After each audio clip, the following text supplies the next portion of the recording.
everything I'm thinking of from time to time and dust to dust. Whenever there's a lull between the void, you feel the silence languid on the couch. Think I need to figure this one out. I'm lost beneath your cloud. Can I keep my 2 feet on the ground?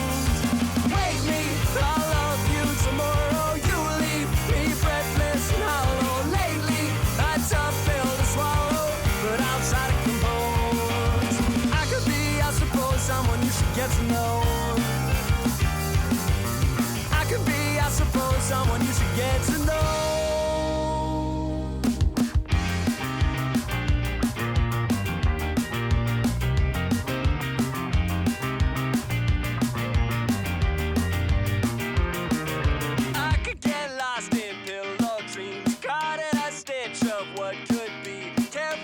Time's not what it seems. To shake this one off and dance with me. We're dancing through the house. Think we need to figure this one out. Shaking like a loose leaf from the spout. I think we need to think on this one.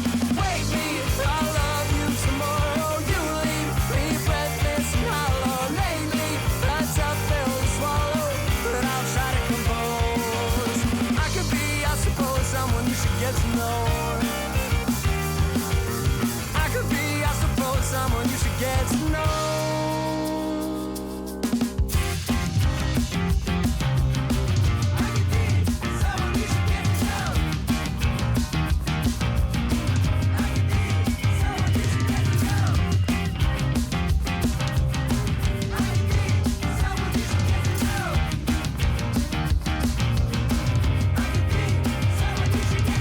Wake me, I love you tomorrow. You leave me breathless and hollow. Lately, a tough pill to swallow, but I'll try to compose. I could be, I suppose, someone you should get to know.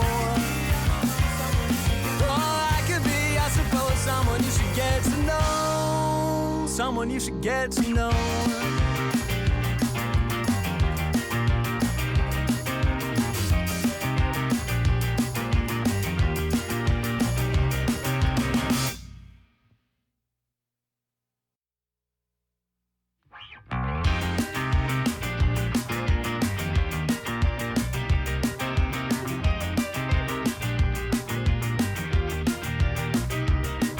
You're everything I'm thinking of from time to time and dust to dust. Whenever there's a lull between the void, you feel the silence languid on the couch. Think I need to figure this one out.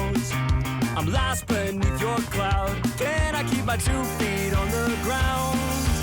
Wake me, I'll love you tomorrow. You leave me breathless and hollow. Lately, a tough pill to swallow, but I'll try to compose. I could be, I suppose, someone you should get to know.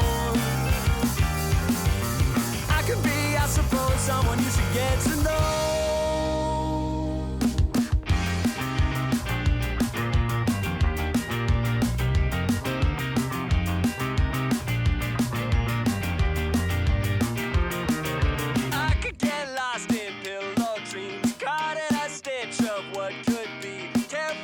Time's not what it seems. To shake this one off and dance with me. We're dancing through the house. Think we need to figure this one out. Shaking like a loose leaf from the spout. I think we need to think on this one. Wake me, I'll love you tomorrow. You leave me breathless and hollow. Lately, a tough pill to swallow, but I'll try to compose. I could be, I suppose, someone you should get to know. Someone you should get to know.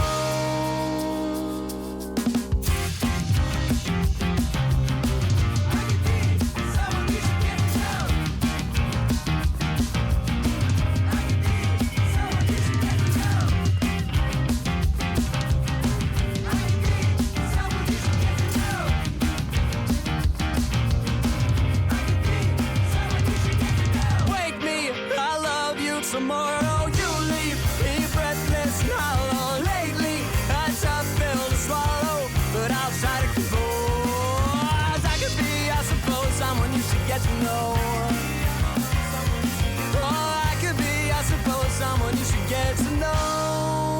someone you should get to know.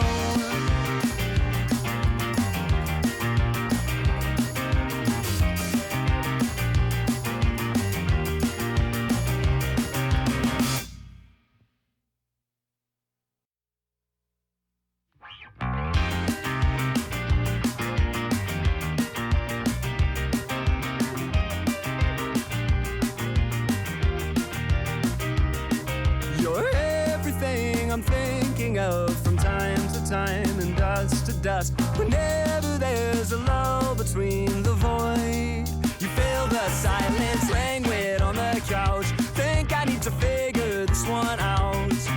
I'm lost beneath your cloud. Can I keep my 2 feet on the ground? Wake me, I'll love you tomorrow. You leave me breathless and hollow. Lately, a tough pill to swallow, but I'll try to compose. Someone you should get to know. I could be, I suppose, someone you should get to know.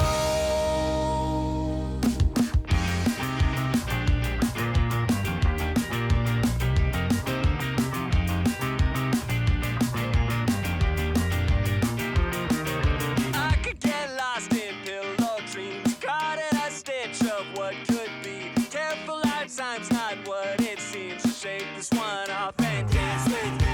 We're dancing through the house. Think we need to figure this one out. Shaking like a loose leaf from the spout. I think we need to think on this one. Wake me, I'll love you tomorrow. You leave me breathless and hollow. Lately, a tough pill to swallow, but I'll try to compose. I could be, I suppose, someone you should get to know. Someone you should get to know.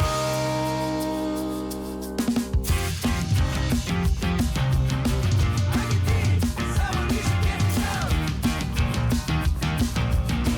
I could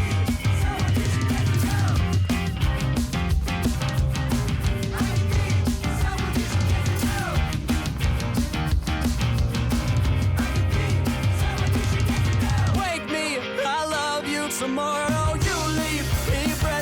Hollow. Lately, a tough pill to swallow, but I'll try to compose. I could be, I suppose, someone you should get to know. Oh, I could be, I suppose, someone you should get to know. Someone you should get to know.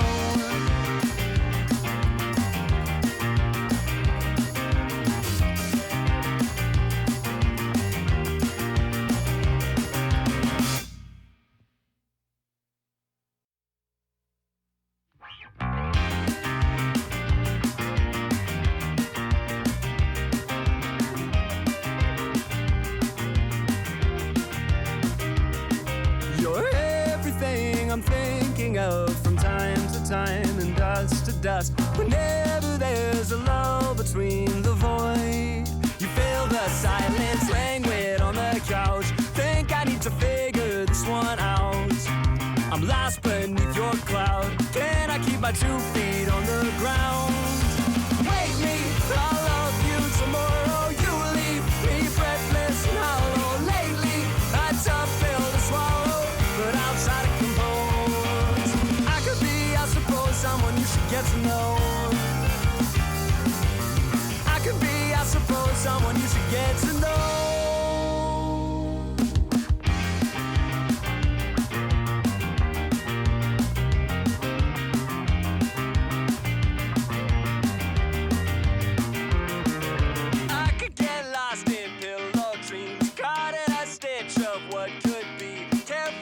Time's not what it seems. Shake this one off and dance with me. We're dancing through the house. Think we need to figure this one out. Shaking like a loose leaf from the spout. I think we need to think on this one.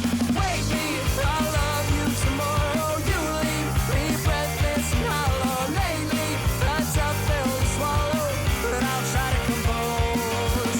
I could be, I suppose, someone you should get to know. Someone you should get to know.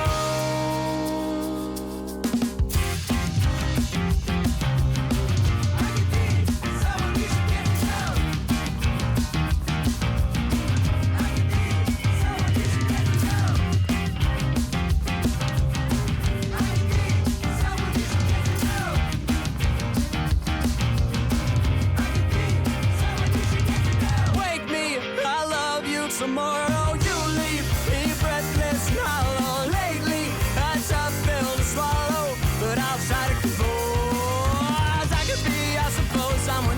to know.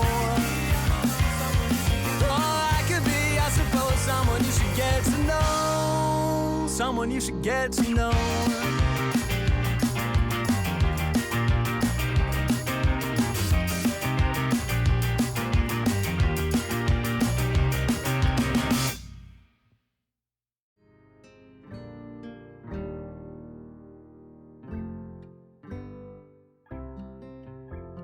Howdy, howdy, howdy, and meowdy.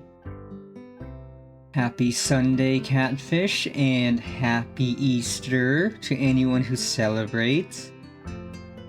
I hope you're all having a fantastic start to your Easter Sunday, morning, afternoon, evening, whatever time zone it may be. I'm having a decent start to mine. Kinda woke up a little late and woke up feeling a little sick, but that went away, for now at least. So, who knows? Hopefully it stays away. But something tells me we're not gonna have a super long stream today, and I'm fine with that, honestly. Still gonna be a fun stream. Because I have been enjoying Code Vein. This is a good game.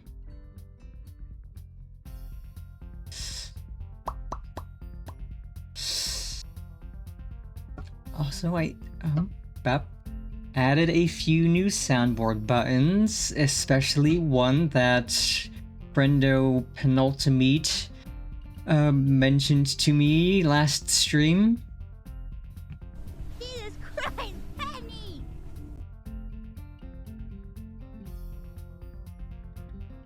We now have a clip of Iron Mouse saying Jesus Christ Penny, in reference to her chat telling her that JC Penny was short for Jesus Christ Penny, which is funny.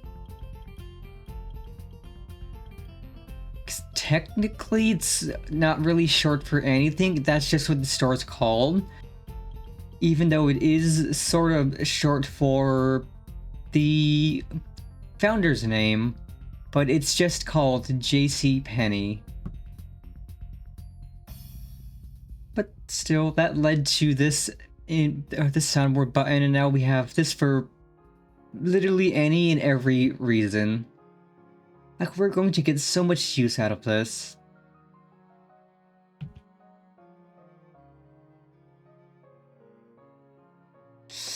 I also have this for reasons.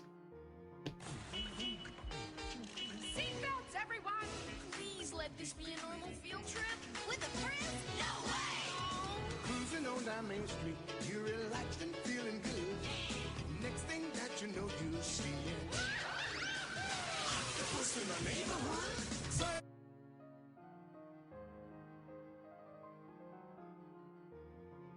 And now we have the Magic School Bus theme for any shenanigans that would entail having that as a useful thing. Like when we're playing Halo, when we're driving the Warthog or any other vehicle, we could play the Magic School Bus theme, and it'd be funny.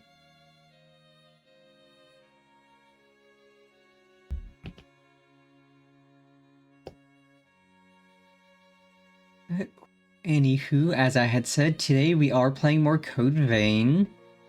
I've been excited to play this since last week. We took the last Sunday off as a rest day, which was much needed. But today we're gonna play as much Code Vein as we can handle until our body says no. But we should get a decent bit further in. Also, a good friendo is sending me a new graphics card, their old one. It is a 2060, so it's not super new, but it is considerably better than my 1660 Super. So that will absolutely make things like Code Vein and my VTuber program behave better together, and other things. And that's one step closer to me being able to actually get a VR headset and equipment and do stuff in VR properly. Though when the Steam machine does come out, I think it comes out this year, I'm definitely going to be trying to get that so I can have a 2-PC setup for gaming. Because honestly, a 2-PC setup would be ideal. Main PC for doing the streaming and the VTubing, and a second PC to hold the games.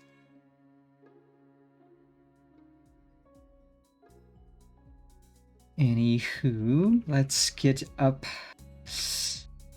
Code Vein and get bippin' and boppin'.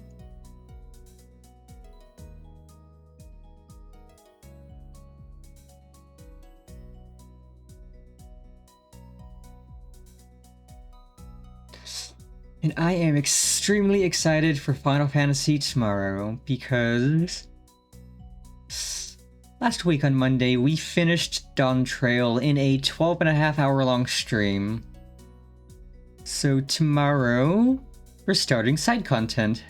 Gonna do the first 2 level 100 dungeons. And then we're diving right into the first tier of the raid. And I am so excited for that. I have heard nothing but good things about the raids, so I'm excited. The music's great, the fights seem fun, so it's gonna be a good time. And this is the first time where each raid fight has its own unique song instead of like how they used to do it. It was like the first 2 or 3 fights would have a shared song, and then the last fight has a separate unique song. Or the first 2 fights have a unique song, and then the third fight has a separate one, and the fourth one has a separate one. Though I know for the Endwalker raids, it used to be like the first fight had a unique song, the second and third had a different song, the fourth one had a different song. But now it's just each fight has its own unique song, tied into what the boss is. And I hope they continue to do this, because it's honestly a great idea just to have each fight have its own song. Lets you get a little more creative with the fights and everything.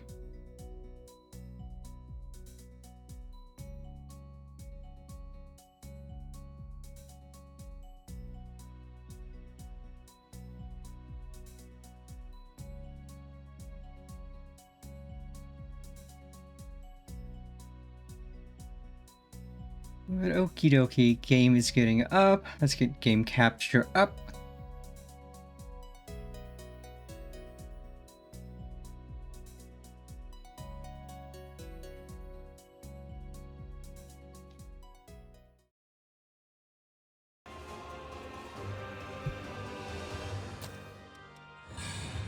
I completely forget where we left off. I think we were heading to the mountain last time.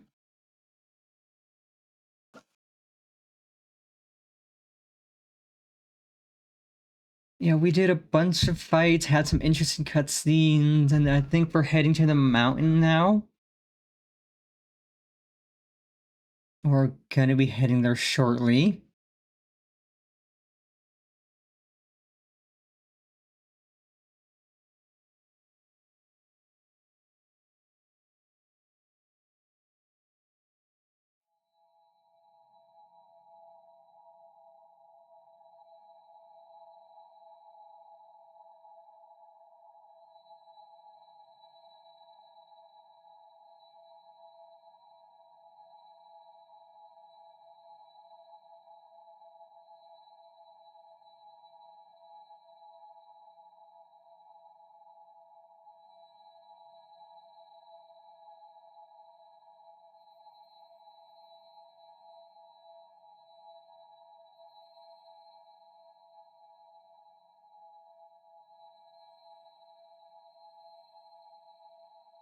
Yeah, I have no clue how long this game is.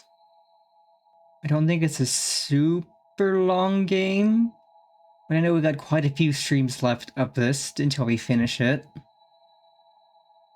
And then the next Soulsborne Sunday game we play will be Dark Souls 1.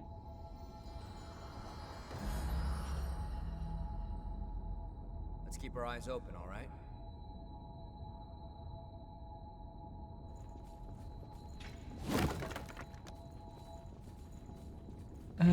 Okay, we did this fight. Did we grab this? Because I know we had some tech issues last time we played where some double redeems kind of screwed up things. Okay, we grabbed that already. So I think we just head back to base and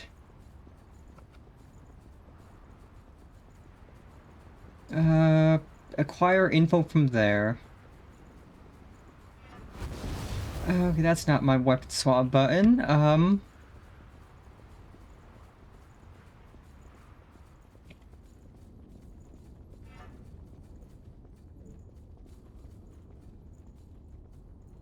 It's going to take me a bit to figure out what my weapons are, or buttons are again.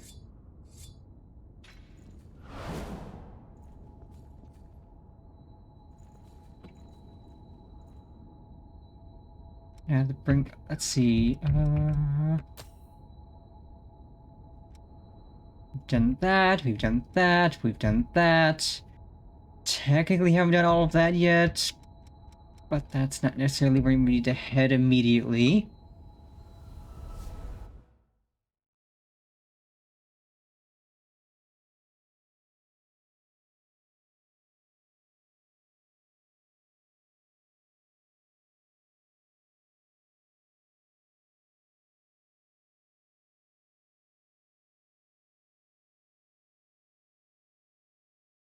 And yeah, once we get the graphics card and we get it installed, that should hopefully make it so more redeemed can be used at the same time and it won't freeze up and kill everything, which will be nice.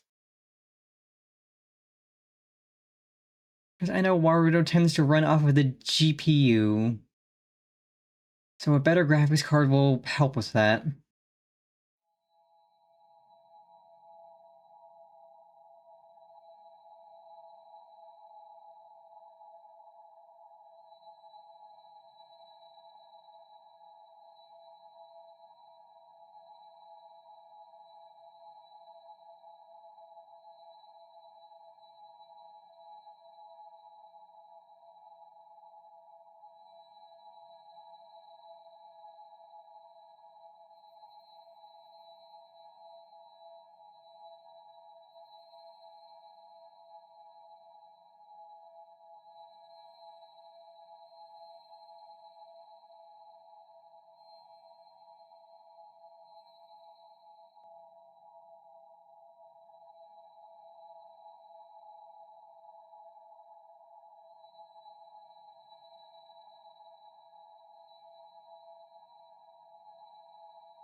Taking quite a bit to load the hub area, or the base.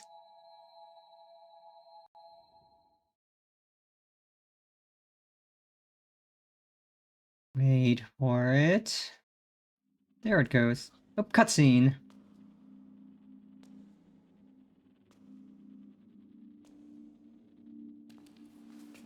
That's why it took Mia. forever to load. Nicola, are you there?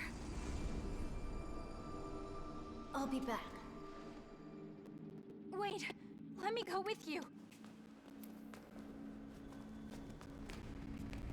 You shouldn't sleep so late, you know.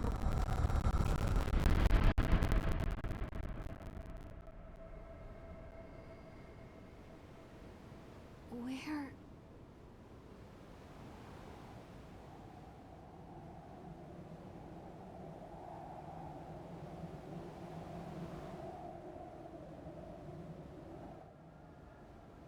Where am I? Nicola! Wait!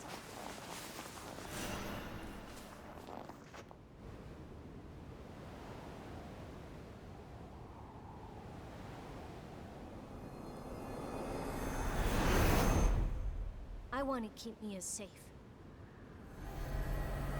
Don't go, Nicola!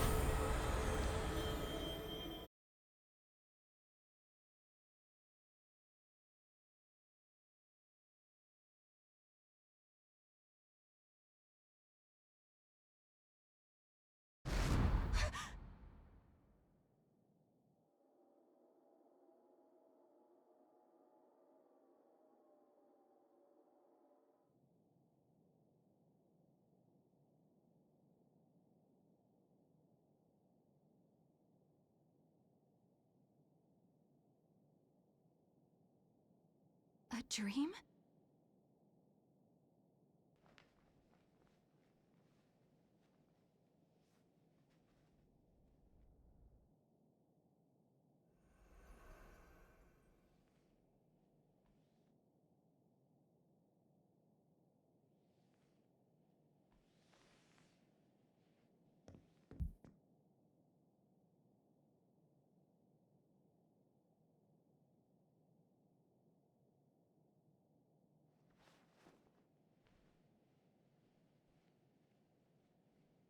But that means...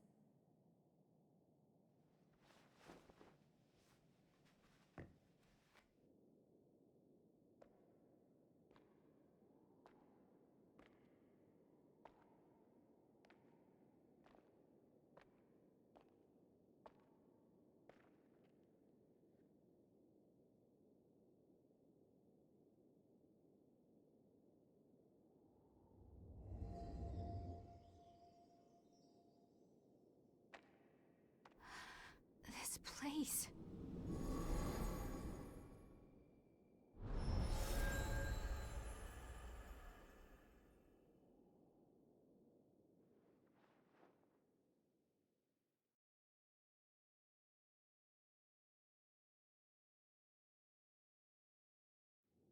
What exactly is going on here anyway? Why does every blood vein we find lead back to the old city ruins? The key to finding the source is there. That's all I can say for certain. Sure, but we've been everywhere we can... Try here.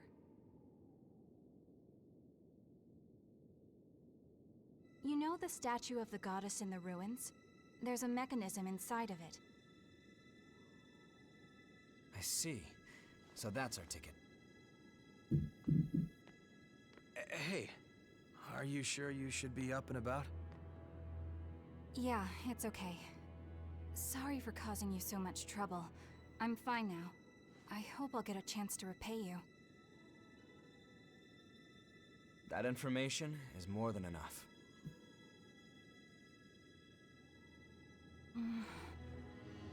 There's a favor I'd like to ask.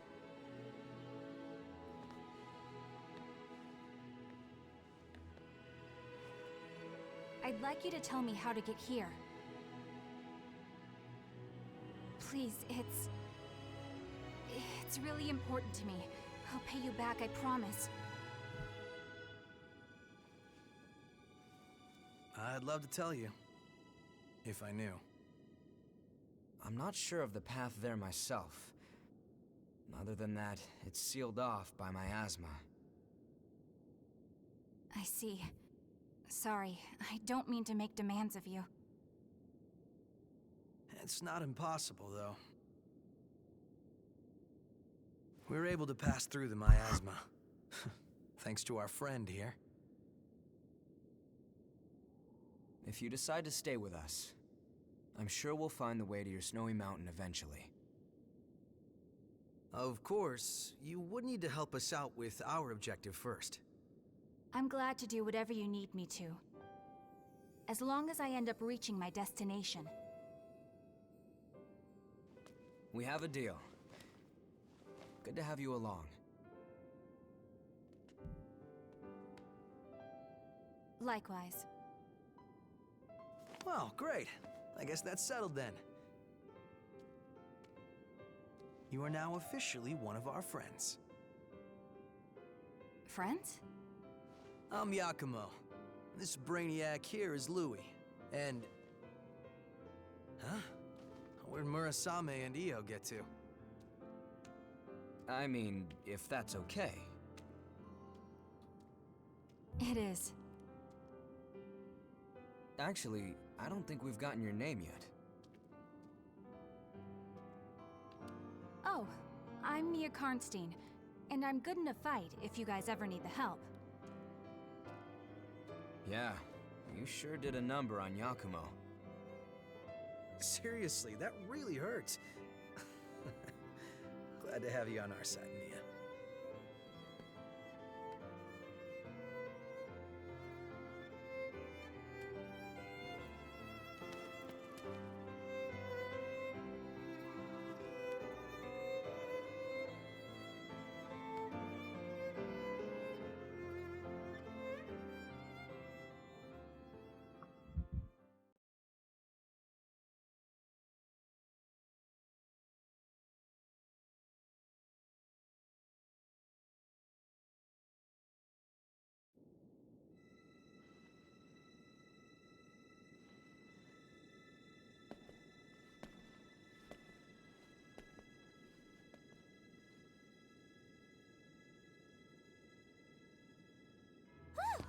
There! That mountain of gear has been conquered. Everyone's stuff is fixed up and ready to go. You're an angel, Murasame. Sorry we're always piling up the work on you. Well, you'll find the source for sure this time, right? I look forward to hearing your report when you get back. Look at all this stuff. Did you gather it yourself? Oh, you're feeling better! That's great! I was worried about you. Hey, you and I are about the same age, aren't we? We're gonna be besties, I can tell! She's like that with everyone. Just smile and nod and it'll be fine.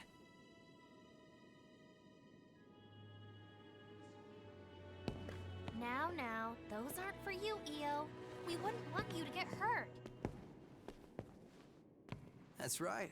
No need to rush recklessly into battle. There are people waiting for us at home after all. And without them, well, where would we be? Oh, Yakumo looks sad. Give me a break. And don't look at me like that. It's no big deal, okay? My friends are important. They're like family to me. My friends were all scattered after the Great Collapse. I don't even know if any of them survived.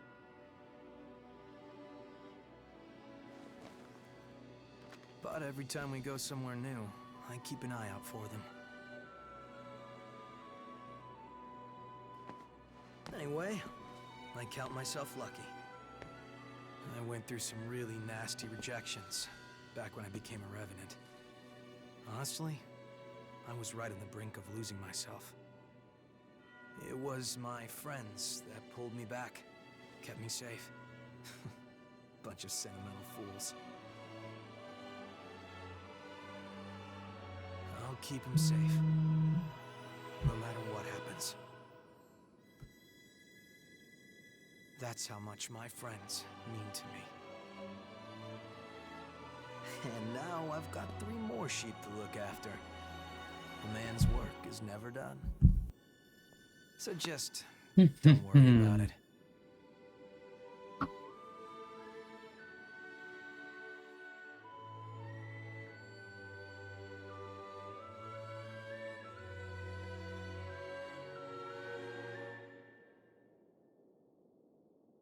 Well, you're in awfully high spirits. What do you mean? Normally, you've got eyes like a dead fish. But now, you actually seem alive for once. I'm just glad you found some friends to cheer you up. Friends.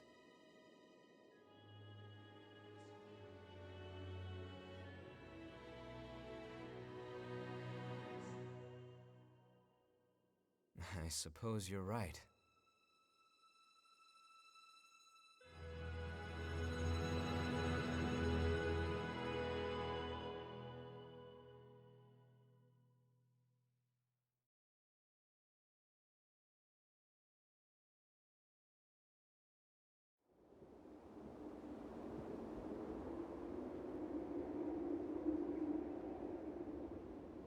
It looks like everyone has gone to rest.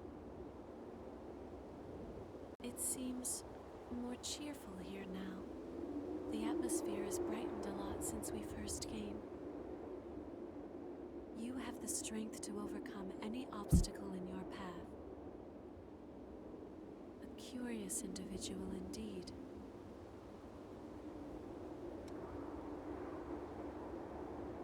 A quick BRB chat. I don't like them putting chemicals in the water that turn the friggin' frogs gay. Do you understand that? Turn the friggin' frogs gay. Serious crap gay. Frogs, friggin' frogs.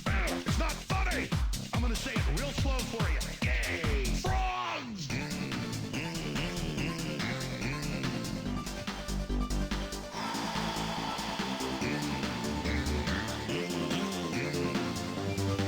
Won't you fight for your life?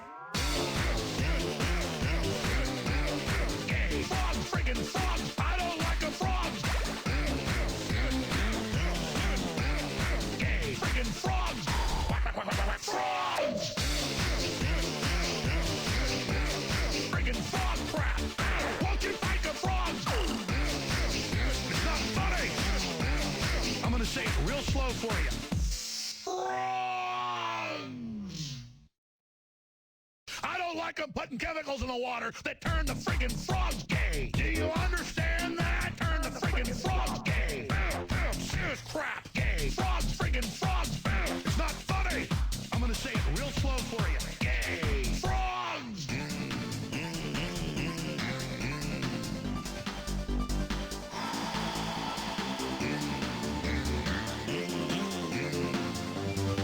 Won't you fight for your life? Gay. Frogs, friggin' frogs. I don't like a frog.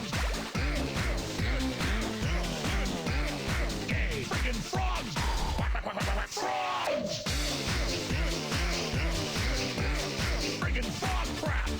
Won't you fight the frogs? It's not funny. I'm gonna say it real slow for you. Frogs.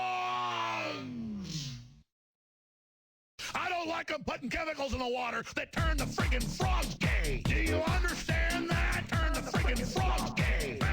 Serious crap gay. Frogs, friggin' frogs. It's not funny. I'm gonna say it real slow for you. Gay. Frogs.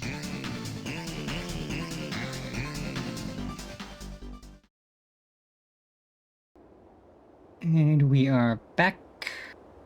Recently, I've been puzzled. If it is possible, I want to stay with you, just like the others. I think a lot about how I would like to come with you and help to make a difference. But it cannot be. I am unable to fight, so I would only put you in danger. I have to continue doing what I must. That much I am sure of. But there's something that confuses me. It's a strange sensation that wells up from within me. What is it? It could be. I'm not sure.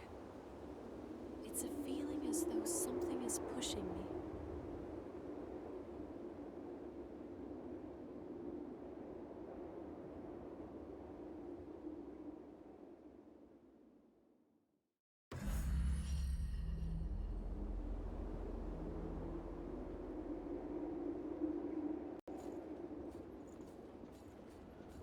Okay, let us save so we don't have to watch that again.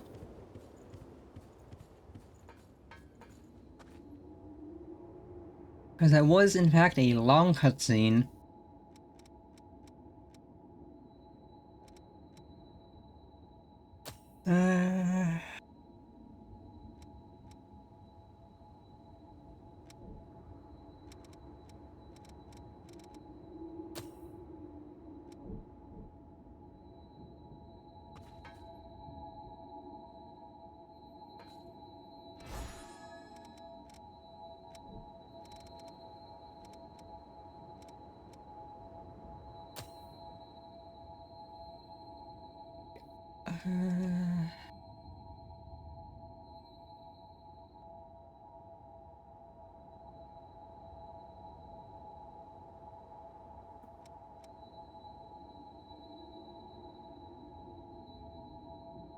Oh, right, it's up and down on the... to switch weapons. Okie dokie.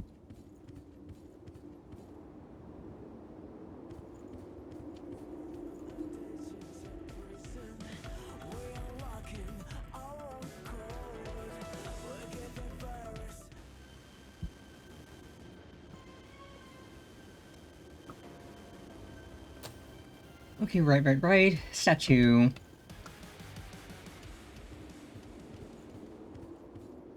Off to the statue we go.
Okay, so let's see, we have a big pokey stick and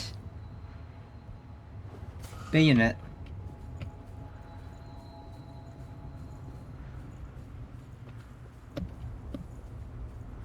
We can go down from here.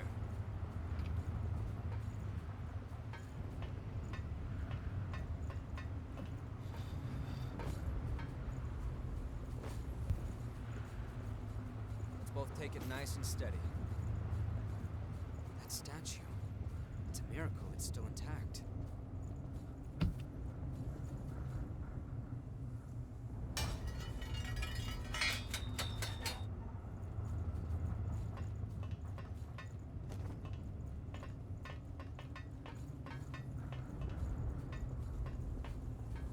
I won't take long.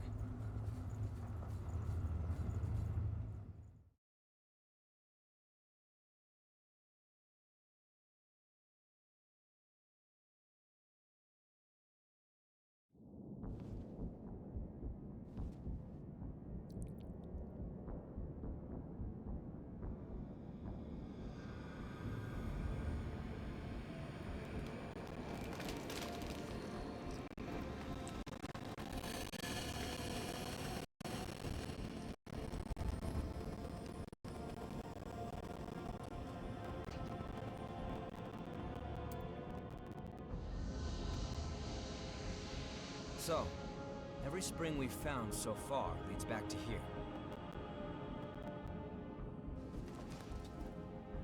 Come on, let's head in. The source can't be far off.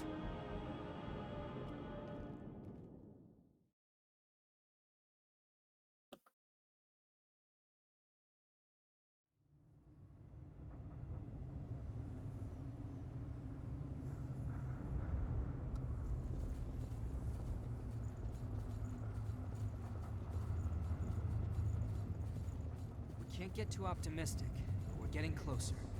This is all thanks to you. I'm in your debt.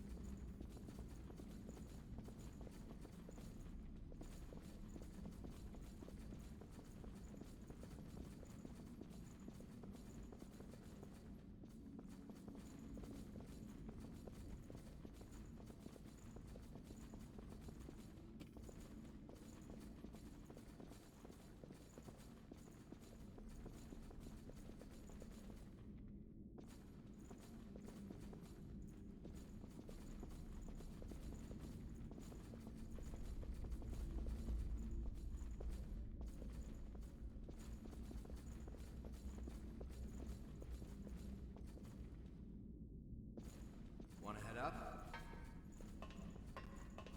I mean, wanna head up? There's nowhere else to go. So, yeah, we're going up.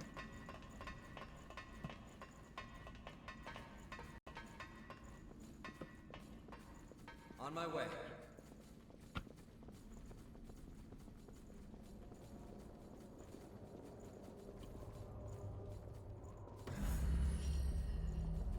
Oh, what is this Dark Souls ass looking area?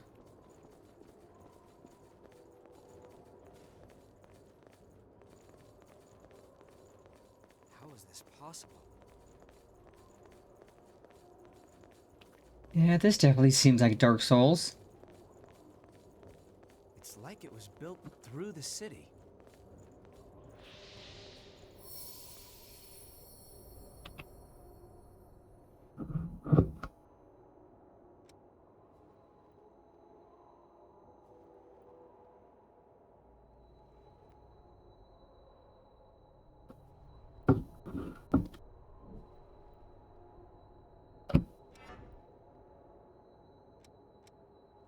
I should probably check my equipment too.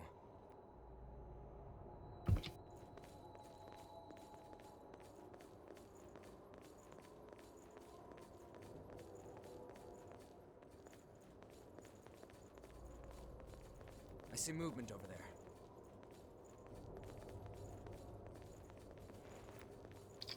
Well, this looks like a boss fight. So, this place is guarded. That's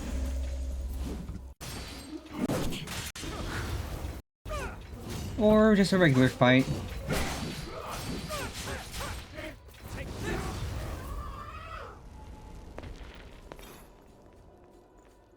That's quite valuable. Let's use it well. Yeah, I definitely can't wait to get the new graphics card, because that'll make this run so much smoother. It'll make everything run so much nicer.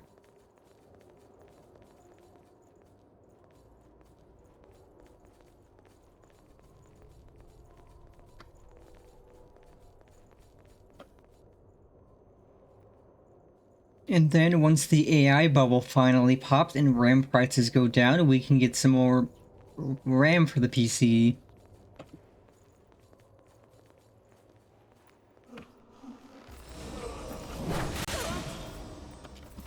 Okay, this is honestly getting to be unplayable right now. Wasn't misbehaving this much last time.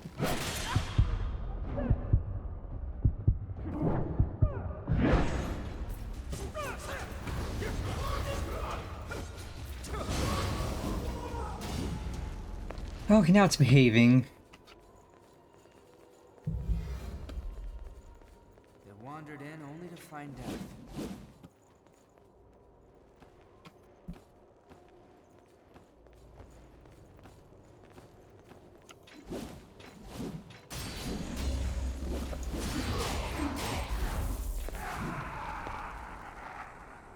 Okay, I say it's behaving and then it immediately stops behaving. God, chat, I don't know if we're gonna be able to play much more of this right now with this being like this. Because it is kind of impossible to do combat when I'm getting a PowerPoint presentation in terms of frames. Damn, a dead end. Like sometimes it behaves and I can fight, and then sometimes it's just a PowerPoint presentation where I can't do anything, and if I try to do anything, I'm dead.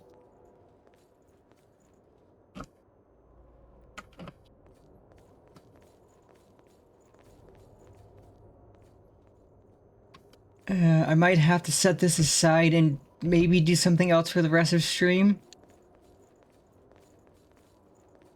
Just because I really don't want to end stream on a not even 1 hour just yet, but this is unplayable. Let's at least try and see if we can find another save point, potentially.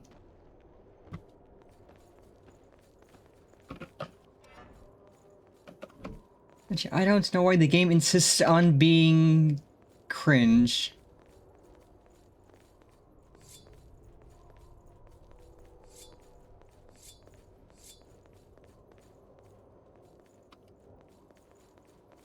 Okay, this is where we started.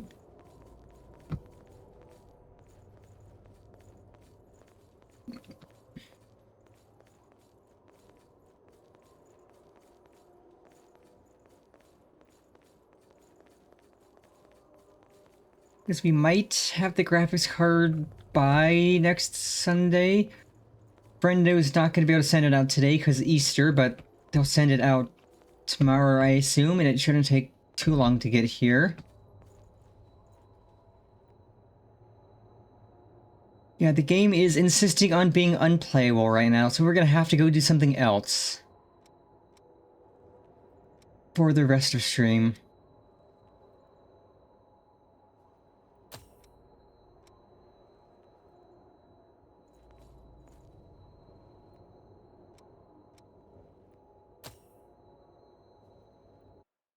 And I wanted to play more Code Vein, but it's being unplayable.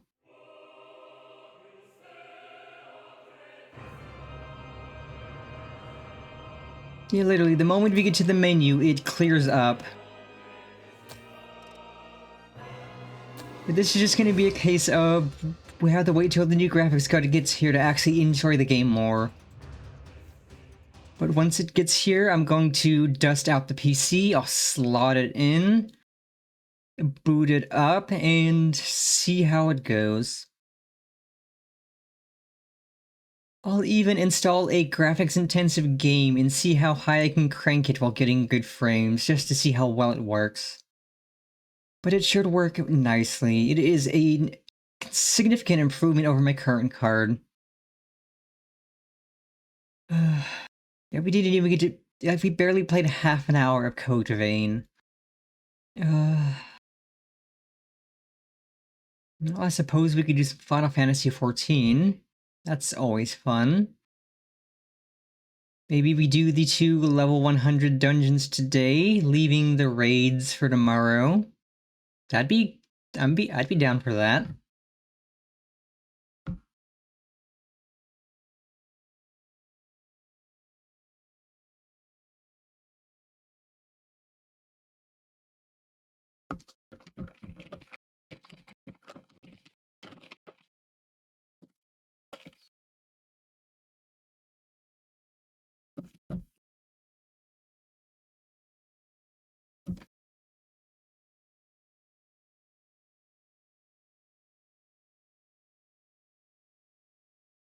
Okay, let me just adjust category.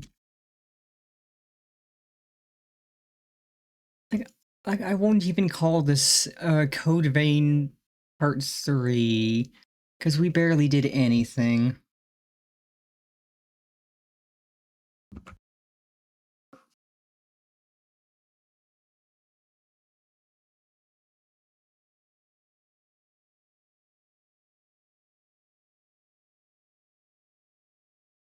If our friendo in our FC is on, who said they would make us gear, we could inquire about that, see if we can get geared up for tomorrow. As I am perfectly happy to run the first raid tier tomorrow in the gear I currently have, which is generally how you would run it. You would run it in either the best crafted set you could get or whatever gear you currently have.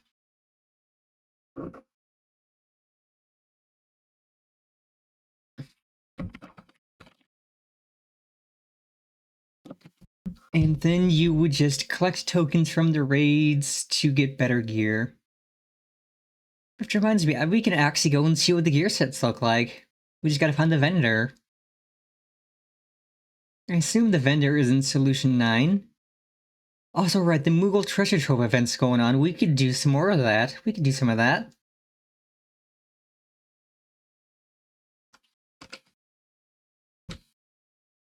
Yeah, we could do the 2 level 100 dungeons and then do treasure trove stuff, while also looking at what the current gear is. Or not the current gear, but the gear we get from the first raid tier. Because, like was said, if we do it with friends and FC mates, then we're guaranteed to get all of the tokens from the first tier, all of the rewards and bonuses. So we're guaranteed a full set of raid gear. I think from probably at least the first 2 tiers. The 3rd tier, since it's current, we might not get a full set of tokens off the rip unless everyone's willing to pass on the tokens. But at least the first 2 tiers, we should get a full set of gear. So we should go see what the gear looks like first and foremost. Because I am so excited. I have heard nothing but good things about Arcadian.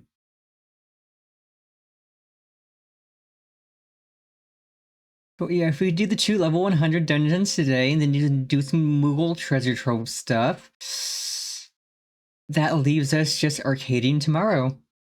I'm excited.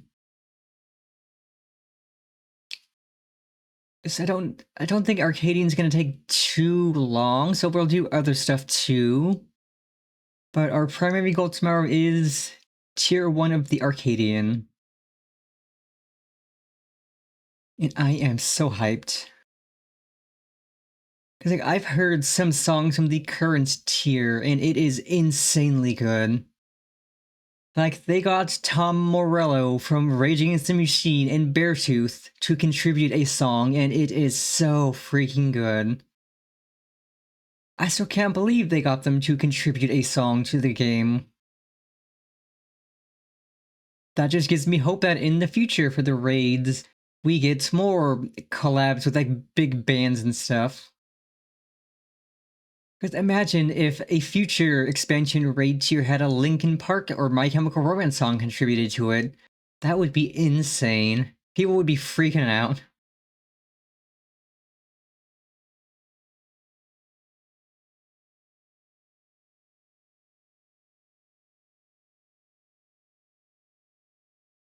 But it would be insane.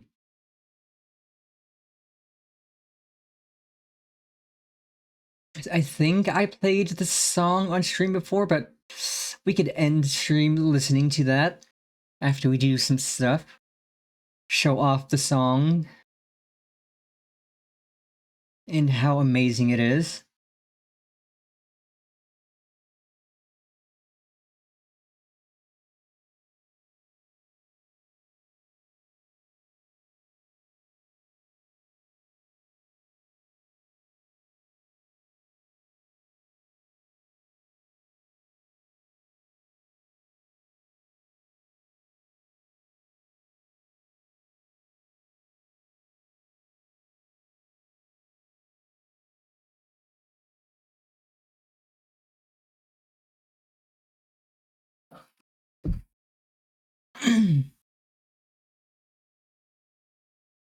But yeah, having a better graphics card just means we can crank the graphics up on a lot of games while we VTube, and it'll work nicely.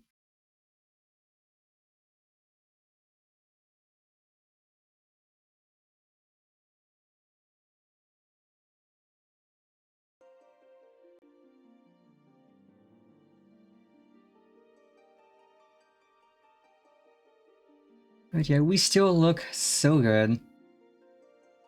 Oh right, we could do the role quests too, because I was gonna do that tomorrow, but we could do that today. The 2 100 dungeons, the role quests, and some other stuff. Because I need to do the role quests so I can get unlock dyeing my gear, making it colorful. Especially this brush. This brush is so good, and I would love to color it.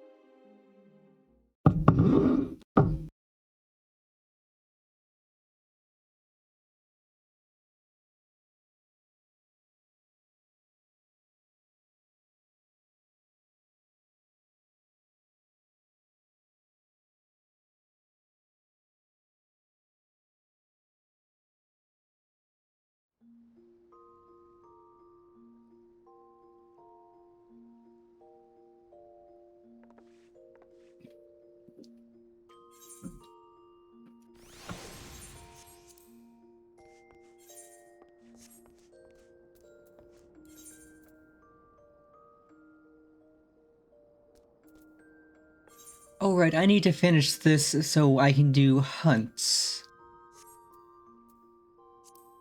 Well, I was heading to Solution 9 anyway.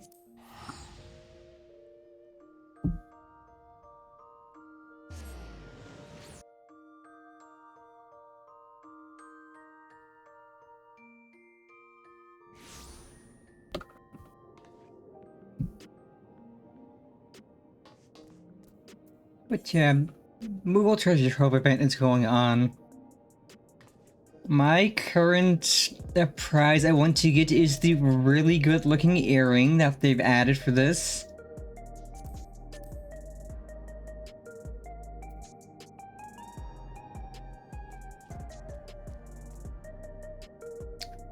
Is how the Moogle Treasure Trove event works is you open the Mog Compendium. You have your standard objectives, which you can do repeatedly, as much as you want. And there are things like specific dungeons, specific raids, like all of Alexander's in it, specific trials, to some main story content, PvP, and lots of other things. Which I haven't unlocked a lot of things, so it's not showing. Then you have your weekly objectives. You can do it once per week and you get a big chunk out of that. Then the mini mock challenges you can do once per week. It gives you 2 different things you can do. And then your once an event Ultimog challenge, which for me, enter a treasure dungeon via teleportation portal 5 times.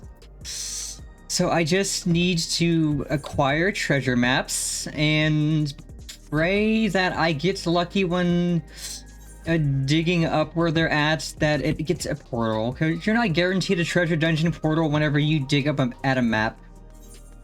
You're guaranteed some sort of goodies, but you're not necessarily guaranteed a dungeon. So I need to get lucky and have a dungeon pop 5 times. Also, this is a sick, nasty summoning bell. But yeah, better graphics card. We're not gonna have any issues with the game taking forever to load doing these animations. Okay.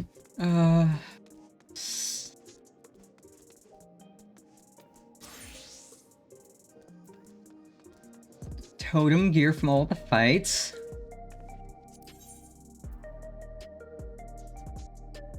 Which, you do the extremes, you can get some pretty good accessories.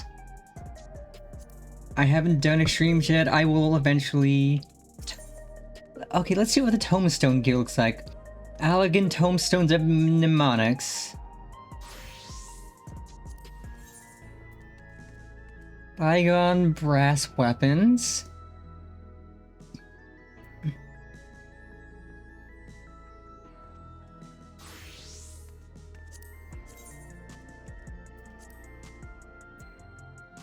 Oh, this looks sick. This looks amazing.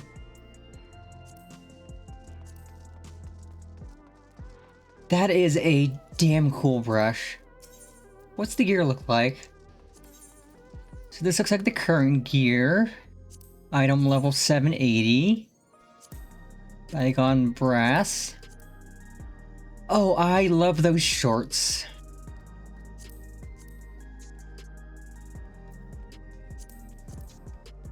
Oh, this is a gorgeous outfit. Like the little tie, the chest harness, the belts. This is so good. I only have 135. I should probably... Oh, I haven't even farmed out any this week. I definitely need to do roulettes and stuff and farm out my tomestones. Yeah, I'm at the point where you do tomestone farming. You farm out your tomestones. Ooh, mathematics gear. So this is the previous tier. Let's see what this looks like. Mathematics and a universal. I don't get one of these. I probably spend mnemonics on these, I assume. Historia gear. Oh, that's a gorgeous brush. It is big and chunky. I love it.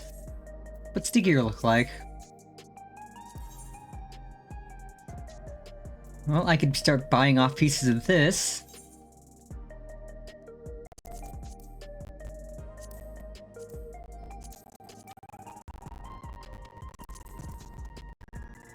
Not bad. Not my favorite, but not bad. But now for the good. Oh no, wait, that's... What's Solly gear? So this is... Okay, so this is the first tier's tome gear. Because it's 730 item level. Well, I do want to see what this looks like. Brush. That's actually a pretty cool. It's cool looking brush. It's simple. It's sleek. Bit of casting, robe of casting. Oh, that is fucking sick. That is gorgeous.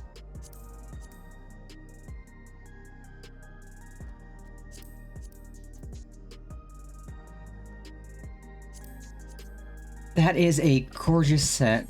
But now I need to figure out which one of these fine NPCs sells the raid gear.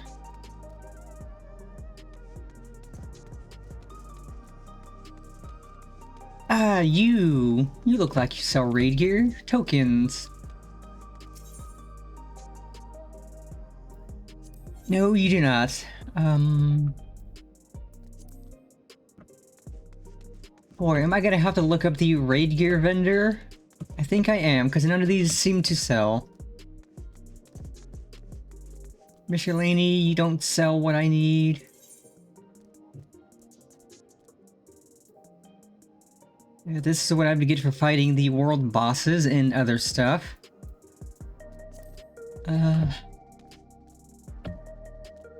Okay, I'm going to look up the first raid tier and find out where I buy... get the gear from. Cadian from the console games wiki.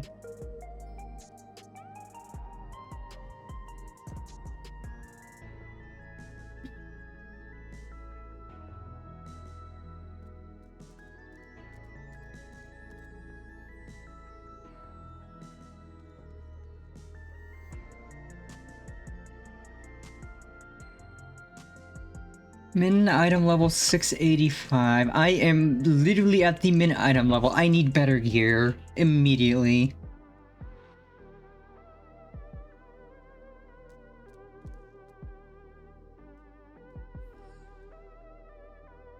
Okay, token.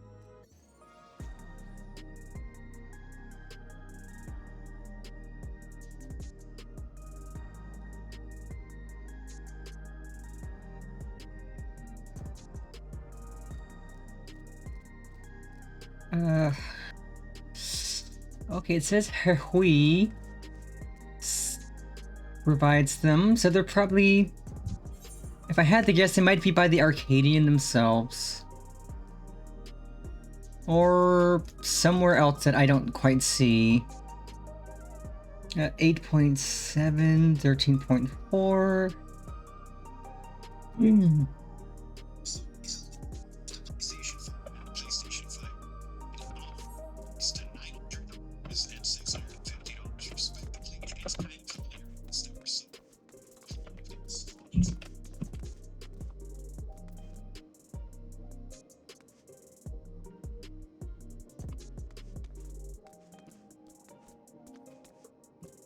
Unless they don't appear. They should, no, they should appear even if I don't have the raids.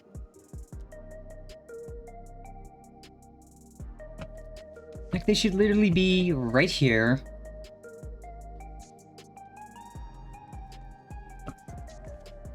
Howdy, howdy, Schnippable. Welcome, welcome. Hope you're having a fantastic Easter. Well, the raid gear vendor's not there right now, so I guess tomorrow we will admire the gear once we start Arcadian. Now, let us finish the level 100 hunt quest, so that I have hunts unlocked in every zone for every expansion. And then we can finally do our role quests that we've not done at all. Mine is going pretty good. First game I was playing is kind of being a jerk right now, so we've moved into Final Fantasy. And this is always a good time. Ooh, chill farming is always fun. Ah, the hunter from across the salt. What message do you have for me today? Bol Oga, you sentimental fool. I thank him for remembering me, but this is my home now. These people, my people. I've lived here, fought here, for the better part of my life. Stepping beyond that wall would be like stepping 30 years into the past. And while I have fond memories of that place, I'm an old woman now. I've grown unused to change, not to mention that. Lady Napiquay.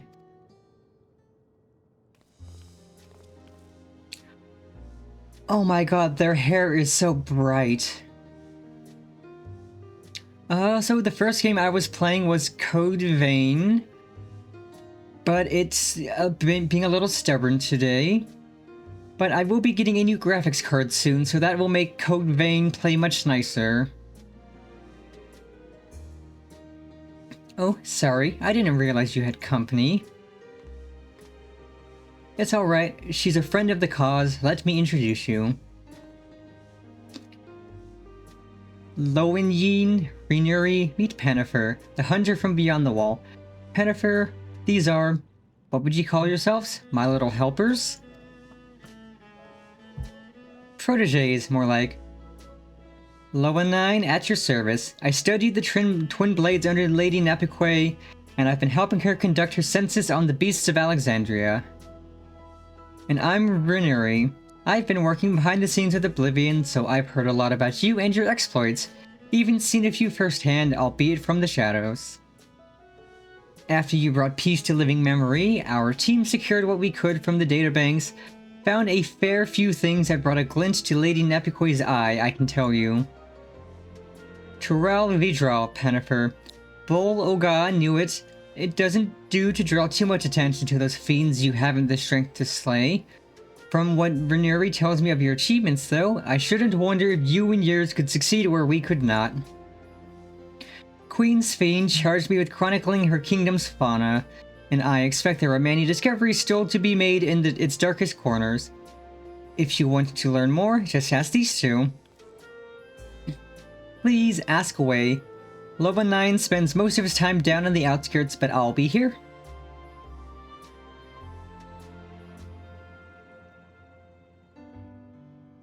As shall I.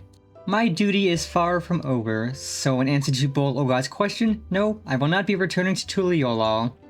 But please let him know that I appreciate his kind words and that I'm only too happy to extend him the same offer. Boop, boop, boop, boop, doo. Yeah, I'd been meaning to get a newer graphics card for a while. My 1660 Super still treats me well, but it's not a newer card in any way. It is, in fact, ancient. But a friendo is giving me their 2060, which is a definite improvement. And that should arrive some point this week. So then I can slot it in, dust out my computer, and everything should run much nicer.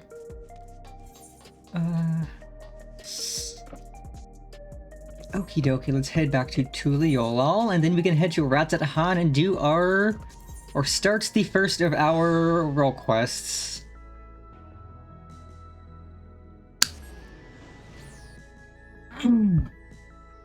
But man, it was so good finishing Dawntrail last week on Monday. 12.5 hour stream and we finished it all. We knocked out all of it.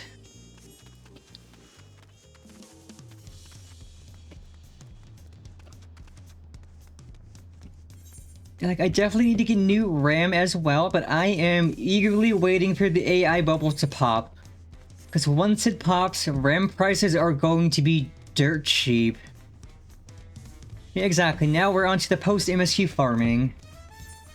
And instead of starting...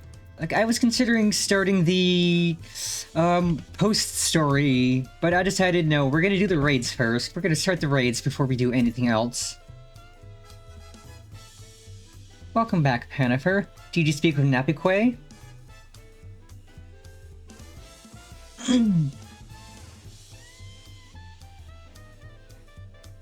I see. It's good to know she has friends. I couldn't bear to think of her all alone up there. A viper lives to hunt that others might live to hunt another day, or so the saying goes. Sounds like she's taken that message to heart, taken it upon herself to train a new generation. And it looks like you're her latest pupil. May luck be with you, Panifer, and remember, whatever you do, don't get yourself killed. No promises.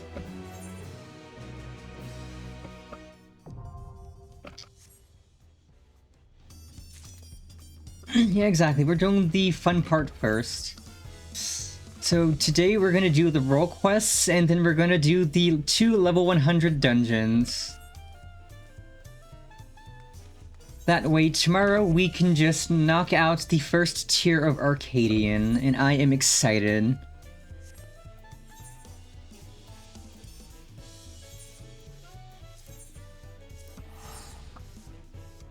And we're also going to do some more of the Moogle Tome event stuff, since that's currently going on.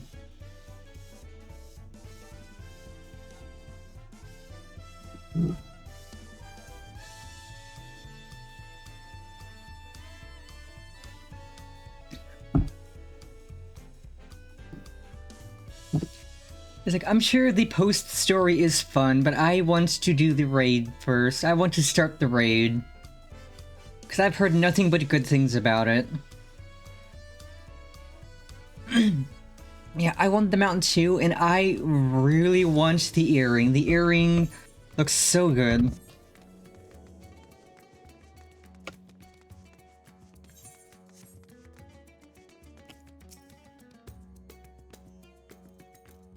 Yeah, again, I've heard nothing but good things about Arcadian. The music's great, the fights are fun, it should be an amazing time.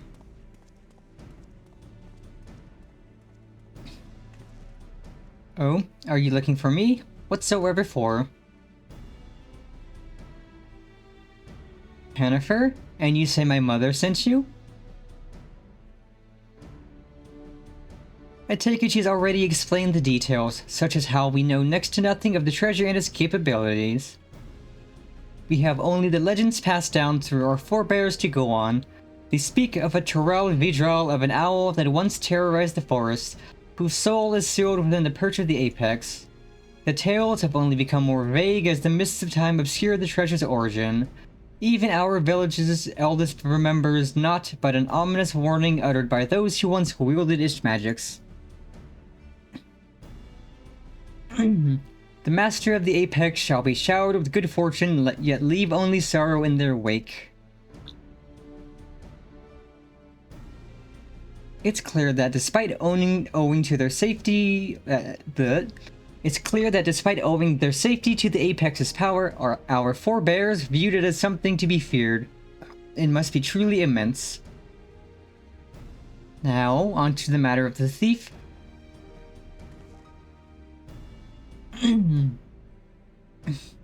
Even during our brief acquaintance, he made plain his desire to bring change to Razat-Han. Naturally, I've started my search here, and have been seeking anyone who's experienced dissatisfaction with the status quo. Sure enough, I soon heard stories of a recent arrival. A self-styled savior of Razat-Han who proclaims that he will lead the city to greatness and calls himself the Justicar.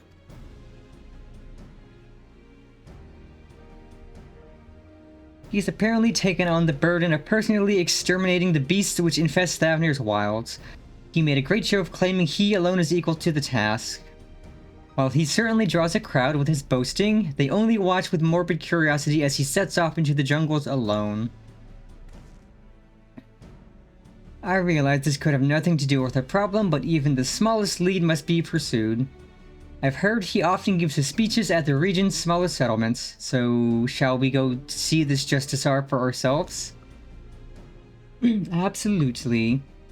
It's decided. I hear Yedlamad would be a good place to start. Hopefully there we can find our next crumb of a clue.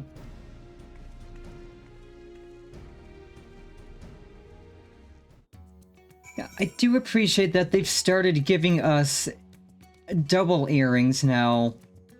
Instead of just an earring on one side, it's earrings on both sides, because it looks so good.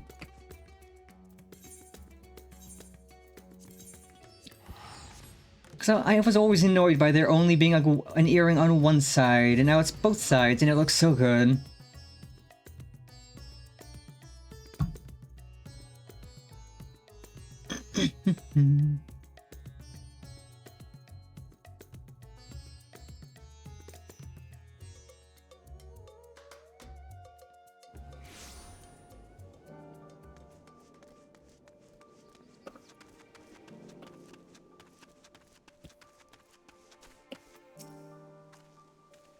Jennifer, we're in luck. This boy saw the very man we seek. It seems he gave the same grand speech about saving the people, claiming that danger lurks nearby before venturing forth to combat it alone.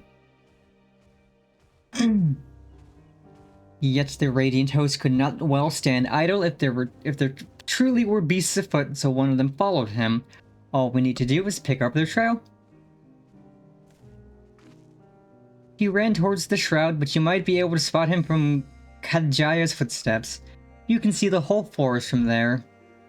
Thanks, you've been very helpful. So, Jennifer, let's head there and see what we can see.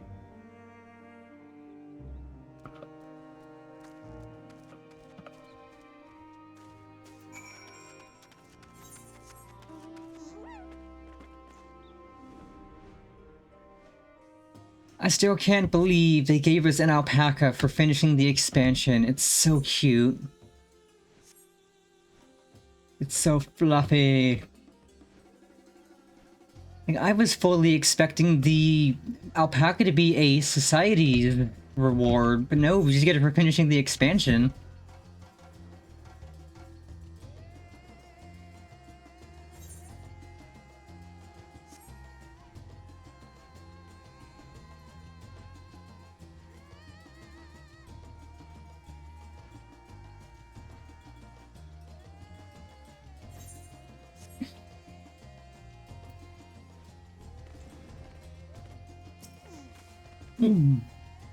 Now then, let us begin our search.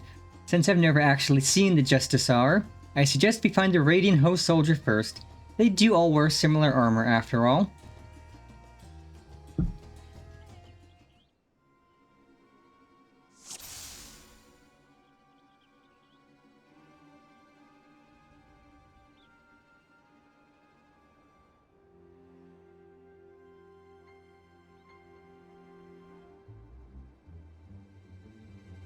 Oh, that's not good. That must be him, but what happened? We'd better get down there quickly.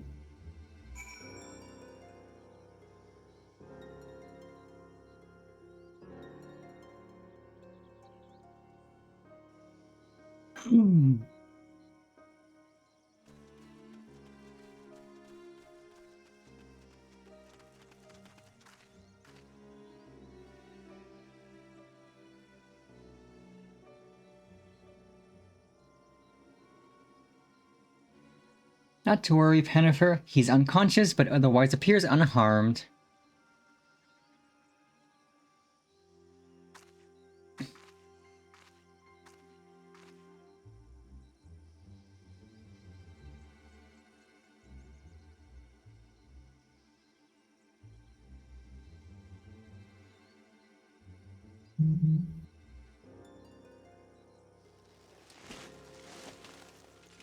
What happened?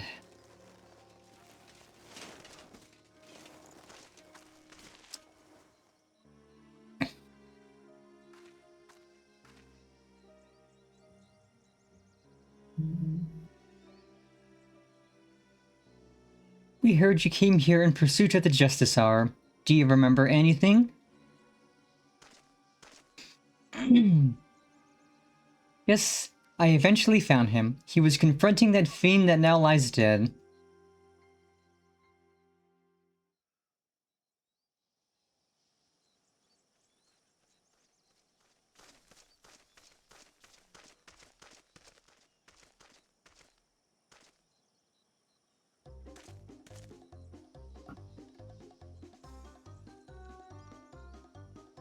At last, the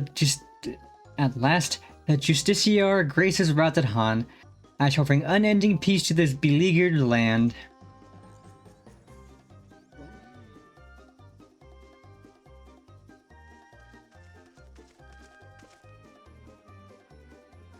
You are brave to follow in my path. Few indeed possess the mettle to even consider the terrors which threaten our home, let alone stand against them. Yet courageous though you may be, you are far too weak to fell a beast so... What do you mean, mighty? That thing's a tiny mushroom. Quit this place with your life while you are yet able.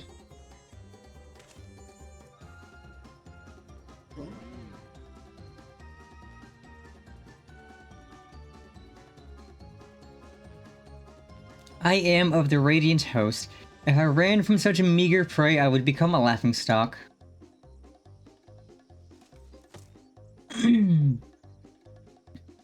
How bold, to look death in the eye without flinching. I doubt not your conviction to defend Ratsadhan, yet I believe it pales before mine.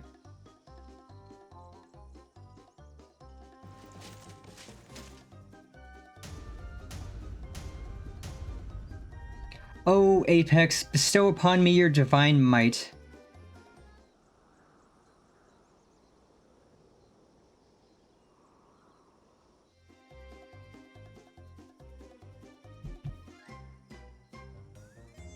Do you not heed my call?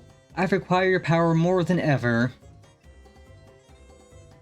Is something supposed to happen? Why? Am I yet unworthy? Or mayhaps there is a button I must press. Boy, this guy is stupid. This is not what I expected. Stand aside, I'll dispose of this pest.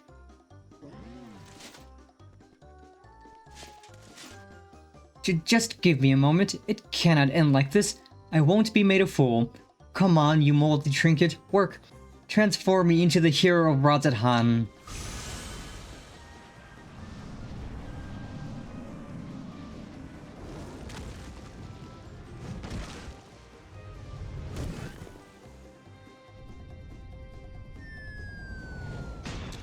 Ow.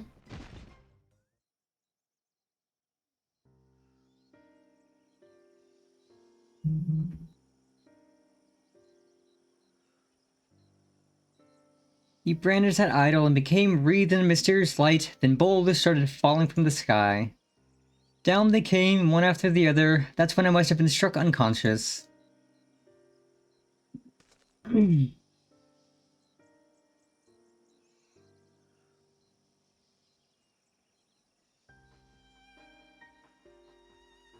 I recall only faintly, but I think I heard the man mumbling, quite excitedly, as if he had come upon a sudden revelation, or as if he was overtaken by madness.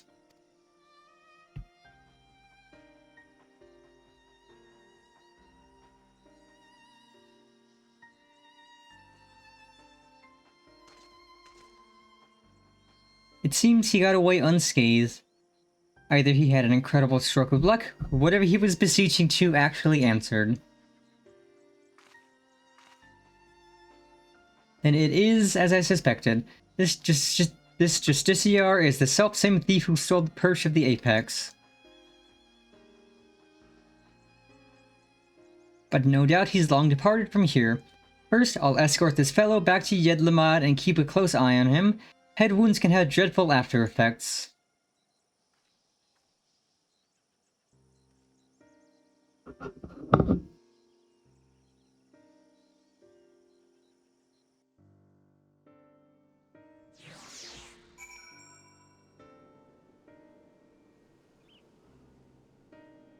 Sal?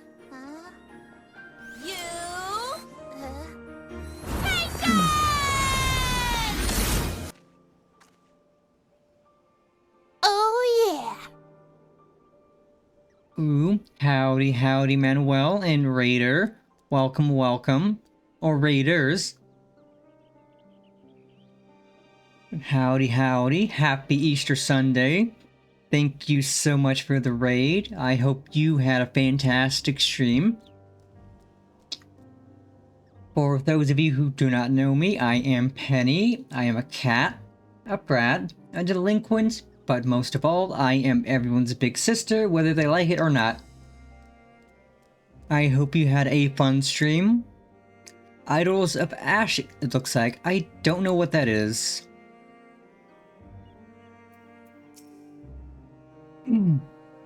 But howdy, howdy, Manuel and Amper.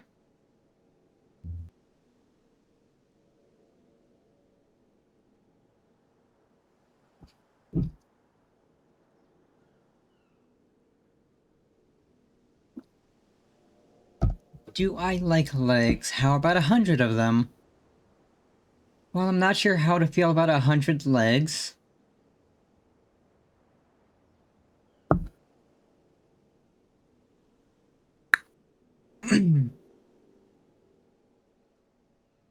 Ooh, that sounds like it'd be fun. I will definitely need to pick that up.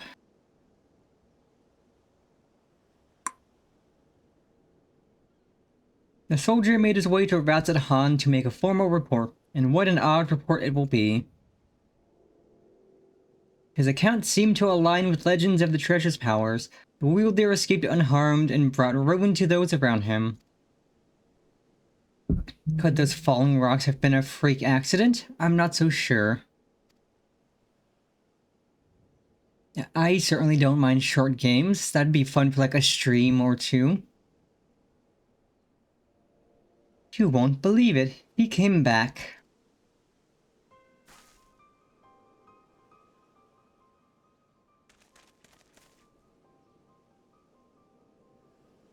Who came back? The Justiciar? Yes, not long after you left. He said he beat up a monster that knocked out a Radiant, and he was laughing his head off. Did he really do that? Is he really stronger than the Radiant?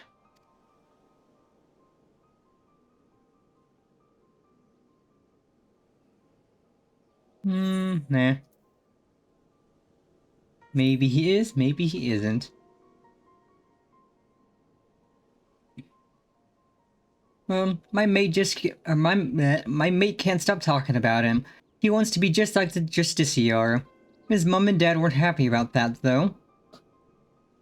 I'd advise you and your friend to look for a different role model, but we thank you for telling us what happened.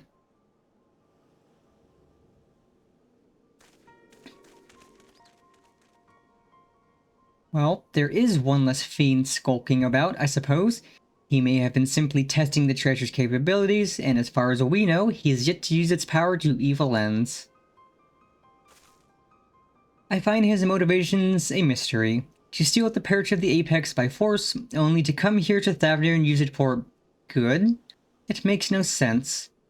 You've heard tell of this passage of the Unbound, yes?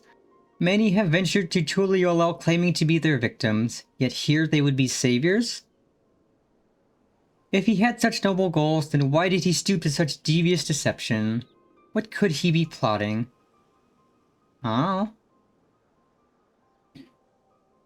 But that's neither here nor there. He stole from my people, and that misdeed can't be forgiven.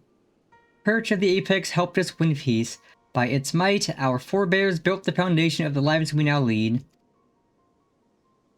Until recently, it stood silent, a symbol of our pride as a people.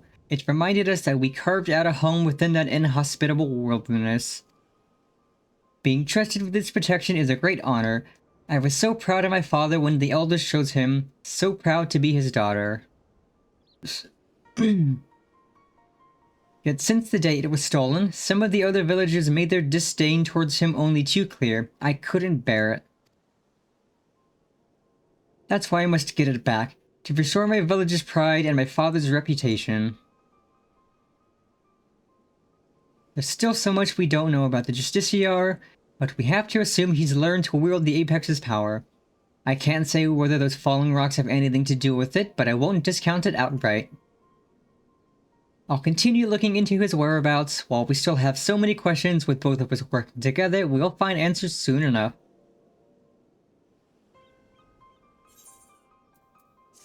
Ooh, base mode is short, but there's at least 2 more. Ooh, well, that's definitely worth a few streams then.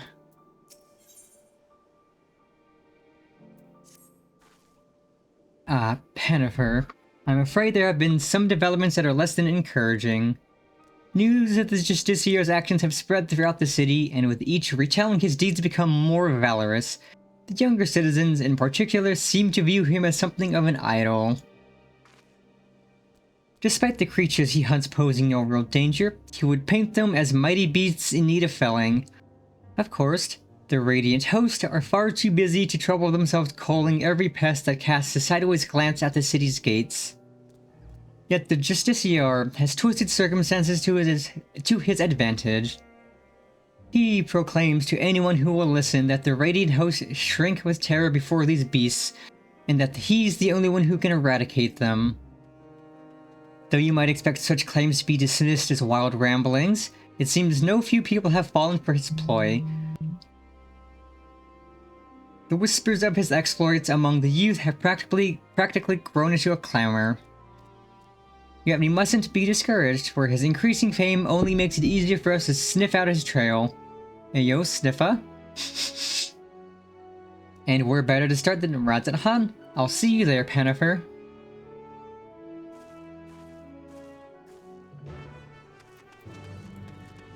Onwards, Alpaca. I still need to decide on a name for the alpaca. You can't technically name them physically, but I still just give them names anyway. Like my big fluffy cat mount I like riding on is named Lady Eclair.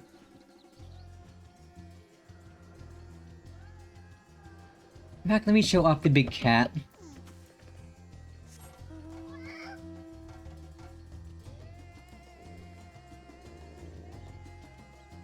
And look, Lady Eclair has some emotes.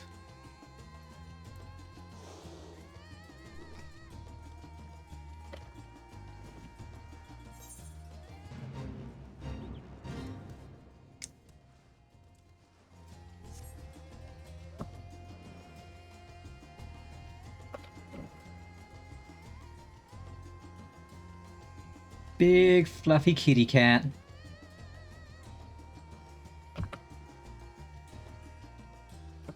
Big cat and small cat even. I am small cat, this is big cat.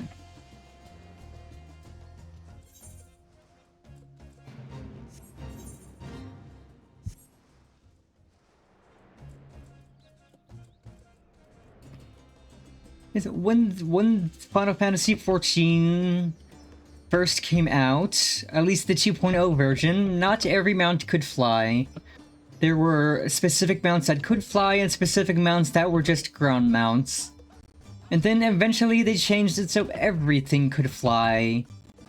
There was no specific ground and flying mounts, everything was a flying mount once you unlocked flying.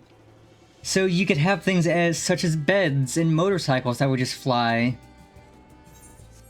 Like, I have an alpaca, I have a giant grabby claw, like I could use this.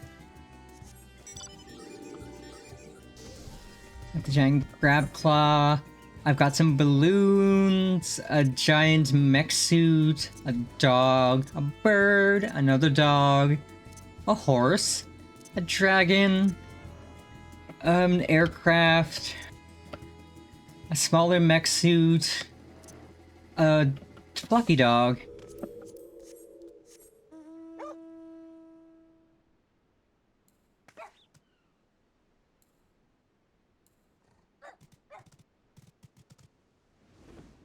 Big, fluffy, rideable Shiba.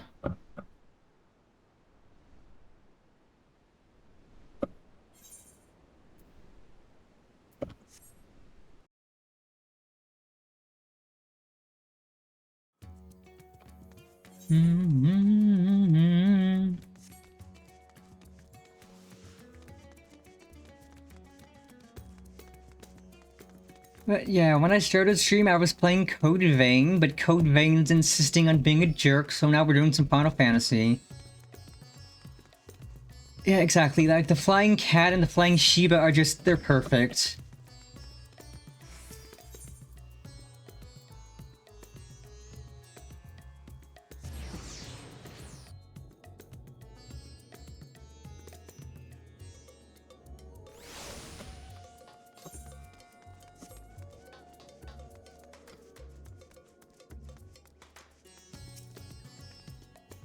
Given how large the city is, let's split up to cover more ground. I already have a destination in mind, the High Crucible. I hear the alchemists there can concoct all manner of tinctures and powders, including those which help in detect traces of energies left behind by magics and enchanted tools. Fallen rocks have invariably marked locations where the Justiciar has performed one of his feats, and I believe an alchemical mixture can help us determine if their presence is the work of the treasure. I'm hardly an expert in such concoctions though, so I'll seek advice at the High Crucible. While I'm doing that, I would ask you to go to the Hall of the Radiant Host and see if they have any new information on the Justiciar's whereabouts. Does that plan sound agreeable to you? Great. Now that we both have our tasks, let's get to them. I'll meet you back here once my business is done. Okay, that's there, so I could just teleport.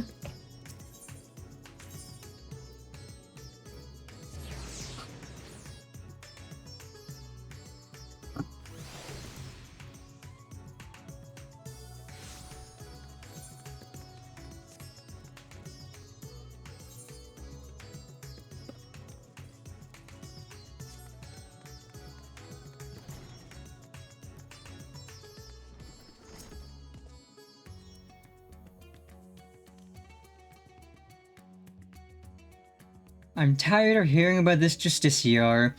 His popularity among the city junglings is quickly becoming a cause for concern.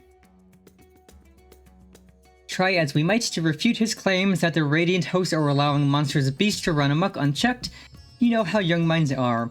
Impressionable and difficult to change once set. We initially disregarded him as a boastful eccentric, but his alarming sway over the populace can no longer be ignored. We are at present considering whether to open a formal investigation into his activities. You and this ally of yours have done well in your search thus far. You even have a working theory about the falling stones. Quite impressive. Several of our number have encountered him during their patrols, only to lose sight of him under a hail of rocks. Such incidents have become all too frequent, and many in our ranks demand we act. For now, I'm afraid this is all the help I can offer. Please share what I've told you with your companion, and together we may yet unmask the Justiciar.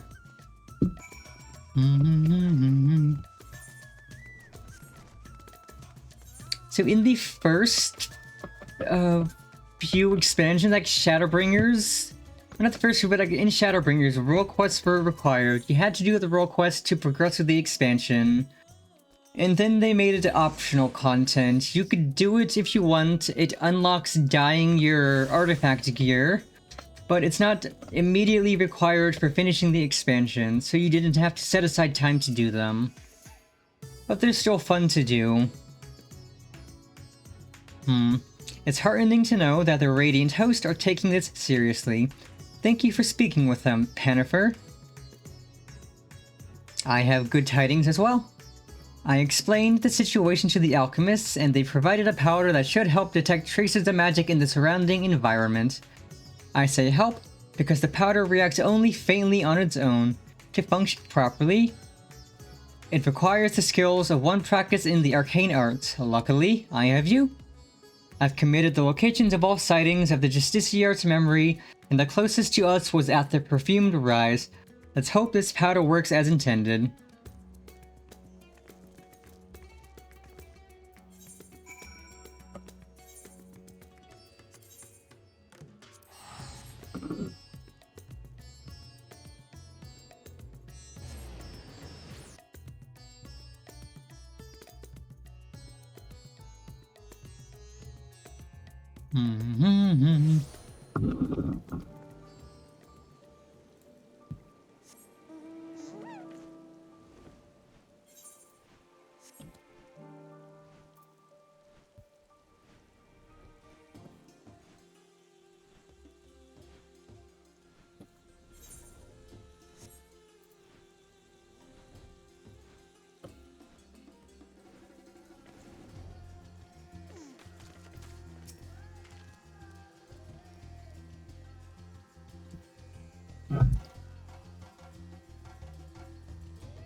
The Justiciar resided near here, and I didn't see any other conspicuous stones around, so I've sprinkled the powder over this one. Now, concentrate your focus or inner eye or whatever it is that's the locus of your power, and see if you can't detect any unnatural forces. Okay, I guess we're looking at a rock.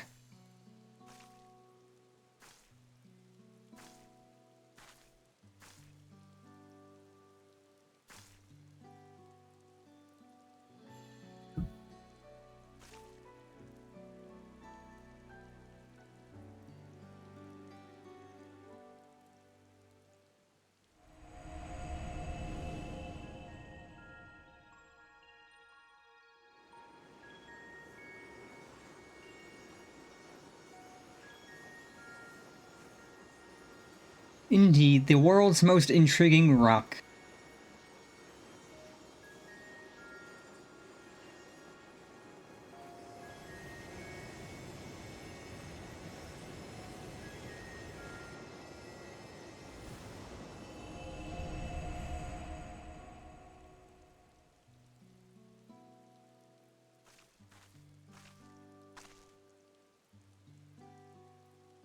So, were you able to detect anything?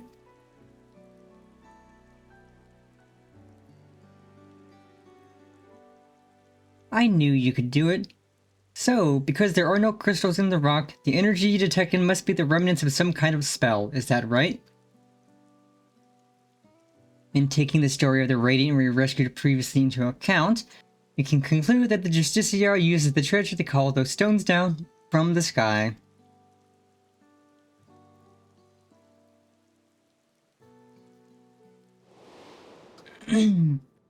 At least we now have an inkling of its true nature. Even so, not every question has been answered. The Radiant told us that even as the Justiciar stood before the creature, he seemed to have trouble calling forth the Apex's power at first.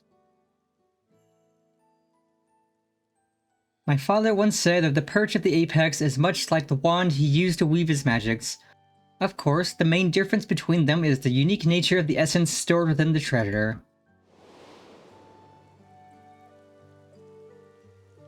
I know little of such arcane instruments, but you must be quite familiar with them. How do you use yours?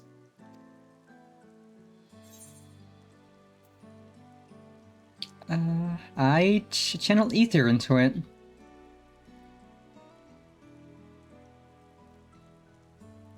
I see. Even with the right instrument, spellcasting requires the use of specific techniques. The Justiciar seems to lack any such expertise, so how did he tap into the treasure's power? I suppose the Perch of the Apex possesses some unique method of activation. When I spoke to the representatives of the other tribes about their treasures, no one mentioned special techniques being required. Not that the relics should have much in common to begin with.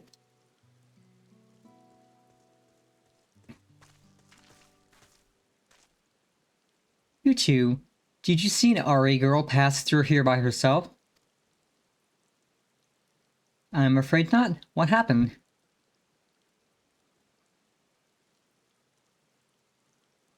Wait, I recognize you both. The hero of the final days and our recent visitor from Tural. Apologies for the imposition, but may I beg your assistance? It's all that Justiciar's fault. The girl said she was off to join the Fool's Crusade and ran out of Yedlamad before anyone could stop her. Oh boy. Her mother begged us to find her, but if she's following the Justiciar, she could be anywhere. You see, he's incited at locations scattered all over Thavnair. We can't stand here looking at rocks while a girl is in danger, especially if the Justiciar is involved. We have to help.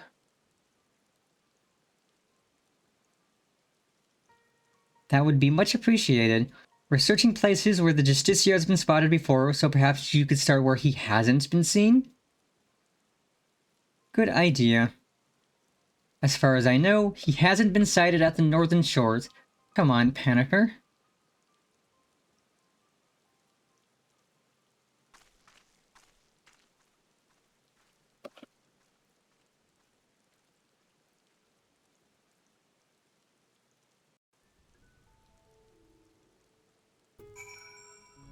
Something tells me we might get to do some combat soon, and I'm excited.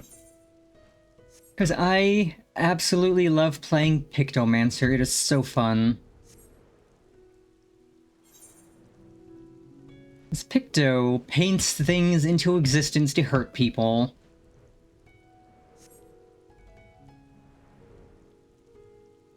Their whole shtick is just painting things to cause pain and suffering.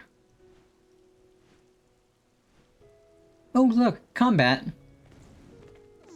These things look big.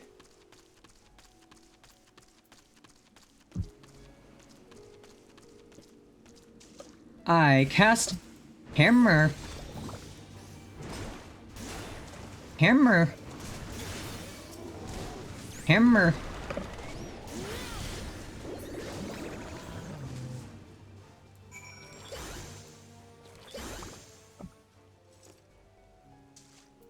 I've painted Hammer into existence.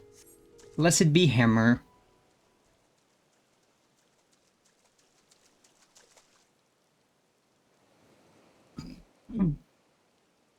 I heard fighting, so I came as fast as I could. It's a good thing you arrived in time to save the girl. Thank you, miss. Thank you. I'm glad you're safe, but your mother must be worried sick. You shouldn't wander off like that, especially not to look for a trickster like the Justiciar. What? You mean he's a bad man? Yes, exactly. He stole an important treasure from my village, and now he's using it to make himself look brave. But he needs it to kill monsters, to protect us. That's no excuse for stealing. He might have fooled you younglings, but the Radiant Host knows what he's up to. But he said he'd save us from the monsters. He's our hero. The Radiant said we shouldn't be scared, but we all know that Justiciar is the one who keeps us safe. We don't need the Radiant anymore. No hero can save the world alone.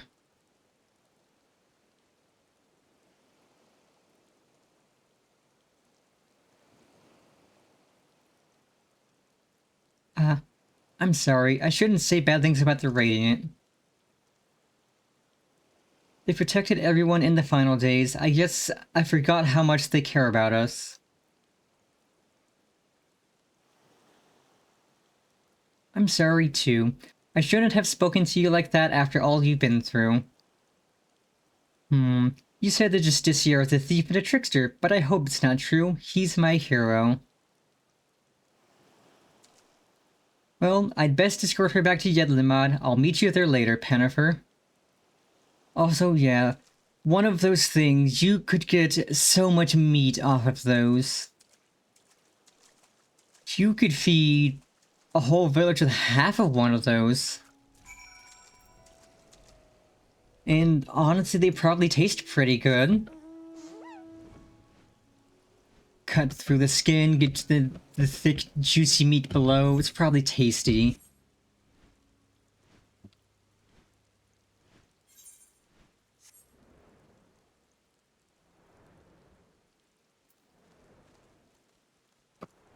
And to think, I killed 2 of those easily using hammer.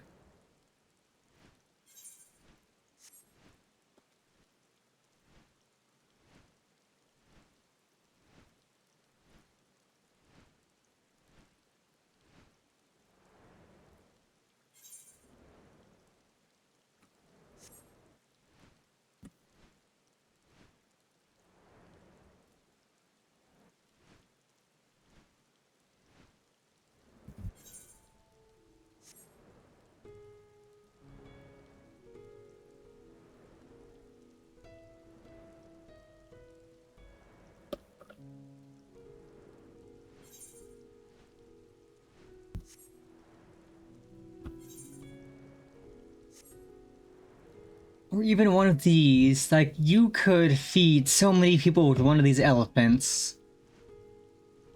I don't know how good elephant meat tastes, but it's probably enough to feed a whole village with. If it's not bad.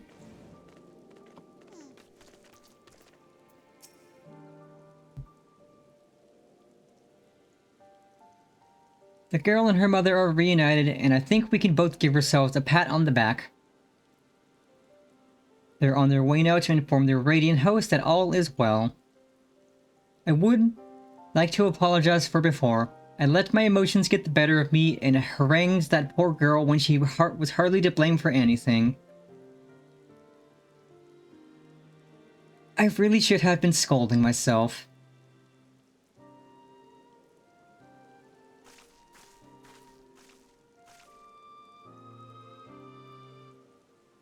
Pennifer, there's something I neglected to tell you before. The man who now calls himself the Justiciar came to us in the guise of a worldly merchant. He was eager to ask about the Perch of the Apex and its history, and I was equally eager to tell him, not even considering what he might do with the information.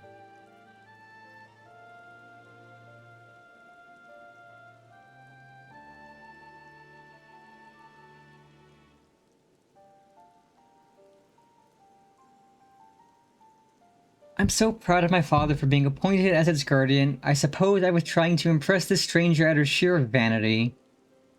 That vanity led to my father being attacked and the treasure being stolen from under our noses. I have no choice but to make amends for my mistake and bring it back.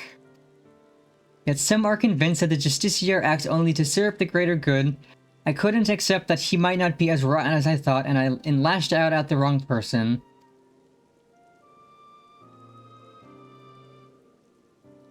From now on, I can't let my emotions cloud my judgment. I must remain calm and look at the facts for what they are. And the facts say that the Justiciar has done no harm to the people of Stavnair. Even so, the organization he serves, the Passage of the Unbound, is evil to its very core. If his actions at my village are not villainy, I don't know what is. The situation is fraught with contradictions. I still don't know what to think. What about you, Pennifer? Even if he hasn't attacked anyone, his actions are stirring unrest. Also true, elephants are cuter than giant walrus things. I agree. He speaks of justice and heroism with great bluster, yet there's something we're missing. Thank you, Pannifer, for your wise words. I sometimes find it difficult to keep my heart from skewing my perspective, so I'm grateful that you're here to help me see clearly.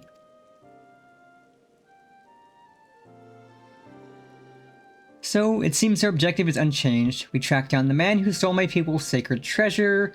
Whatever his intentions may be, unraveling them comes secondary to finding the man himself.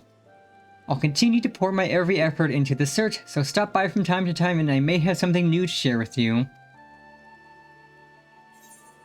Okay, we're gonna go to BRB for a few minutes while ads run. The BR back shortly. Like putting chemicals in the water that turn the friggin' frogs gay. Do you understand that? Turn the friggin' frogs gay. Serious crap gay. Frogs, friggin' frogs. It's not funny. I'm gonna say it real slow for you. Gay. Frogs.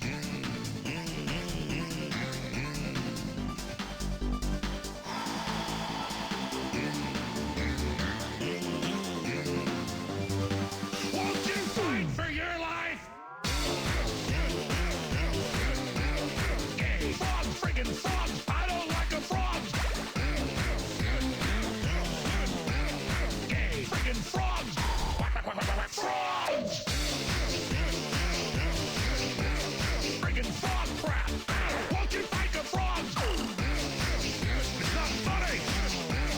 I'm gonna say it real slow for you. Frogs! I don't like them putting chemicals in the water that turn the friggin' frogs gay. Do you understand that? Turn the friggin' frogs gay. Serious crap gay. Frogs, friggin' frogs. It's not funny. I'm gonna say it real slow for you. Gay. Frogs.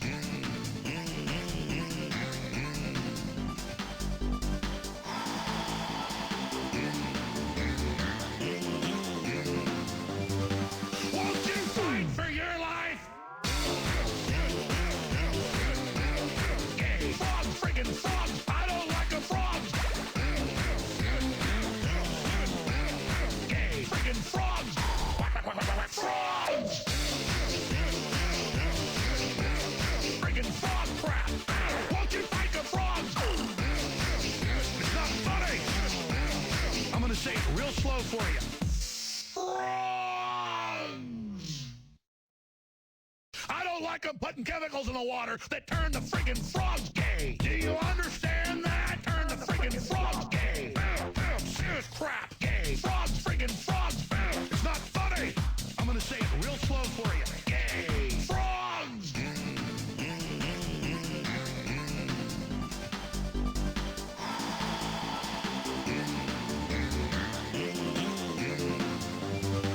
Won't you fight for your life?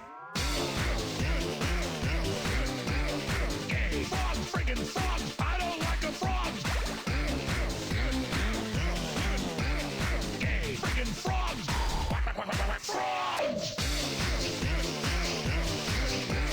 Friggin' frog crap. Won't you fight the frogs? It's not funny. I'm gonna say it real slow for you. Frogs.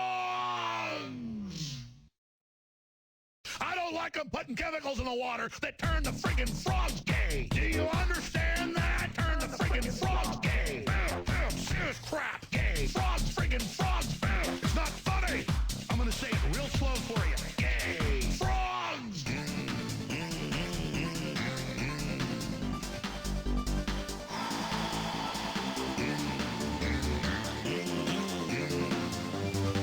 Won't you fight for your life? Gay. Frog, friggin' frog. I don't like a frog. Gay. Friggin' frogs. Frogs. Friggin' frog crap. Won't you fight the frogs? It's not funny. I'm gonna say it real slow for you. Frogs. I don't like them putting chemicals. And we are back.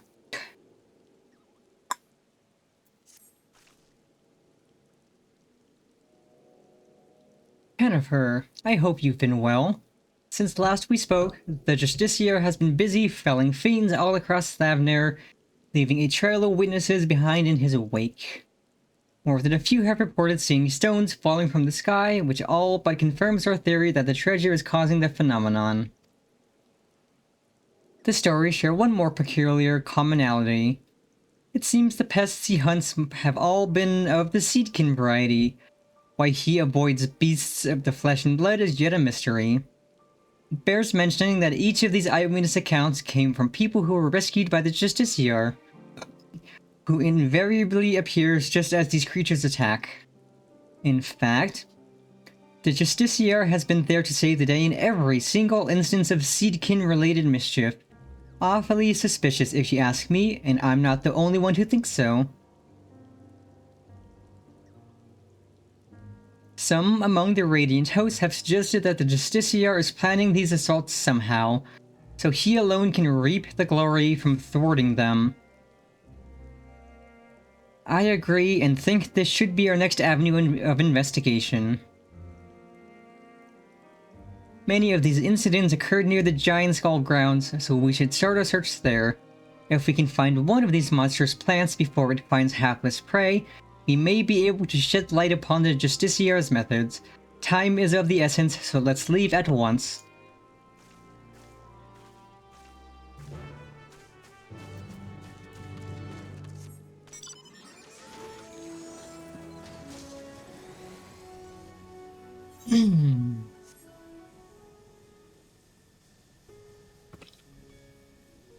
And now we're surfing on a giant robot.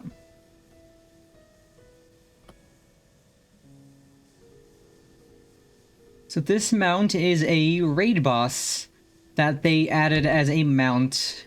And it even plays the boss's music. Let's see if I can toggle that on.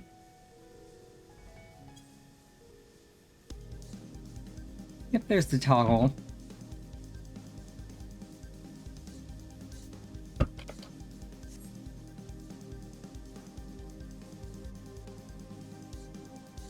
Forward and back, and then forward and back, and then go forward and back, then put one foot forward, forward and back, and then forward and back, and then go forward and back, then put one foot forward, forward and back, and then forward and back, and then go forward and back, then put one foot forward, and then forward and back, and then go forward and back, then put one foot forward.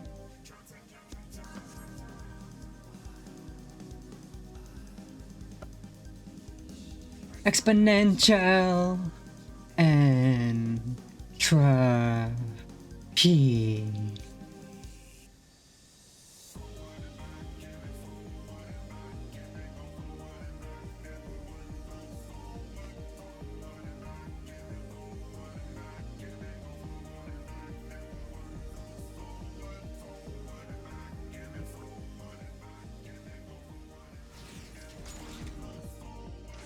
Oh, so the thing is, so the lyrics for that song basically explain how you do the boss mechanics.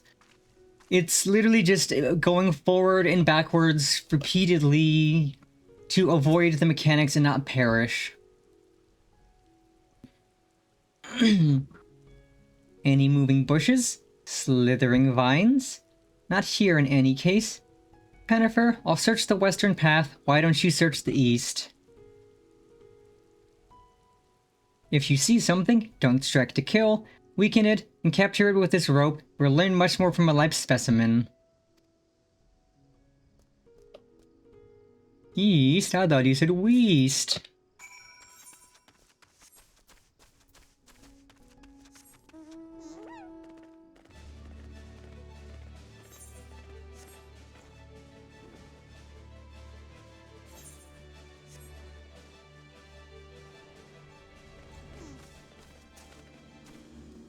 I summon Hammer.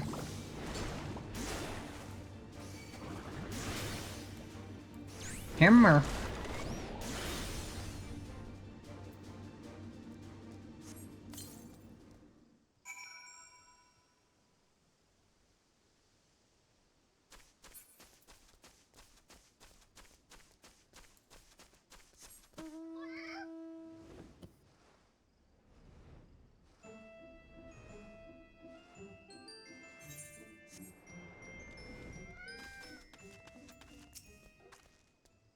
I see plenty of fauna roaming about, but the flora all seems to be of the rooted to the ground variety.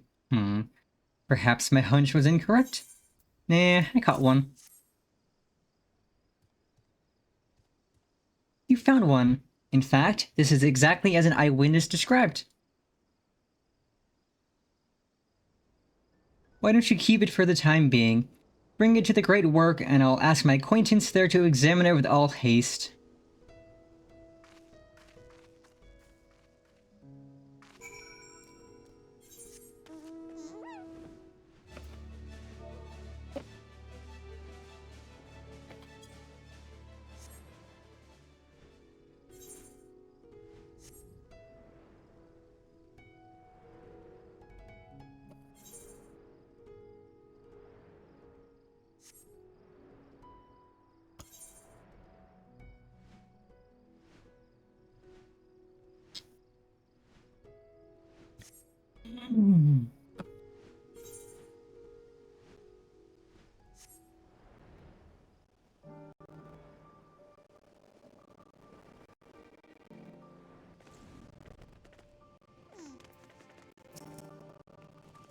Mistress Tepeke told me what to expect. Well then, let's see the thing.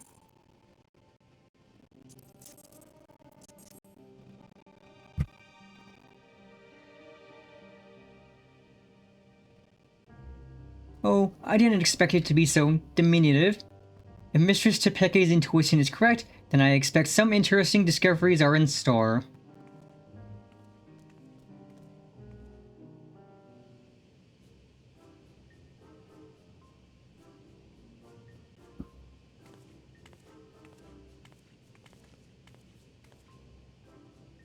You've brought me quite the fascinating specimen indeed. I can say for certain that this creature's growth isn't natural in the slightest. Biologically, it's still a sapling, as you can tell by its size, yet it is the result of a specific alchemical mixture which is used to spur the growth of seeds and mycelium to an unnatural degree. The agents have a side effect of making the creatures more aggressive, which explains why such a small specimen would so boldly attack beings larger than itself. Yet the solution requires ingredients most rare, and the cost of procuring enough to synthesize it would be beyond the means of most. So whoever is behind this, they are likely well heeled.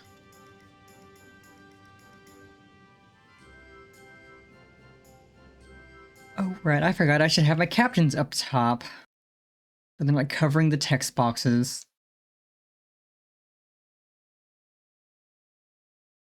As for the creatures themselves, if they were all grown artificially, perhaps that explains why most of the incidents involved small seedkin. Rather than wait for them to mature naturally, the Justiciar must have accelerated their growth so that he could deploy huge numbers over a short span of time. In fact, his plan likely requires they be small, weak foes in order to guarantee his victory. After all, the Great Justiciar can hardly be expected to bear the blemish of defeat. With these new details brought to light, it's almost certain he's staging these attacks on the common folk. Now we have a new perspective to guide our search. Perhaps you should return to Yedlamad. I hear the Justiciar is the talk of the village and they doubtless have stories to share. A splendid idea. Thank you. Your findings have brought us a step closer to unmasking that villain.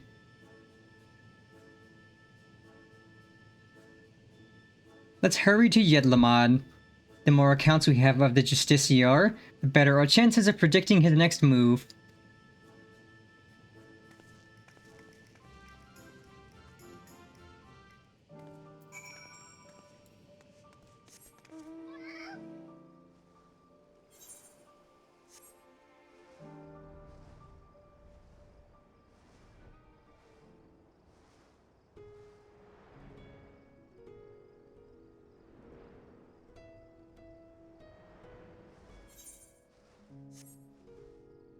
Yeah, let's see, this is 94.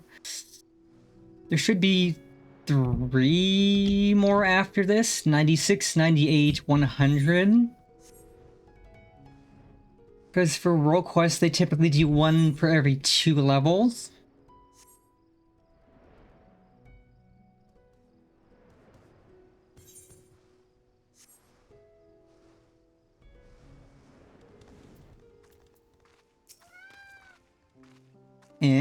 Don't tell me you've come chasing that half-baked savior.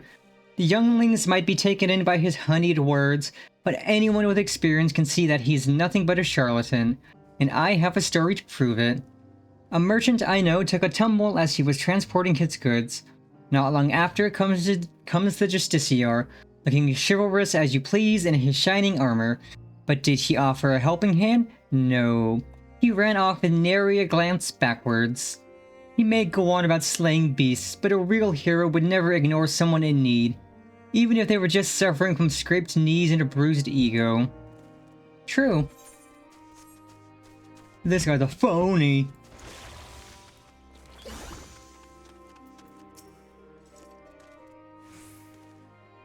Oh, you're hungry to learn more of the Justiciar? He's amazing. I was lucky enough to catch a glimpse of him on the road leading here, facing down a fearsome creature. I don't know how he did it, but he called down rocks from the sky to knock that thing flat. The Radiant Host were away on patrol, so if he hadn't come to our rescue, that brute would have marched right into our homes. He shouted that he was the savior of Razat-Han and even waved at me. Oh, he looked so impressive with the sun shining behind him. Cringe. This guy sounds cringe.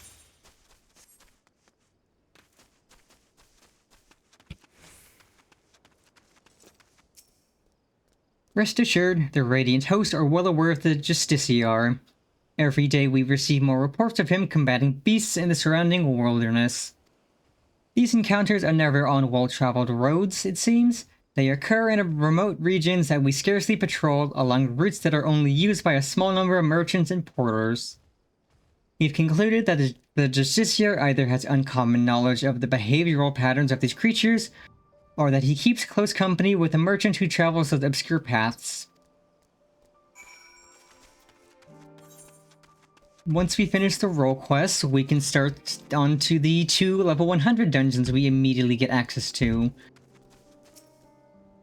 I am so curious to see what they're like. Jennifer, do you have a moment? I'm having a little trouble here. I sought this merchant out because I was told he dealt with the alchemists in the right work. I thought he might know something about the Justiciar, but when I asked, well, he's been like this ever since. Apologies, I was just surprised that you would ask me about that madman. What connection could he possibly have with me? The fiends he fights are grown with rare alchemical materials, and we think he may be staging these encounters. Since you deal in such wares, I wondered if you might know how he came into their possession. I don't know what you're talking about, I mean, I've never spoken to that man. Something is sus. I very much doubt that. Perhaps he'll be more receptive to questioning from you, Jennifer?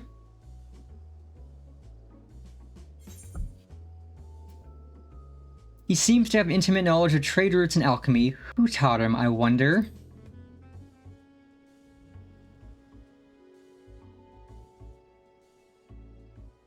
Come now. Any merchant with a nose for profit has good relations with the alchemists. By your way of thinking, any one of us could be in league with the Verazon. Verazon, you said? Who is that, may I ask?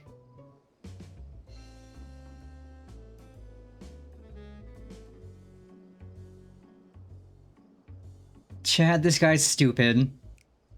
This guy's an idiot. Huh? What did I... No, that's my name.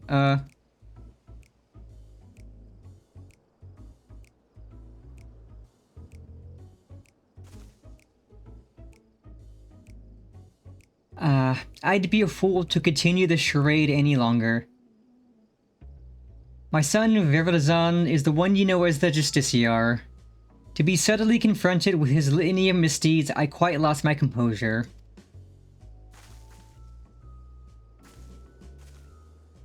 You're his father? Then, do you know how he came into possession of such rare materials and knowledge? He stole them from me. My most valuable materials and my precious maps. Yet I was the one who chose to hide that fact, and I bear the blame for the consequences. What can you tell us about him as a person? Virazan was obsessed with tales of legendary heroes, even from a young age. I paid a great deal of money to have him tutored in the art of the bow.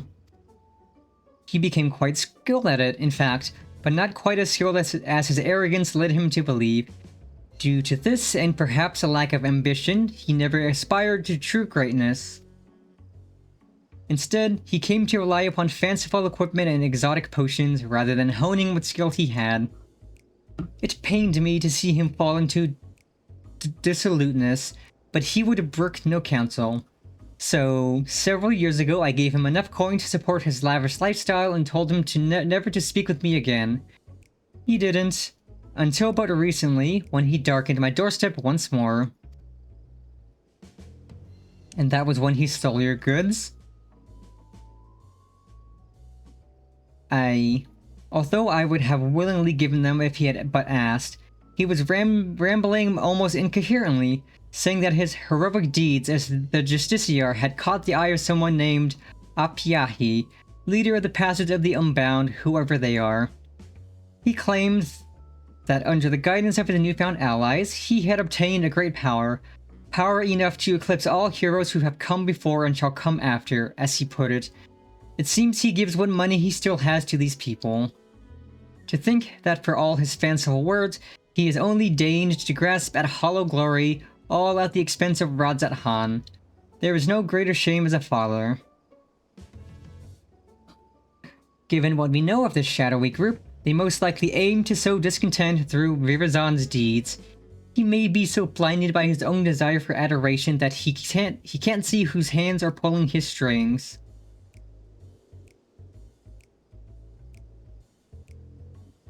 You're saying that he's being used? If that's true, then I can no longer remain silent despite what shame it may bring. I see now that sharing my story might be the only way to save my son. Indeed, I suggest you tell the Radiant Host at once. Of course, we'll be pouring our every effort into stopping him. Thank you for giving me direction. I didn't imagine our meeting would end this way.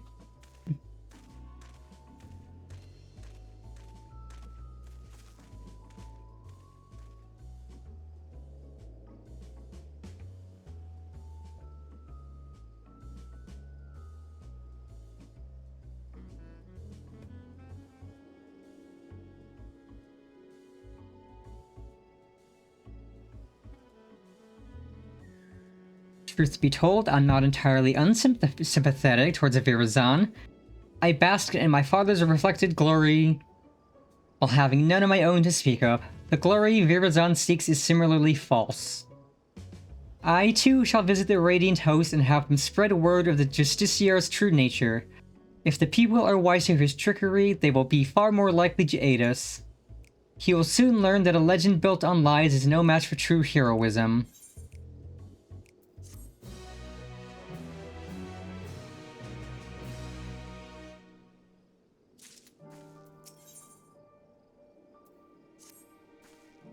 Greetings, Pennifer.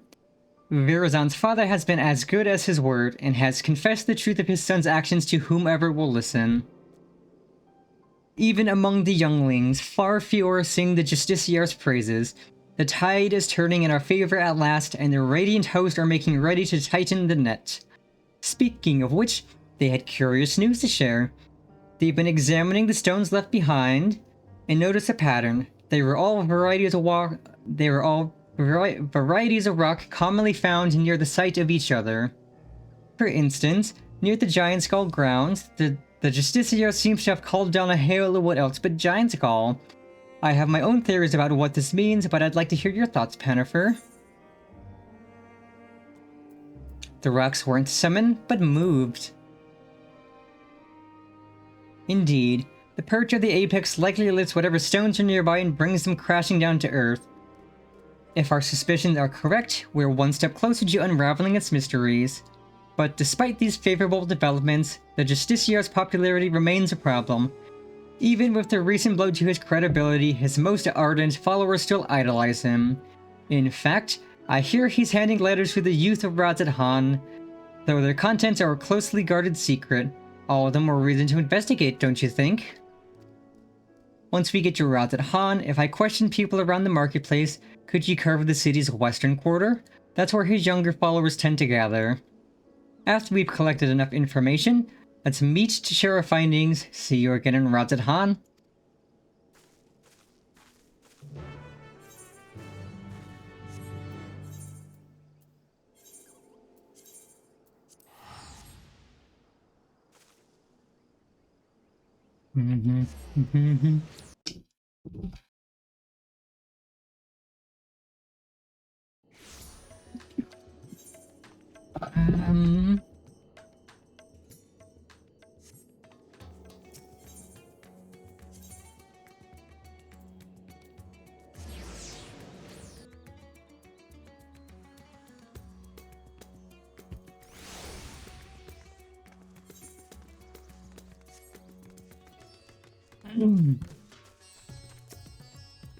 The Justiciar gave me that invitation himself, only for some thief to snatch it right out of my hand.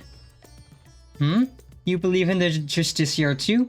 Well, I didn't have a chance to read the whole letter before it was stolen, but he's gathering his most devoted for a special audience. The bastard who stole my invitation is clearly up to no good.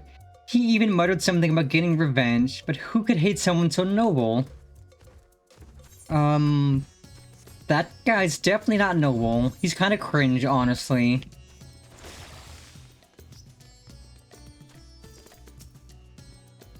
Yeah, I know about the letters. Me and my friends didn't get one, though. The grown-ups get angry if you talk about the Justiciar. But guess what? I heard Zashal talking about him over by Marid's Mehan. He had a big grin on his face, too.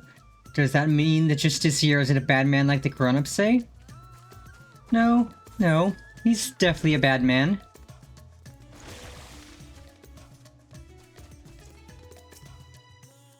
Oh, you're the one who's always following the Chepeke around. I heard she's spreading rumors about this city's savior. She's not spreading rumors about me. I won't let her harm his reputation any more than she already has, so I've nothing to... Well, okay, you're being rude. Don't call me a lapdog, you little shit. I'm not someone's lapdog. I'm the savior of the final date, you little shithead. You're being quite rude.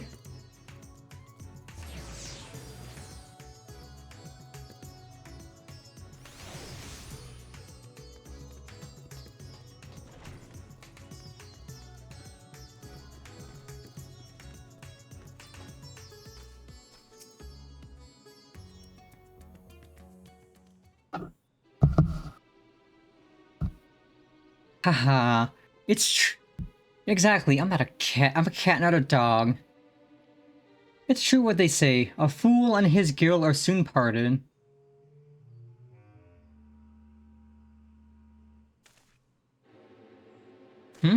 Why, if it isn't one of the heroes of the final days, heh. This isn't about that map I sold to your companion, is it? You'll find it points the way to the vaults of Al-Sadal III exactly as described.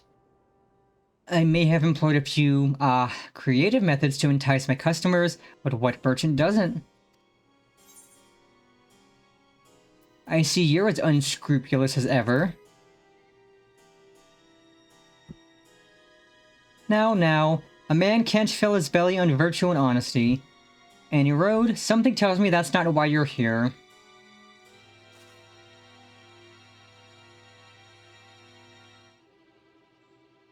You're after the Justiciar? Your choice of quarry is unusual, to say the least. But perhaps I can help you along, eh? A young man came asking for a map to open the way to Uzenair. I sold him every map I had, assuring him that the one he needed was among them. I suppose he found it, as I hear these letters that were handed out contain a copy of a map. I dare say that young fellow was the Justiciar himself, and he's planning a clandestine meeting in the Uzenair canals. Mind you, it appears he has no shortage of enemies. No doubt they'll try to interfere. Thankfully, Radzat Han isn't known for large-scale criminal organizations, but that hasn't kept the less scrupulous citizens from dirtying their hands when times are desperate. From what I hear, bandits seeking to rob trade caravans keep running into the Justiciar during his fiend-felling exploits, causing their raids to end in failure. Like as not, they'll try to infiltrate his group of followers and settle the score. And that's where my knowledge of the matter ends. If you're wondering where the meeting place is, all I remember is that the spot marked on the copied map is somewhere in the Shroud of the Samga. So, does that answer your queries? I suppose.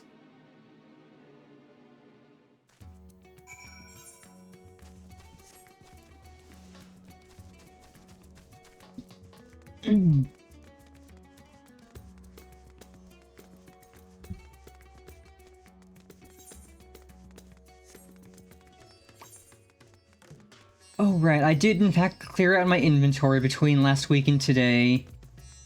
So my inventory is not a hot mess. Those in support of the Justiciar didn't seem surprised when I told them of his misdeeds. But still they were reluctant to betray him. In short, I've had no luck. What about you, Panifer? Yeah, exactly, not a lot of scruples to be found. Your investigative abilities never cease to amaze me. As for this gathering Virazon is planning, I expected some scheme to prop up his flagging popularity. Even so, many of his devotees are younglings, ill-equipped to make the perilous journey to the meeting place. If they've any sense, rather than attempt to travel there directly, they'll stop at settlements along the way to rest and confirm the route. You said the map led into the Shroud of the Samga, yes? That means Palakistan is the closest settlement. I hear many took refuge there during the final days, and it's now a bustling town in its own right. The arrival of more people would hardly raise eyebrows, making it the perfect place to avoid unwanted attention while they make ready. We should head there before they leave on the final leg of their journey.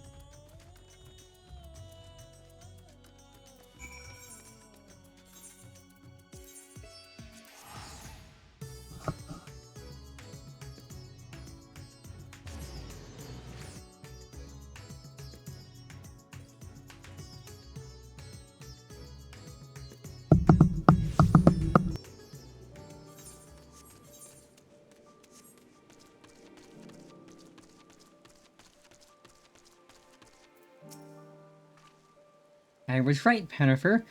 Many of the youths are carrying pieces of parchment. Those must be the letters. It seems my reputation has preceded me.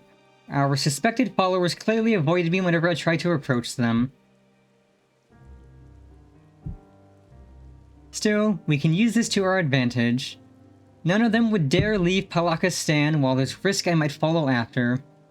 I'll keep watch over the comings and goings, but will make sure to leave obvious blind spots. If one of the Justiciar's followers attempts to escape the village, I need you to go after them. Now, find a vantage point that affords a good view while keeping you hidden. Once you've started pursuing our unwitting target, I won't be far behind.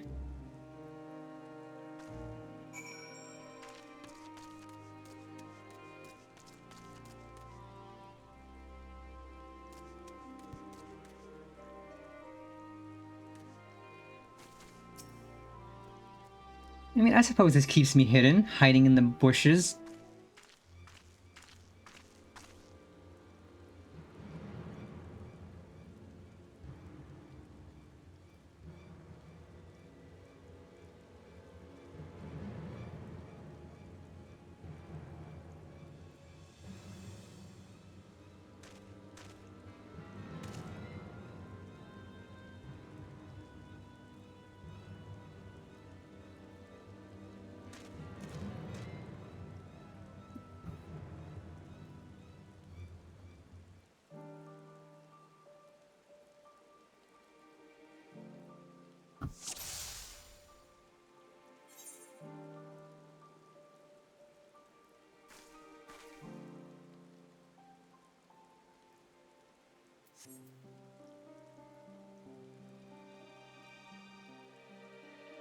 What designated location?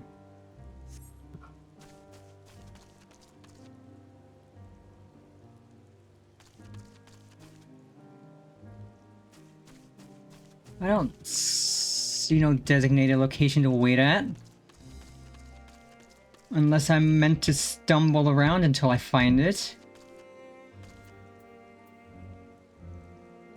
Unable to open map at this time, eh? Okay, maybe it's up here.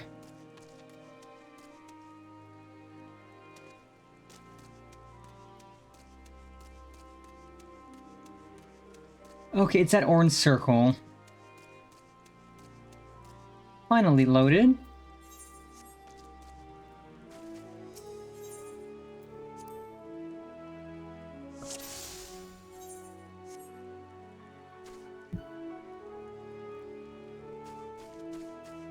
And now we play sneaky game.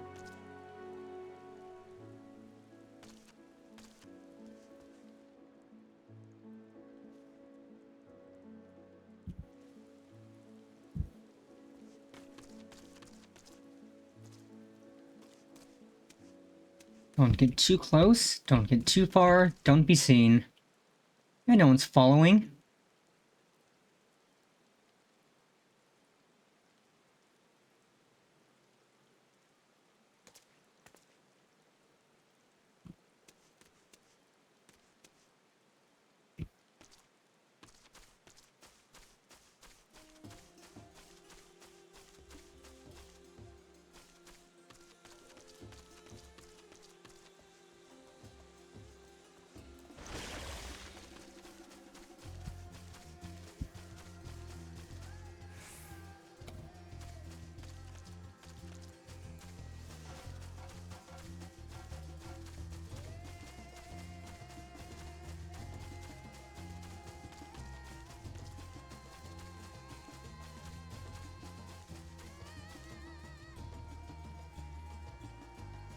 I mean, there's a giant elephant and some monkeys.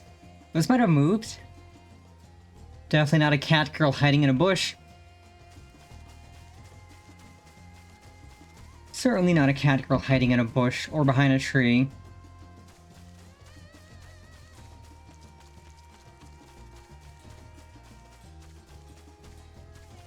Well, that was quick and easy. I figured it'd be quick and easy.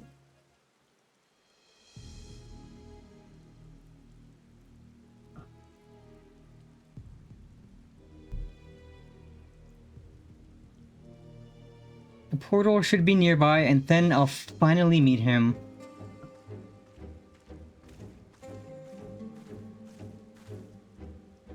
Huh?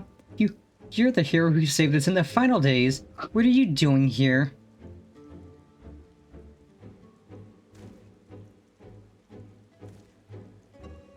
So you're working alongside that woman I saw at the village? I've heard about the rumors she's spreading, but I had no idea she'd enlisted your aid. The Justiciar saved me, you see. I was transporting goods for a local merchant who was too miserly to even hire a proper escort. A ferocious creature ambushed me, but my savior appeared from nowhere and saw off the beast. I owe him my life. That's why I came here, to see if there's any truth to the rumors. But now I understand I'm in over my head. I'm going back home. Here, you can have the map.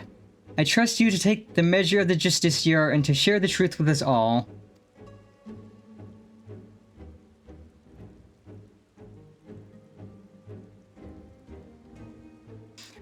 Oh, original Spyro? I haven't played that in ages, but I've played it before.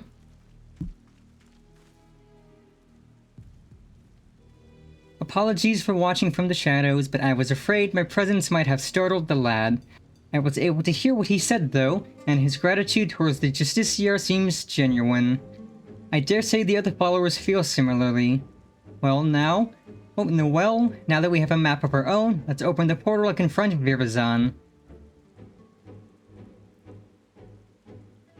But yeah, sometimes this has a little plot-relevant sneak mission where you just have to follow someone while hiding behind rocks and stuff. It's usually not super painful, sometimes it can be a little annoying.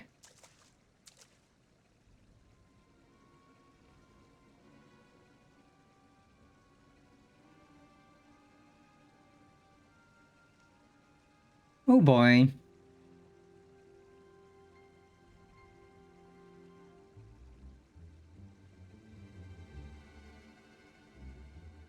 That's a lot of rocks.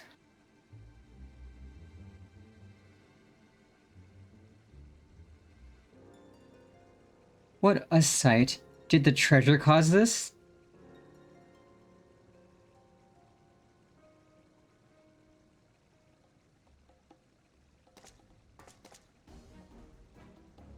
Oh my, if it isn't the hero who saved Han, nay, the world itself. I never expected someone so vaunted to attend my audience, but I am honored nonetheless.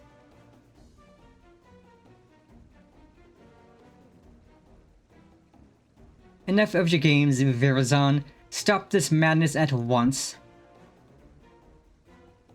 After giving you such a warm welcome, these are the thanks I get?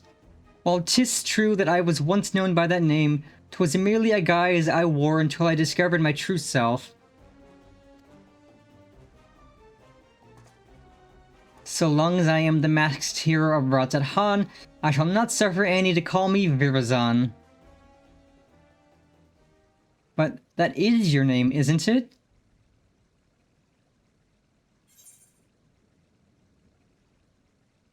A hero should take pride in their name.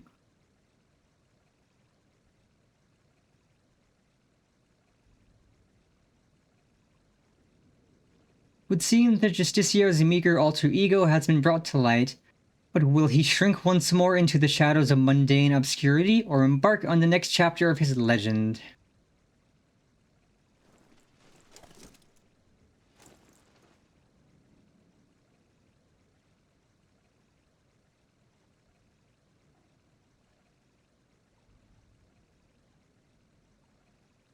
For a second, I was gonna be like, wait, is that a Voxer? Cause the face and the hair color looks a lot like Shenpai's character. I was like, wait, what? But then I remembered this is just an NPC. Albeit an NPC that looks quite similar. I was just like, huh? Very well, my name shall ring throughout Han. Let it be known that the Justiciar is Virazon, and Virazon is the Justiciar. What are you saying? You unleash the perch of the Apex upon your own followers? You know its name? Wait, I remember you. The girl from Dawntrail, yes? Your village's artifact is not discriminating in its wrath. Some among my followers harbored wicked intentions and it brought sorrow unto my enemies. The true of heart caught in the aftermath were merely unfortunate. But they believed in you, even though you tricked them. What kind of hero are you? A hero that's about to get his butt whooped. You, too, would oppose me? I had thought that as fellow saviors we might find some common ground, yet it would seem we are destined to walk different paths.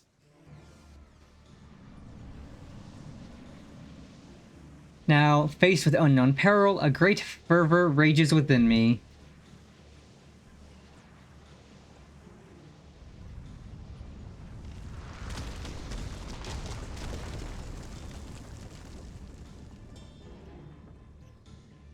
However, here is not where we shall match wits. No, a more fitting battleground is in order. We will meet again soon, you have my word.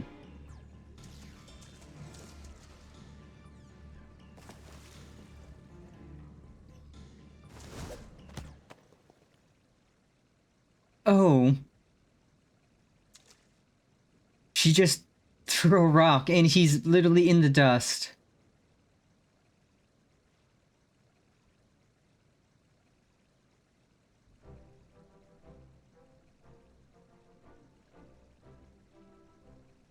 That was kind of funny. I was expecting him to have snuck off, but no, she just throws a rock towards him and it actually hits him. That was actually kind of funny. So, can you tell us what happened here?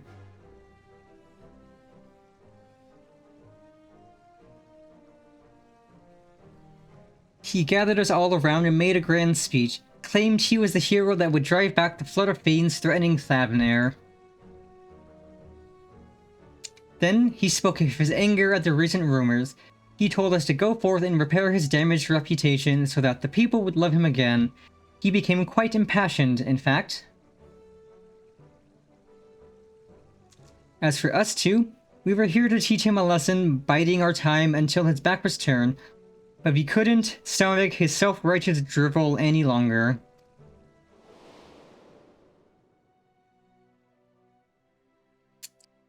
He acts like he's the god come to grace Thavnair, but most people have grown wise to his tricks, including the Radiant host. We stepped forward and told him as much, then demanded that he admit he's been pulling the wool over everyone's eyes. That's when he started waving that thing around. We soon learned that the rumors of its power were true, and rocks started falling down around us. Even us true believers were not spared. There was nowhere to run. The Justicia said such power cannot be fettered, and that sacrifices are unavoidable, and all the while, he was laughing. We pleaded with him for mercy, but that just made him angrier. He flourished the object again, and yet more rocks assailed us.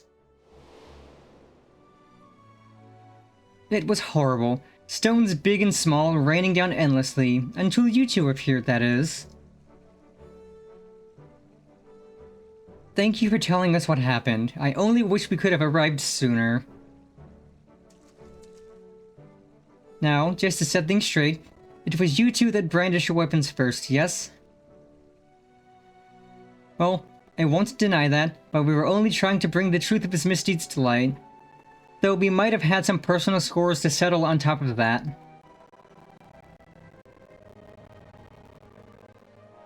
Before I left Palaka's stand, I asked the Radiant host there to look out for anyone returning from the wilderness.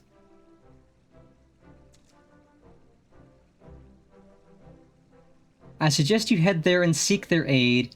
While you're there, share with them what you just told us, and as for the pair of you, don't even think about running away or you'll have us to deal with.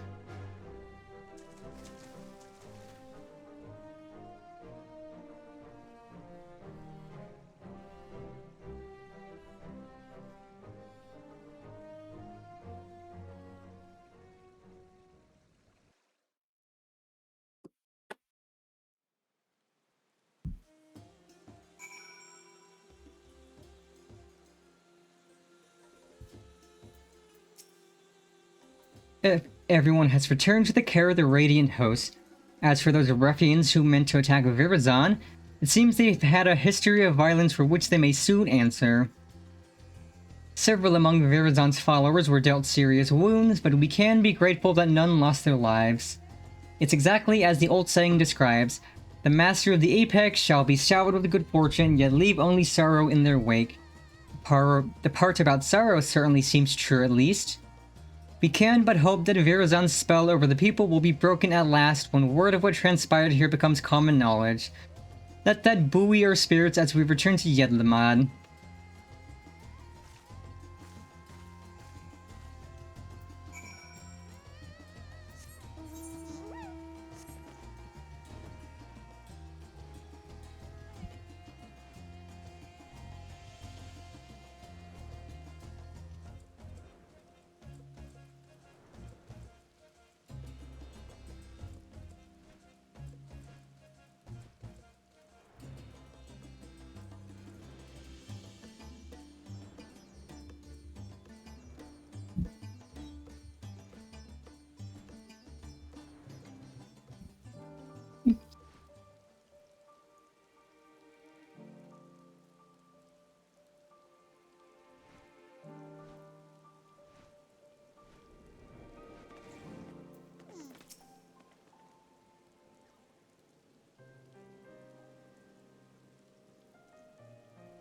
Well, that was certainly an ordeal. Although Virazan got away, we can look back upon what transpired to plan our next course of action. It appears that the treasure takes rocks from the surrounding environment and makes them rain down upon the wielder's surroundings. However, the power seems to be somewhat haphazard. While Virazan himself wasn't struck, the boulders assailed friend and foe alike. Something else has been nagging at me, as well. The stones we saw in the canal seemed quite a bit larger than the others. I don't know what to make of it, but I will give it some thought. We still don't know exactly how he controls the Apex's abilities either. We must focus on these mysteries as we continue our investigation.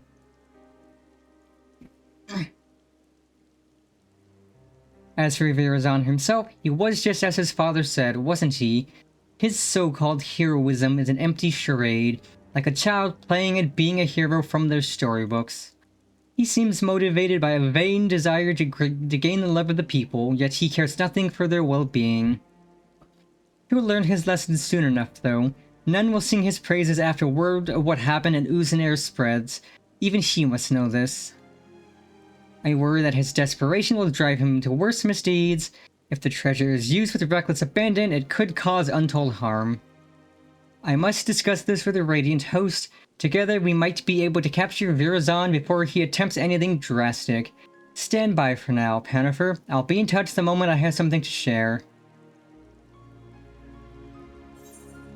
It is kind of amusing that we just get to fly around on whatever mounts we want, and these NPCs are kind of just walking the long way.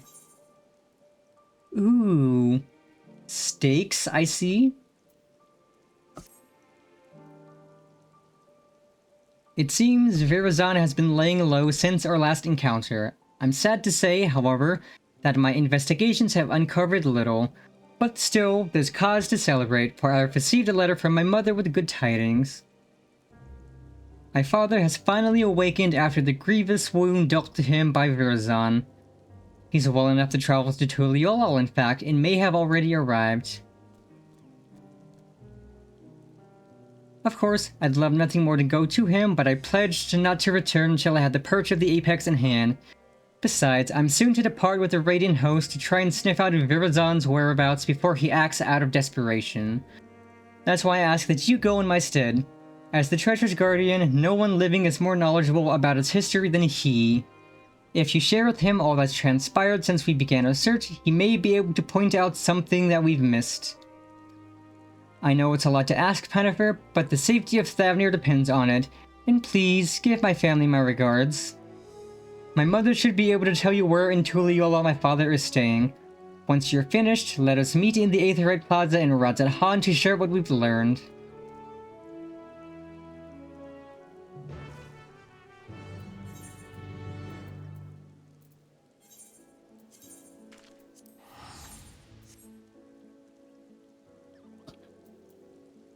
It should be daytime in-game, so we should get to hear the good music. Or the fun music, the upbeat city music. Hell yeah!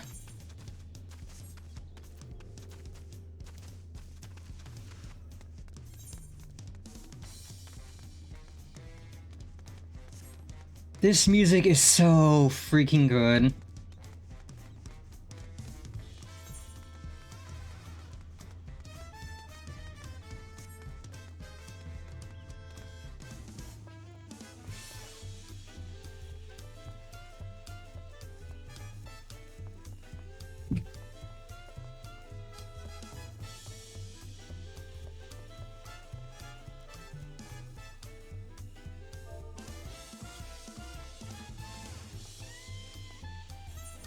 What other dancey emotes do I have? Bee's Knees, which is like the basic bitch emote everybody gets because it's inexpensive. I can do the Mandrivel Mambo. I can reprimand someone.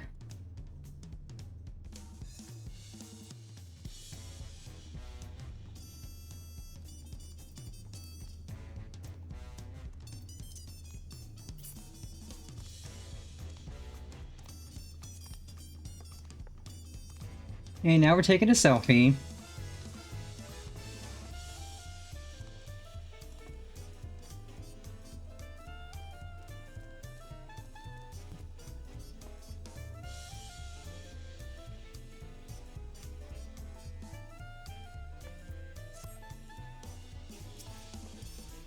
Oh, if it isn't Pennifer, but I don't see Tepeke with you. Did you come alone? I'm glad to hear my letter arrived safely, and that Tepeke seems to be as tenacious as ever in her search. Her father Netse has already arrived here in Tuliolol, but has barely stayed in one place since. He seems desperate to help Tepeke from a distance in whatever way he can. He told me he was traveling to the Piarionananan plain in search of information he assured me was quite vital. If you wish to speak with him, he'll doubtless be in the area.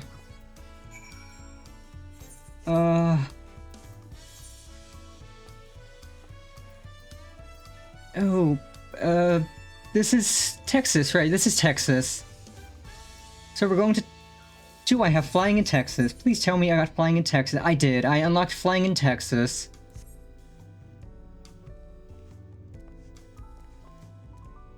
Once we finish the roll course, I will need to show you the Disney-ass music that we got for finishing the expansion.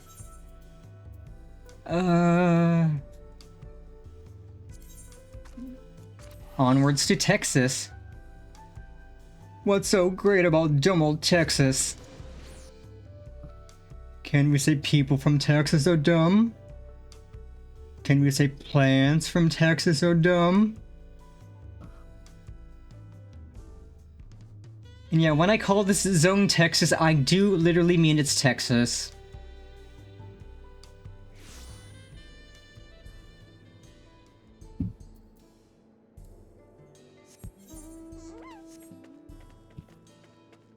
Yeah, welcome to Texas.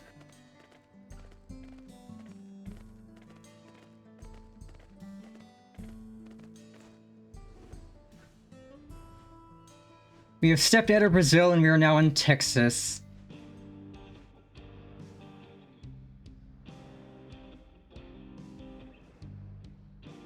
Yeah, it's like it's North Mexico or Texas before we took it from Mexico. It's still very much just Western. It feels aggressively Western.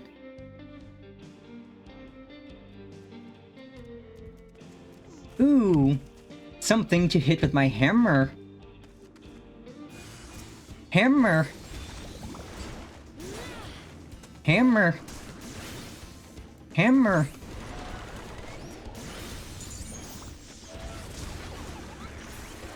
Get mooled on, nerd.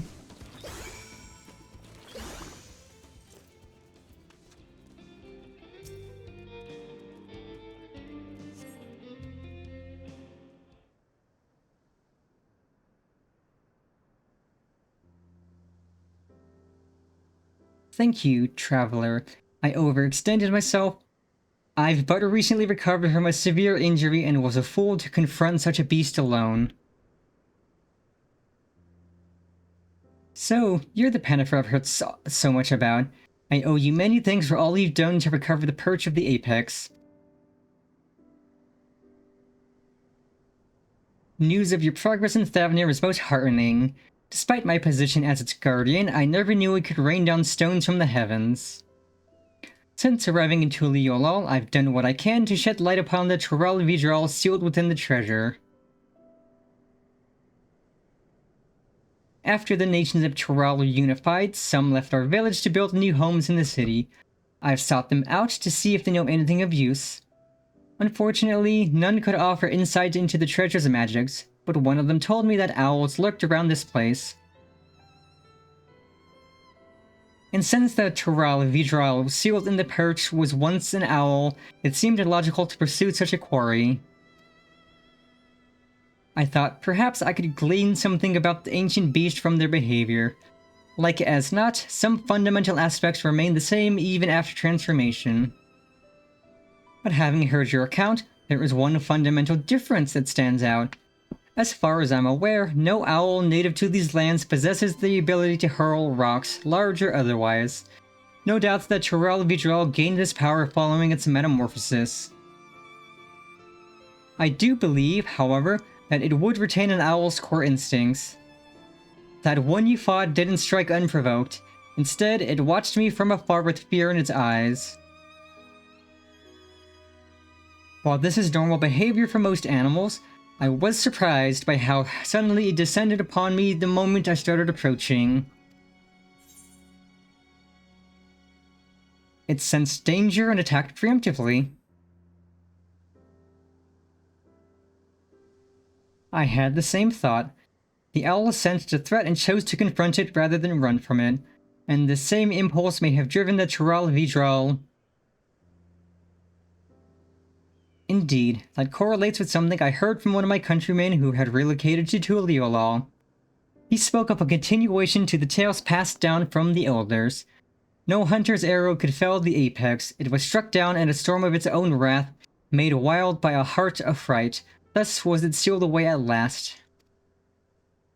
Now, judging from the owl's behavior, I can theorize that the treasure is activated when its bearer senses danger, and according to the theory, this power can easily get out of hand if its bearer is panicked. Of course, this theory must be tested first. Virazan will certainly use the perch of the apex again. When he does, I ask that you and Chepeke pay special attention to the circumstances leading to its activation. You have my thanks. Loath though I am to admit it, I've yet to recover from my long convalescence, and I would only be a burden to you. I wish I could aid my daughter another way, but you more than make up for my absence. Please lend her every bit of knowledge you have, Panifer. I pray that my daughter will soon return home, treasure in hand.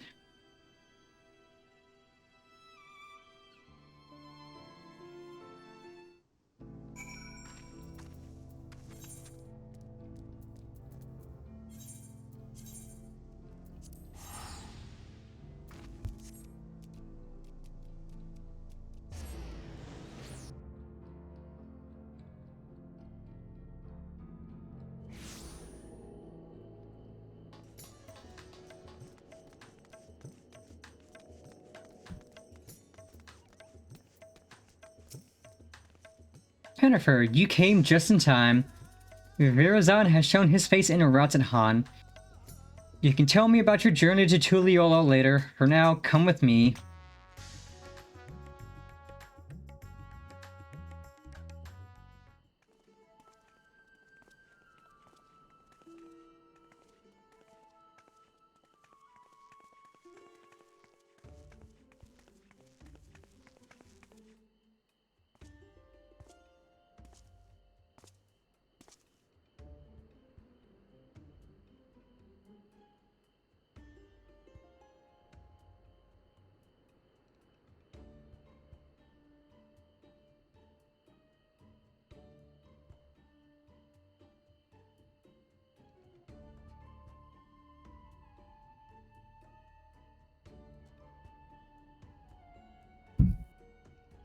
Haha. Are you surprised? Thanks to the sage counsel of a fellow hero, I have decided to doff my mask. Although my face may be unfamiliar, I believe you know who I am. I was once the Justiciar, but now you may call me Virazan. I am Thavnir's protector, its savior, its hero. You may have heard salacious rumors that I have orchestrated the very attacks which I so valiantly drive back. That I was behind the catastrophe at the Uzinir canals. I am here to assure you that those are false aspersions all cast by those who are envious of their betters. Okay, shithead. I give my life for this fair city and its people, and I would give more still if I could. What should we do? It might be best to lock him up before this gets out of hand.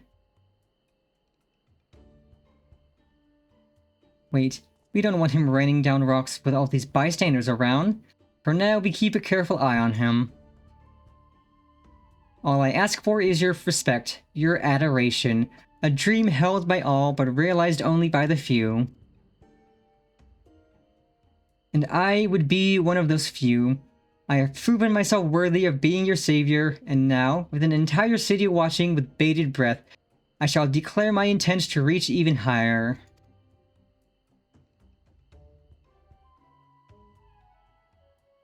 Yes. Uh-huh. For I can protect you all the better as your ruler. I shall retire the mantle of hero and take up the crown as the king of Radza. What the fuck are you on about, you idiot? The city doesn't need a king, it has a dragon as its ruler. The bastard's gone mad, yeah, he has. I wield power unassailable. With me on your throne, you would never again have cause to fear. They don't have cause to fear. Again, a dragon leads them. It's a cool dragon, he's a friend. All would live in peace, all would shower me with love. They would shout it to the heavens, and from that love would spring a new Radzat-Han, a greater Radzat-Han. This guy's an idiot. Enough of your lies, Virazon. The power you wield protects none but yourself. To everyone else, it brings only ruin. Of course, the road to greatness is ever paved with necessary sacrifices. Yet so long as your ruler lives, Radzat-Han shall know naught but prosperity. Vitra already lives, he's not dying anytime soon. Exactly, he's one of the Elder Dragons, one of the first brood. Literally one of the strongest things to have ever existed on the planet, because technically they don't come from Eorzea, they came from another planet. Like, it is so very hard to slay one of the first brood. You think you're better than Master Vitra? He bore this city and its people on his back, while you look fit to collapse under the weight of your own armor. You're no leader, you're a damned joke. Does this man speak for you all? Is there not one among you who would follow me into a brighter future? Ah, but I am nothing if not monogamous. Until you find the wisdom to accept me as ruler, I shall continue to stand vigilant as your eternal shield. Stop this, Virazon. You're only making it worse for yourself. Yeah, this guy is extremely cringe.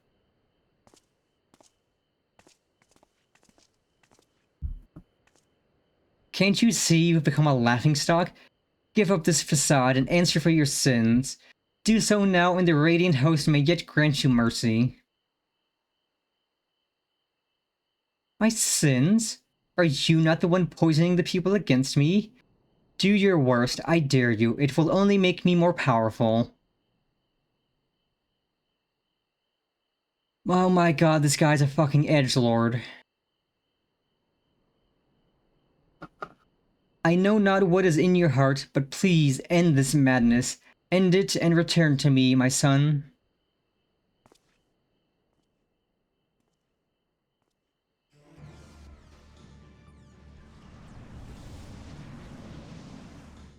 Oh boy.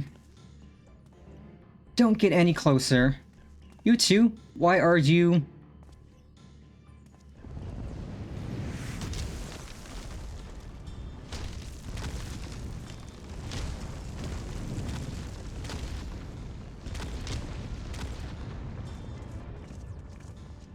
What?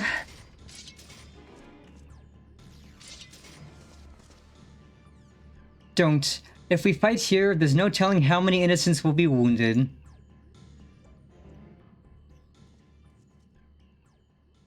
Pathetic as ever. I tire of this farce.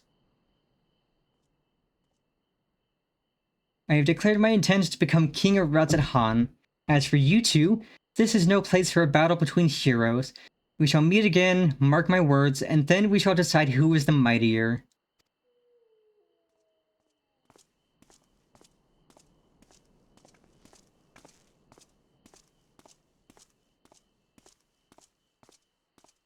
fuck do you mean, who is the mightier? I've saved the world. I've saved multiple worlds, multiple times.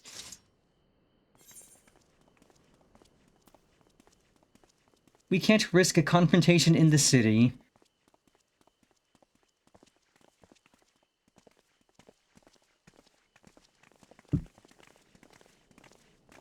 You're right, of course. As much as I hate to see Verazon walk free, we've yet to ascertain the extent of his power. For now, we must bide our time. I noticed that despite all his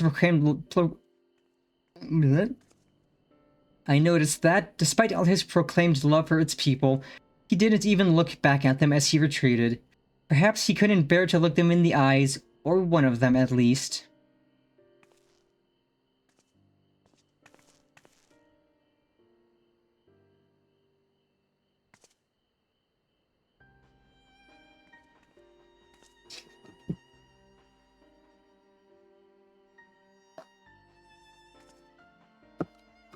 This guy is, in fact, insanely cringe.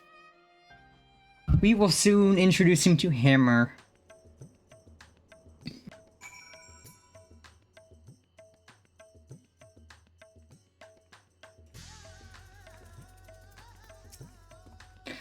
That was a disaster. Verazon is truly lost. At the very least, he's committed himself to fomenting unrest within Radz-at-Han. And although he's my son, I cannot condone his actions.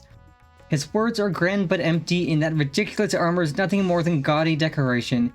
He is truly the embodiment of false heroism.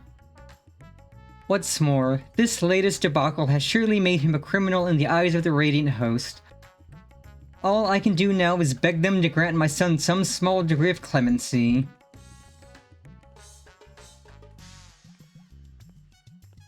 Before you go, may I ask you something? After Verazon called down the rocks, did you see his expression? I thought it peculiar, but I'm curious as to what his father saw in that face. Aye, it was a familiar look. When I used to scold him for losing himself in make-believe, he would get that same cast in his eyes. A look of petulant rage, as if he resented me for pulling him out of his reverie and into harsh reality. He hasn't changed. Apologies, but I must go. Just as I thought, even clad in his shining armor, he can't bear to be told no. Oh my god, this guy's a brat. This guy is literally just a brat. And now his childish games have taken a malevolent turn. But for now, we should return to Yedlamad. I still have yet to hear what you learned in Tuliolol after all. This guy is literally just a brat, but thankfully I'm a bigger brat.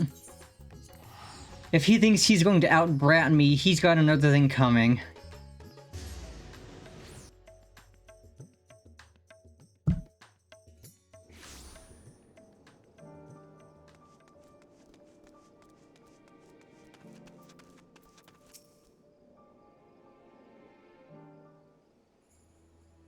Exactly, he's a brat in the worst way.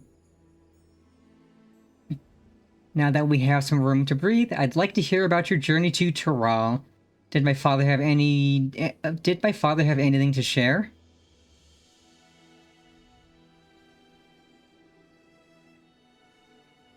I'm heartened to know that he's well enough to go chasing after owls and such, though I wish he would take more care.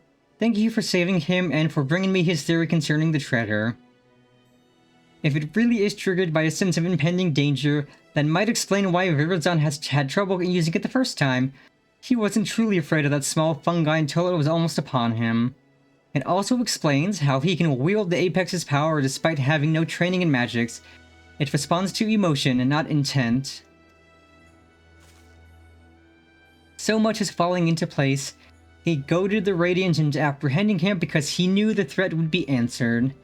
You saw how nonchalantly he quit that plaza, almost as if defying someone to stop him.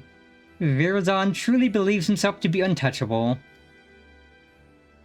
I think his words and deeds align with the theory well enough. As for that curious fragment of his story...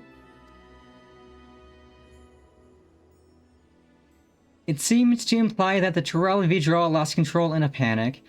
Perhaps its strength grows in proportion to the danger it senses, and when that danger is too great, well... You saw what happened at the Uznir canals in Radzat-Han. You were present both times, as were others who wished Virazon ill, and both times we saw stones much larger than we've seen before. Now I understand why he's so eager to face you. An opponent of your caliber will strike fear into Virazon's very core, and that fear will summon a power greater than any he's ever known, power enough to bring a hero to her knees. Or so he thinks, but we know better. We'll use that arrogance to our advantage and bring him crashing down to the earth. Although we may have to contend with falling rocks for a time, in a straight fight he will be outmatched, so we strike fast and we strike hard, until that fancy armor is nothing more than mangled steel.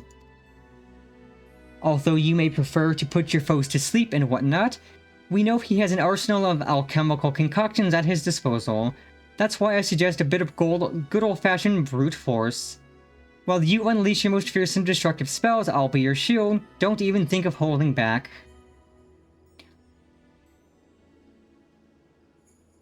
I look forward to fighting by your side. Now we simply have to find a suitable arena. I shall consult the Radiant Host as to the location. Once that's decided, we'll confront Virazon for the final time. Yeah, like, if you want to be a likable brat, you've got to be endearing. Like, he's not endearing, he's just an annoying brat. Like, I'm endearing, Kogi's endearing, Callie, Fang, they're all endearing. He is not endearing, he's just an annoying brat. You'll be pleased to know the Radiant Hosts were most helpful in finding a place fit for a duel. When I saw it, even I began to believe our encounter would be one for the songs. Speaking of which, it seems your name is on the lips of all and sundry. The people already consider you the true savior of Radzat-Han and believe you will bring Virazon the deceitful to justice. We apologize for putting so much weight on your shoulders, but something tells me you're used to it. Yeah, I am. The final showdown shall take place in the mountain pass leading to Khadga. Her great crystals will stand as witnesses to its conclusion, suitably romantic and suitably isolated. The Radiant Host have spread word throughout Thavnir that a hero has arisen to challenge Virazon, and his pride will force him to answer. The entrance to the pass is at the Giant Skull grounds. Let's head there at once to await his arrival.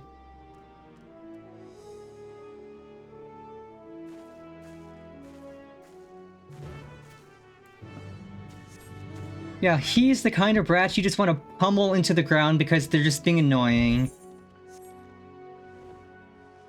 There is nothing playful about his brattiness, he's just a nuisance.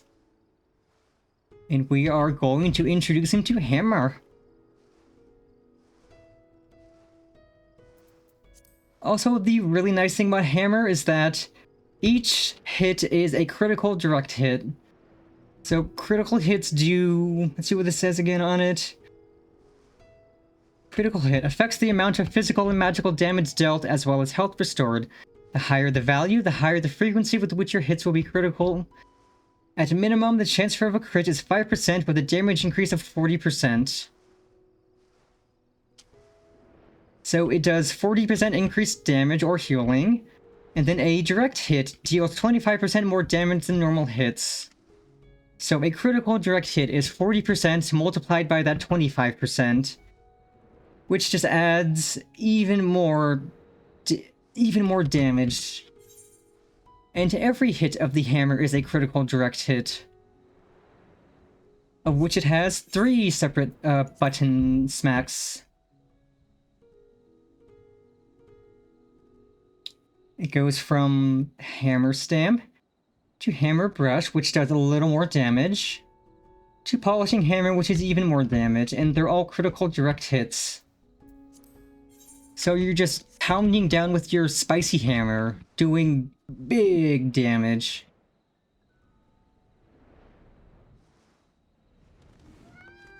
Solo instance time, let's go! Shremel here has opened the way towards Khadga. I'm certain Virazon will arrive before long and then will wipe that arrogant grin off his face. But first, we should check our gear and gird our loins for battle. Are you ready, Panifer? Yeah, my gear doesn't need to be repaired immediately. I could repair it afterwards before we do the dungeon.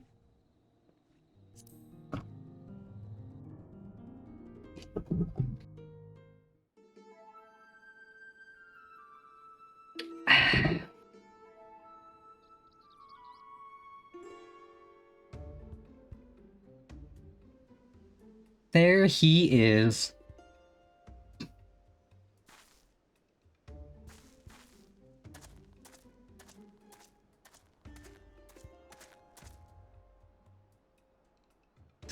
Through the cragged peaks of Khadga, desolate winds blow over the field of battle. Oh, what a fitting location you have chosen for the conclusion of this legendary rivalry.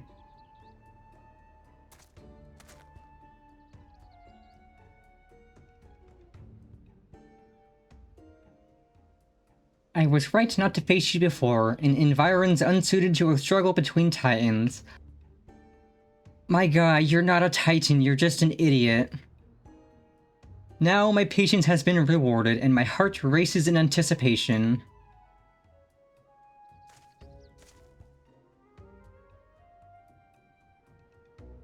I knew you would answer our challenge. You would never be able to stomach the people calling you craven.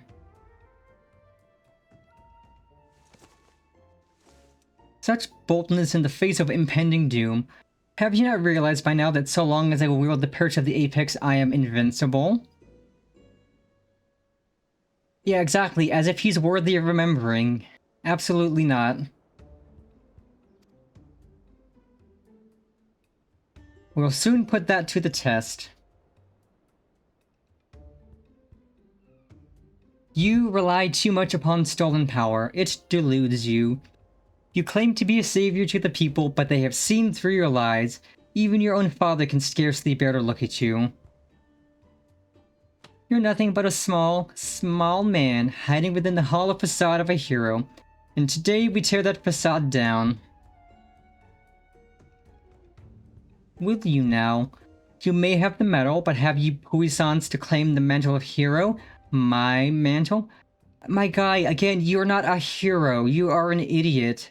You're just an annoying little brat.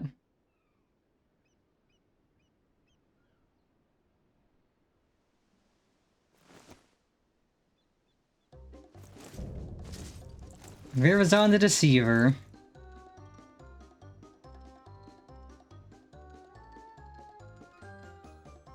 Time for words is past. Follow my lead.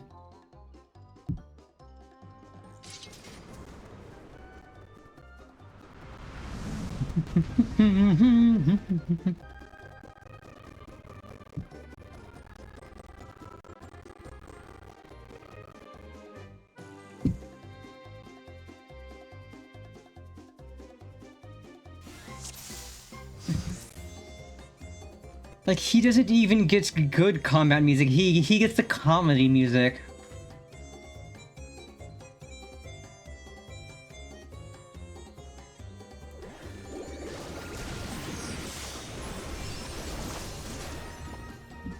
Hammer.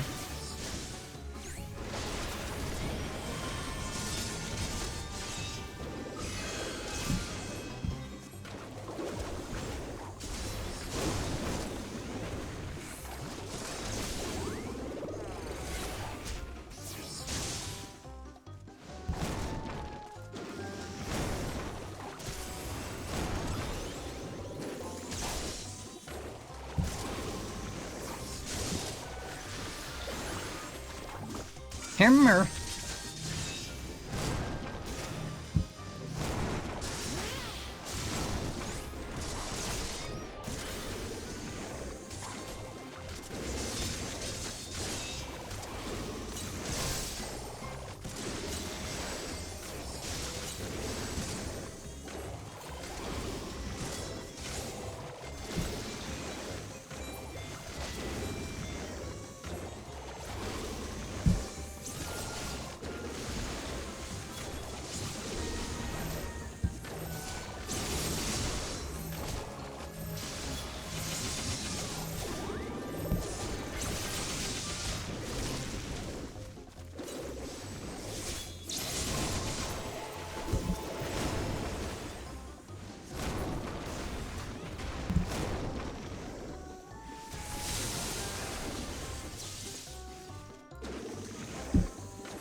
Oh, you're cringe.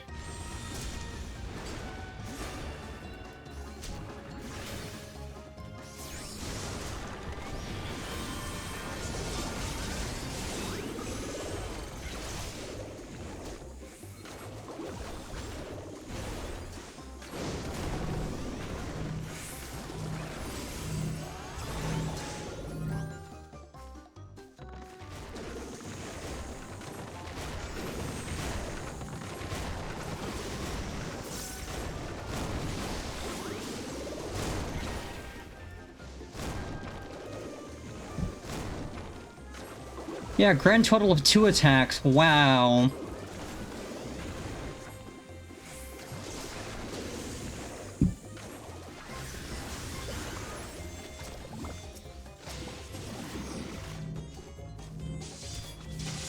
Okay, gather up, children. It's time for hammer.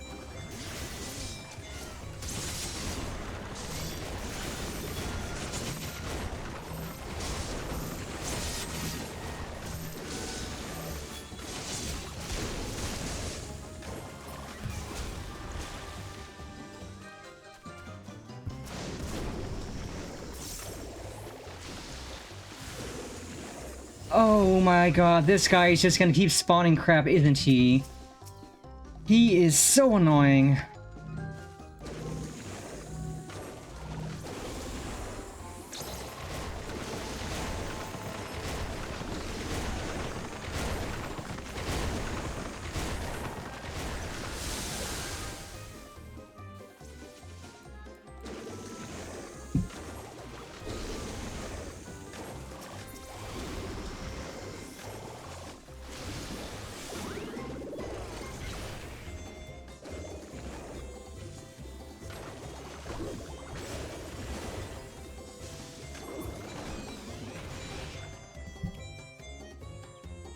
A draw? No, no, no, no, no, no. I refuse.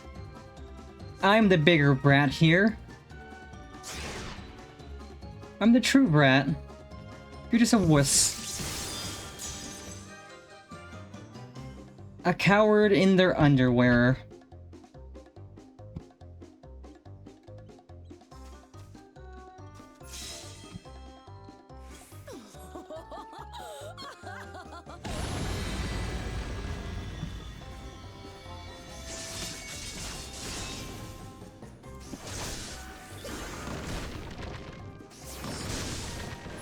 Hammer.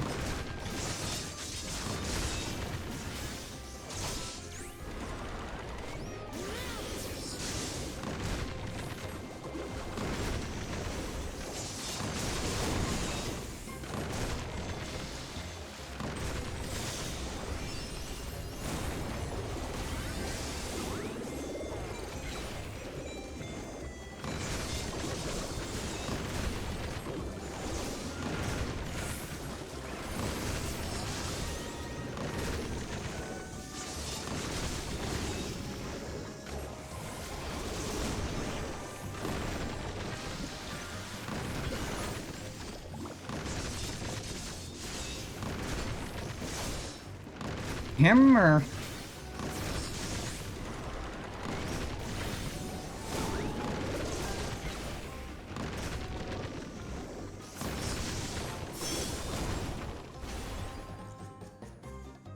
Jesus Christ, Penny!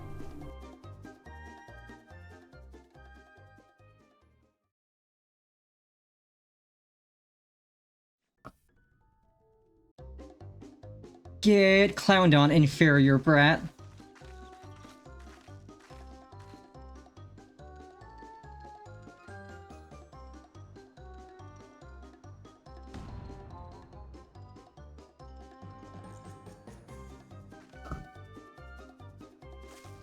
He's out cold. Now to take back the treasure. What? This can't happen. A hero never falls. Well, you're not a hero. You're just an annoying little brat. I must retreat. Yes, a tactical retreat. A noble retreat, so that the Justiciar may live to save another day.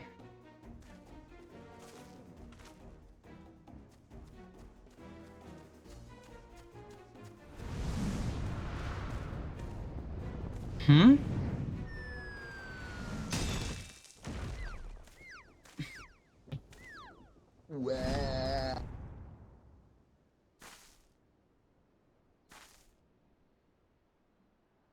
That had to have hurt.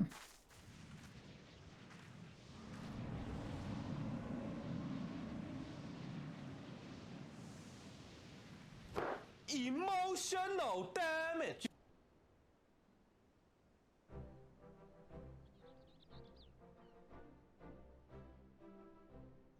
Womp womp. I suppose the apex wasn't finished yet.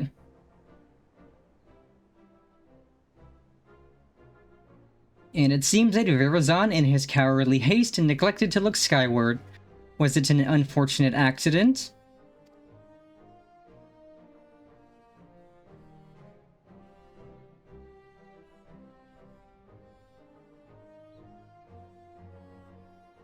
Or fate delivering his just desserts?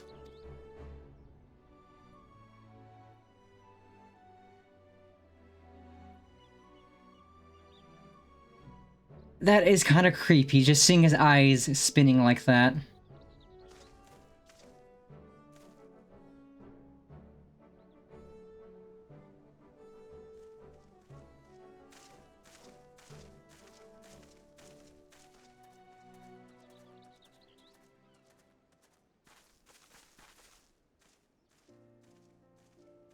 He claimed to be Razadhan's savior, yet he sowed only discontent among its people. Perhaps some days in a sunless jail will give him time to reflect upon the error of his ways.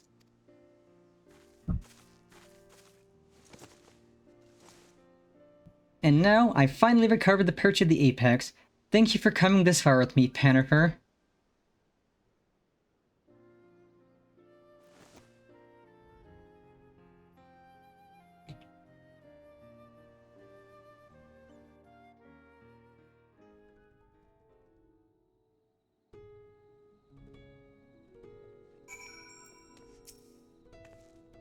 The battle was hard fought, but we made it through. Virazon is the responsibility of the Radiant Host now. And now that I've done what I pledged to do, I must return home and bring the good tidings to my mother and father. Yet before doing so, there are many others I must thank. In the meantime, can I count on you to meet my family at Tuliyollal for one final farewell?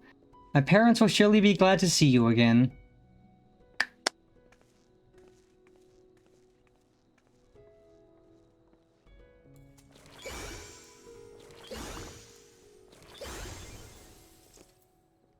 That guy was weak.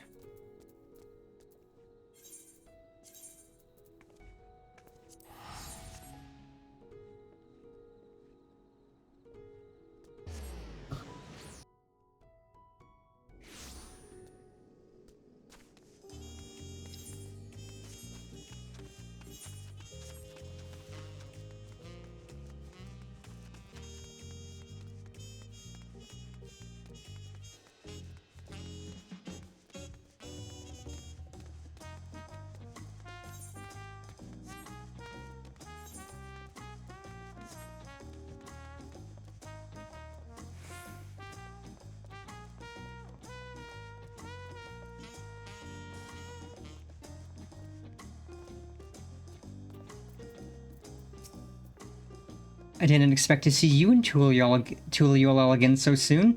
Is Tepeke well?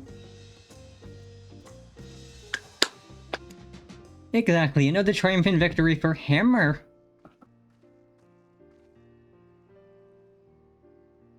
She really did it. And the man who stole our sacred treasure will answer for his deeds. Father, Mother, Sal, it is good to see you. you.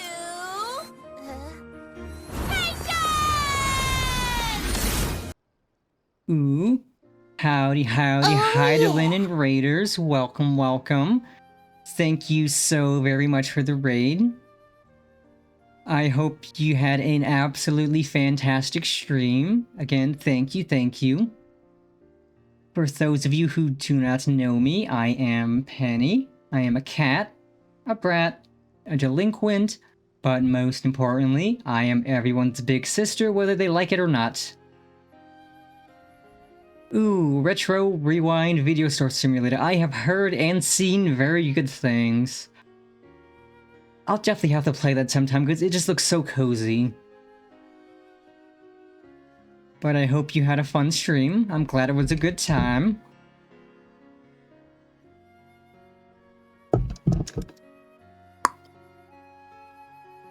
I'm sure Pennifer's already told you what happened. I couldn't have retrieved their treasure without her. So we've heard.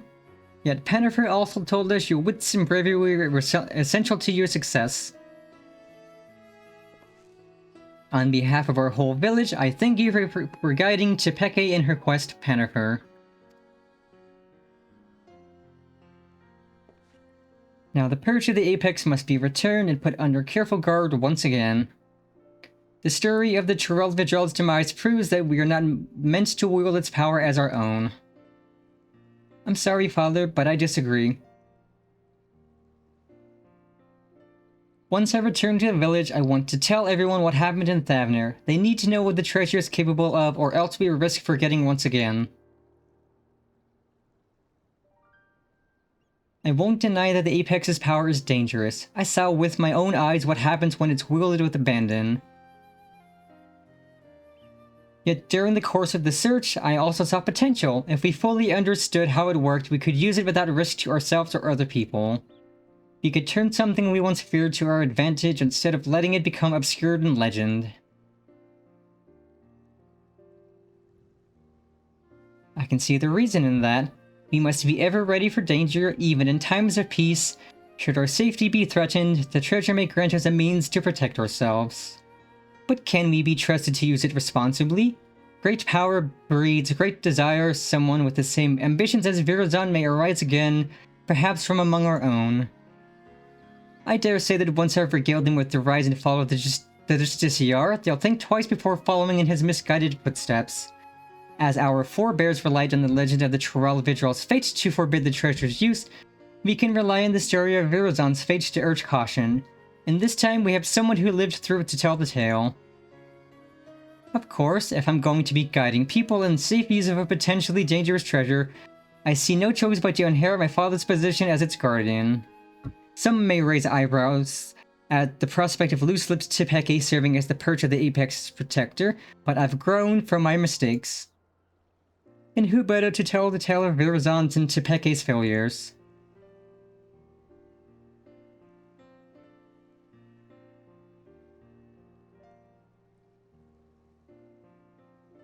Your only mistake was in trusting Virazon, the same as I and many others. But unlike him, you have the willpower to overcome your own failings. Over the course of your long and arduous journey, you gained a wealth of experiences and your efforts have been finally rewarded. You took responsibility for your actions and by doing so proved your conviction to our people. They shall listen to this proposition with open minds, I am certain. Now we must say farewell as much as it pains me to do so. I owe you a debt I could never hope to repay. Once I return to the village, I will do my utmost to protect the treasure we worked so hard to retrieve. Until next we meet, may fortune smile upon you. Ooh, Donkey Kong Country 3, great game. And Dawntrail goes good. We're doing side content right now since we finished the main story on Monday last week. And boy, that last week's Monday stream was a 12.5-hour stream, but we finished Dawntrail and it was so good. So today, I was playing Code Vein at first, but the game insisted on being annoying. So I swapped over to this for now. To do some side content. And tomorrow, when we do Final Fantasy again, we are starting Arcadian, and I am excited. I am so excited to start the raids. Okay, now that we've done the role quests, we're gonna start the 2 level 100 dungeons next. But first, I told chat I had some Disney-ass music for them to listen to. So let us go listen to the Disney-ass music the game gave us.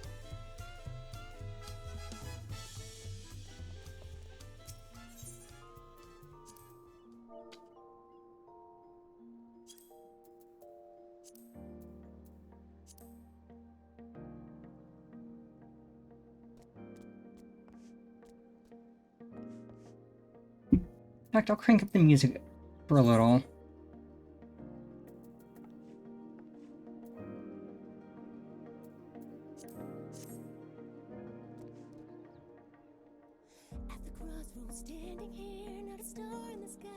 Yeah, this song, it gives me Hercules Muses vibes. It's so fucking Disney, and I love it.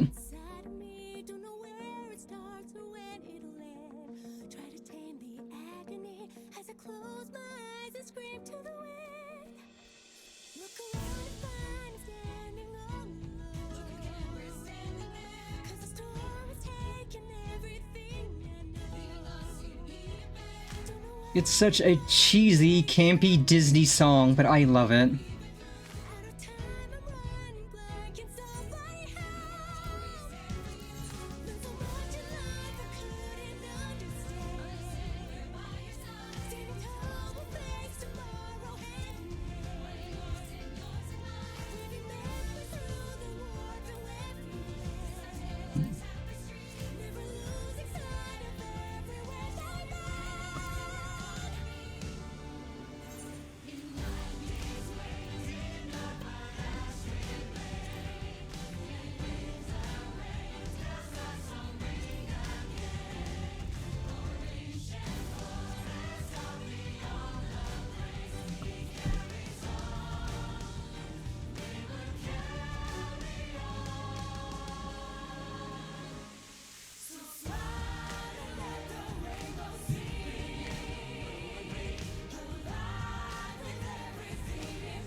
Like, it's such a good song, despite how Disney it is, how cheesy and upbeat it is.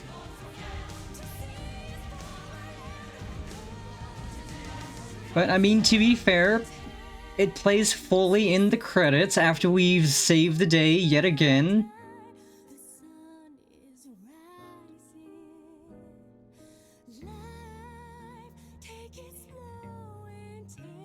And I suppose that's the best place for it to fully play.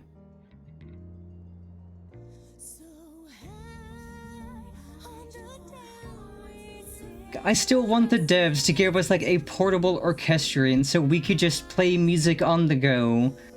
Just like a little radio we could like put on our belt or something. So we could just play whatever music we want while we're running around instead of listening to like the zone music, because that'd be so nice.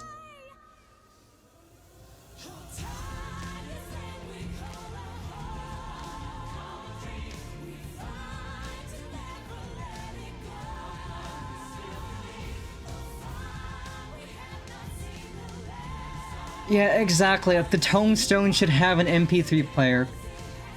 Cause like, we have an emote where we use the Tombstone to take pictures.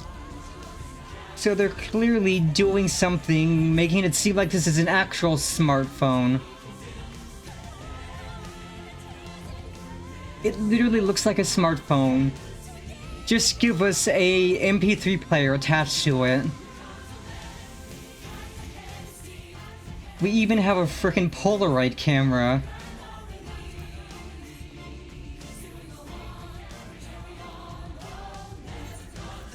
I think that's a default emote. I am pretty sure it's a default emote. I remember just logging in, I was like, oh, I have that emote now? I didn't get it from anything, so I think it's just a default. Visage capture. It should just be default. In fact, let me look that up real quick just to make sure it is default.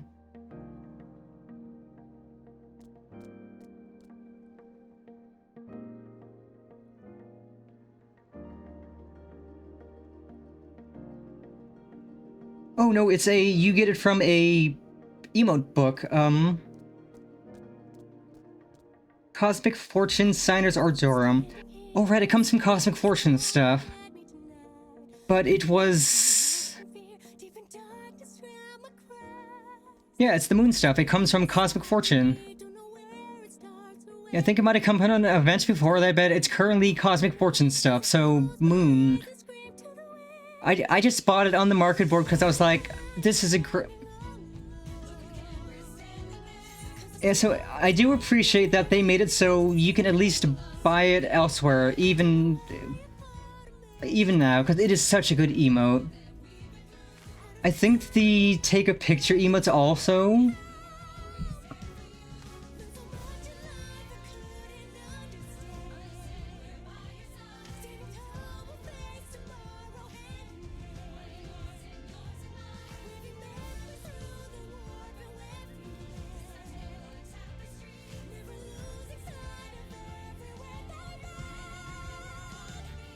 Oh no, photograph's a default emote because it's part of a collaboration with Instax. So they added photograph as a default, but visage capture is... You can get it from doing that stuff, or you can buy it on the market board. And I don't think it's super expensive. I can check real quick before we start dungeon stuff. Okay, I'm pretty sure I got it for fairly inexpensive.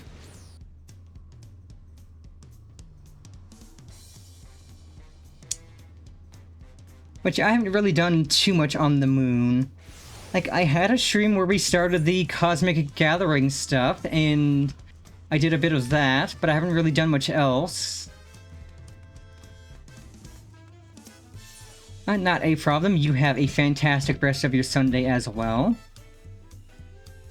Ballroom etiquette,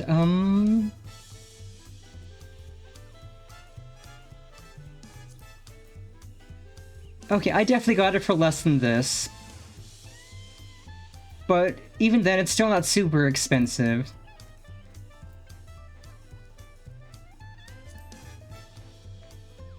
Oh, why is this 8 million? This is the perfect brat emote.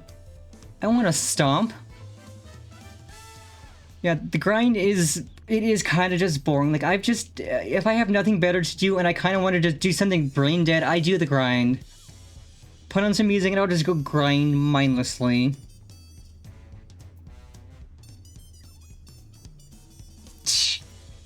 Aw, the T emote's expensive. That's cringe.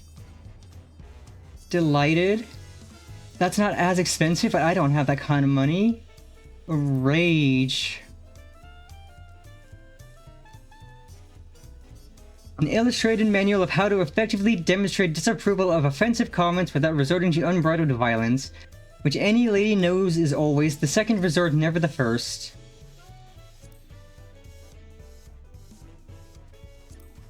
Oh my god, I need the twirl emote. I need the twirl emote.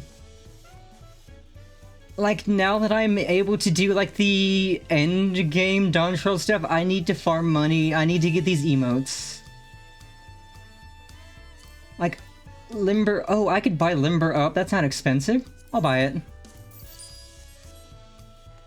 Which I absolutely need to grind money and get that.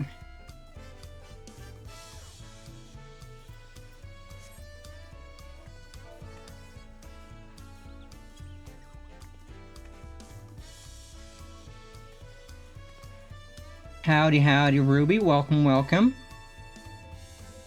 Okay, just a cute little stretching emote. That's not bad. But yes, let's see. The first of the 200 dungeons is... It belongs in a museum.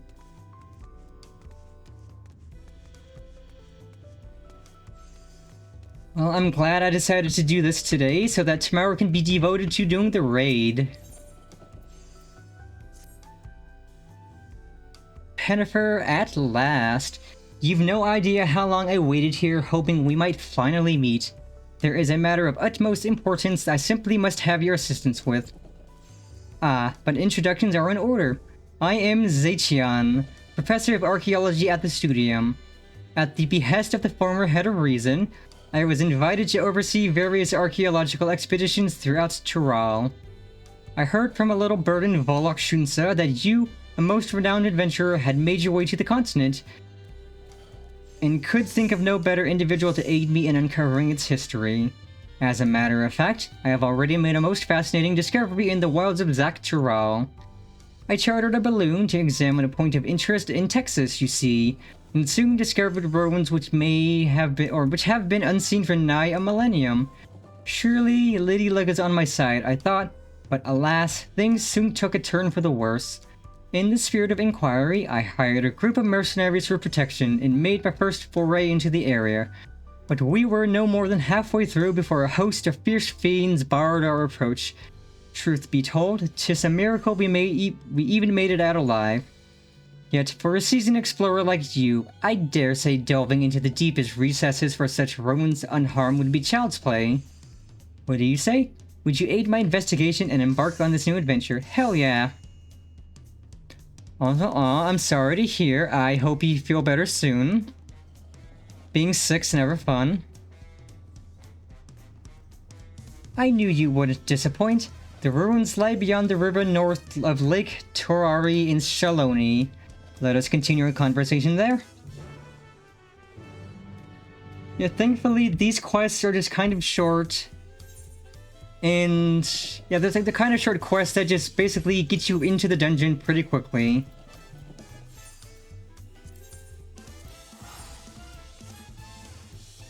But yeah, tomorrow we start stream. I'll probably do my yapping as I get the game up, and we're immediately diving into the Arcadian. We're diving right into the Arcadian. And I am so excited.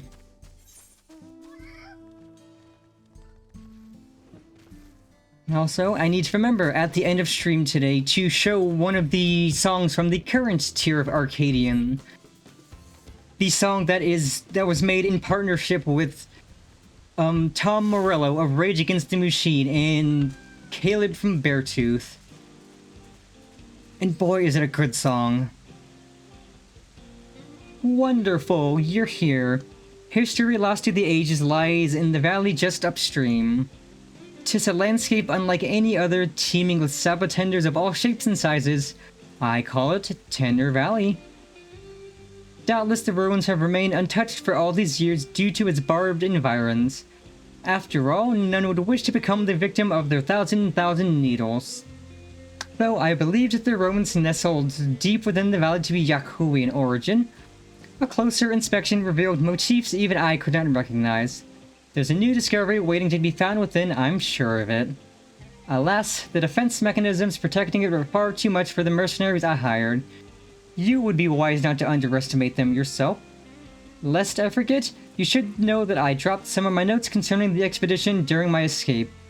If you would know of my findings, I encourage you to search for the records during your exploration. I shall await your return here. I entrust to you the honor of discovering the unknowns which lie within. Okay, let's queue up for this, and we can go pick up the quest for the next dungeon.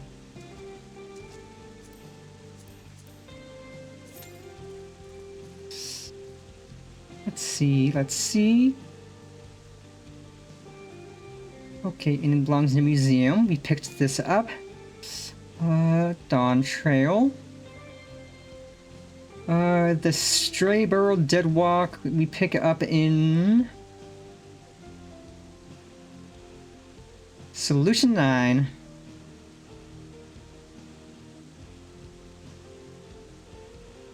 From Nostalgia. Off to the future we go.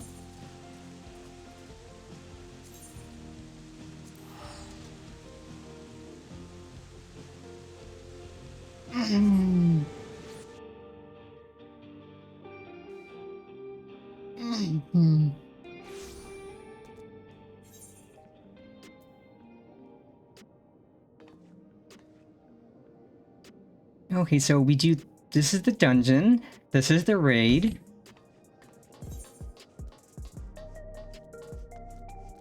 And I still absolutely adore this for a endgame hub zone. It's so good.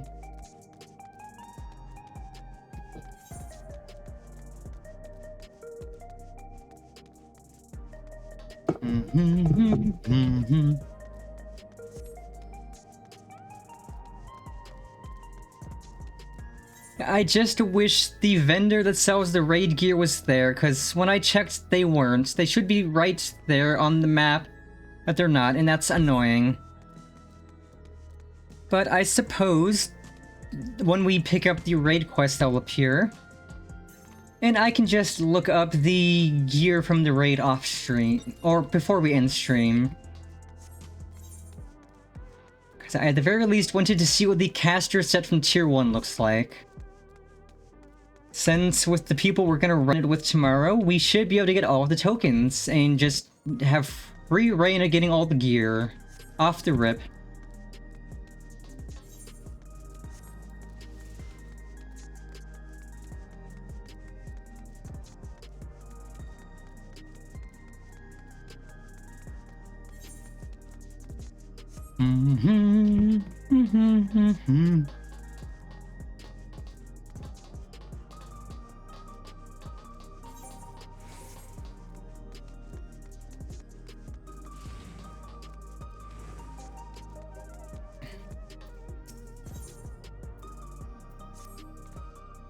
Jennifer, I've been looking all over for you. Apologies for the lack of pleasantries, but there's precious little time to spare. A curious anomaly has wormed its way into living memory, and we fear it could pose a terrible threat if left alone. Please, you must help us.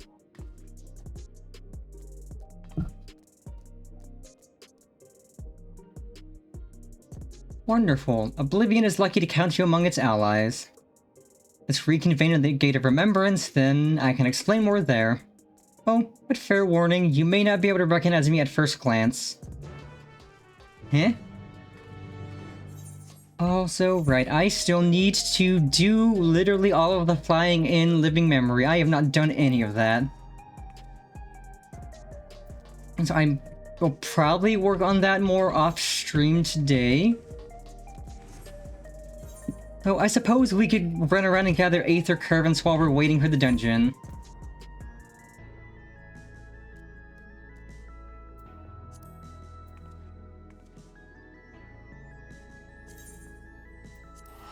Yeah, let's gather Aether Currents while we're waiting for the dungeon.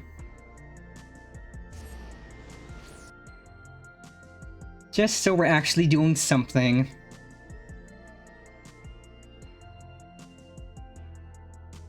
True, it is barren. It was gorgeous when we first got here, and now it's just kind of barren and depressing and sad.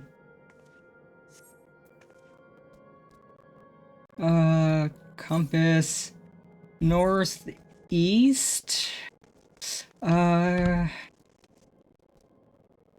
Okay, so I think we take just this right one.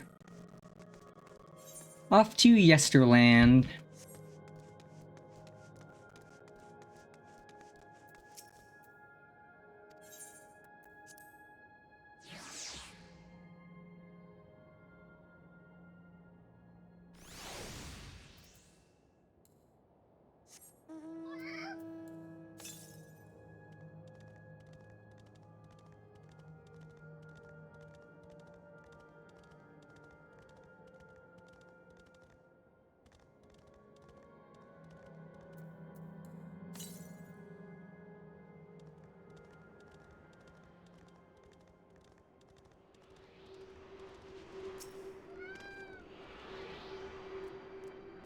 This one makes 2 of 10.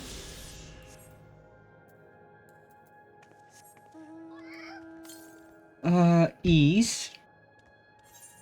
Okay, so we stay in Yesterland, good. I imagine each section probably has 3 or 2 or 3 total. 3, 3, 2, 2 makes 10.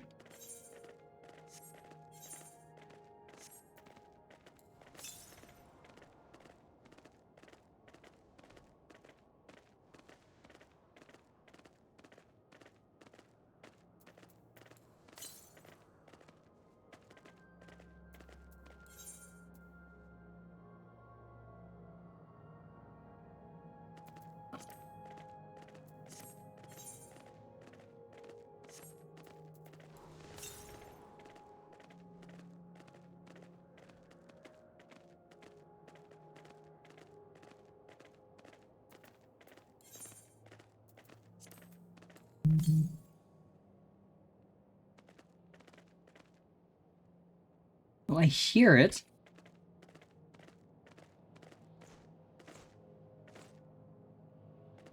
Probably on the other side of this, so I gotta get around the birds.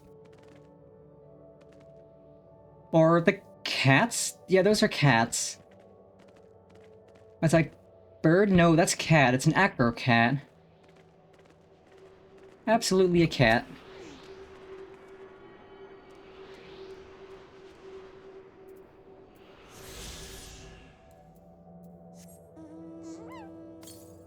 Okay, northeast.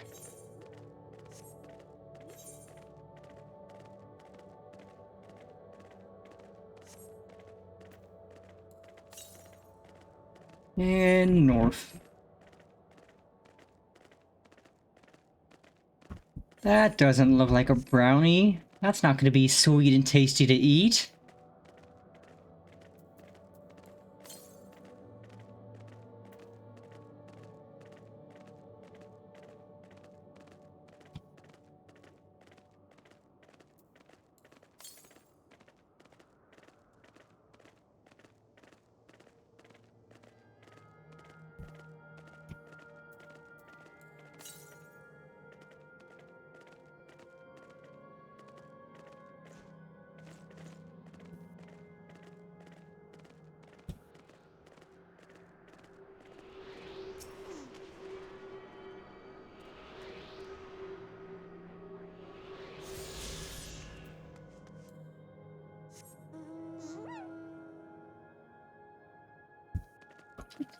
Warudo froze for a little, but now it's good.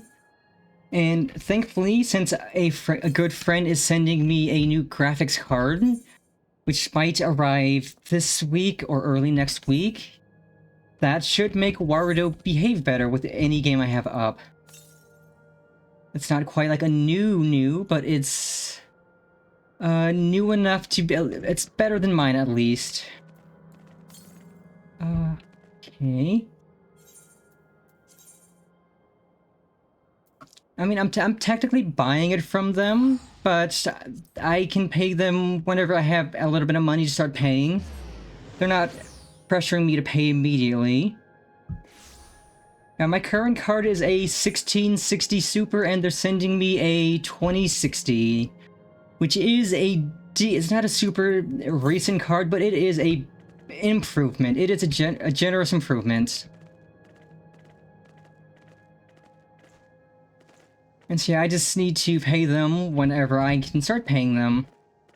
Which I said would be after Offkai, because I am currently primarily saving up my funds for that. Still need to get my flight situated and everything. But yes, after Offkai, I can start paying them back for it. Ooh. Dungeon queue. Glad we got some Aether Currents before that popped. Okay, I just need to look into flights and get my flight booked soon.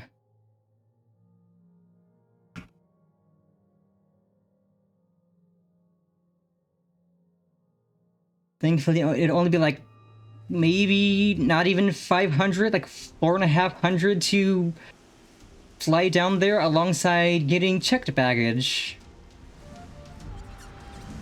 Which is honestly pretty nice. It is not as much as I was expecting it to be for flying there and back.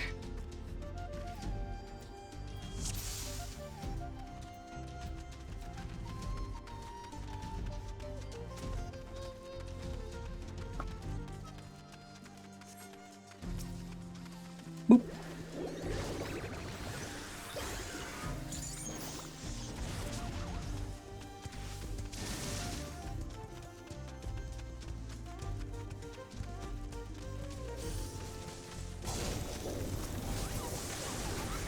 Hammer.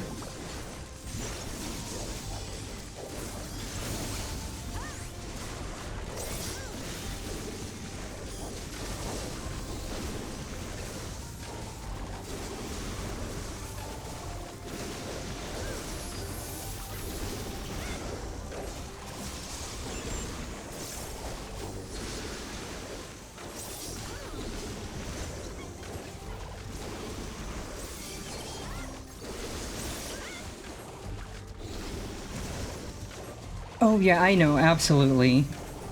The flight I'm looking at has me leaving in the mid-afternoon and arriving in San Jose in the early evening, like around 8 maybe? So that at least gives me time to get to the airport, screw around a little, get through security and all of that. Which is honestly not bad. So yeah, I am absolutely intending to just get to the airport early and get through all of that early and just chill and watch videos and stuff for a couple hours till the flight leaves.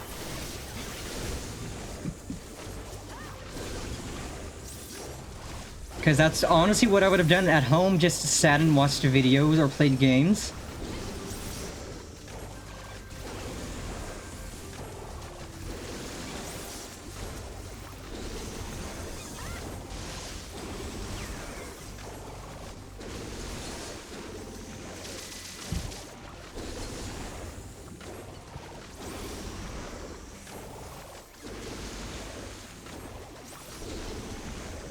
And thankfully, yeah, it's like we're not flying out until July, so there's time for things to change and still time to just prepare.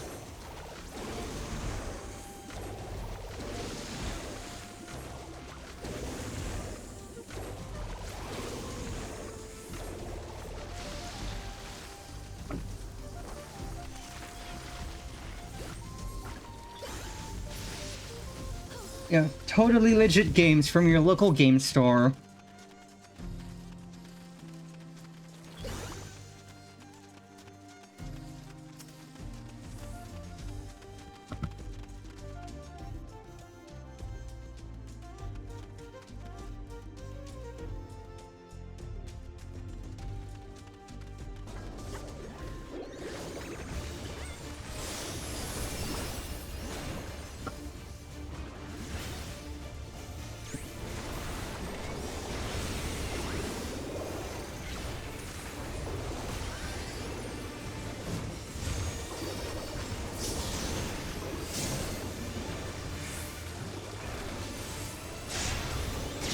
Oh, you dick. You dick. You expanded that at the last second. That's rude.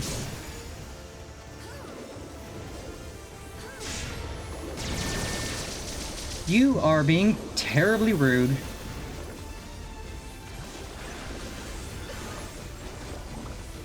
Hammer.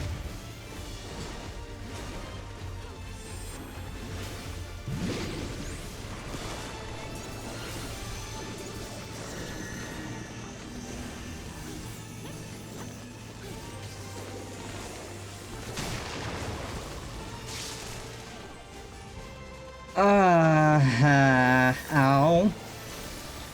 My leg.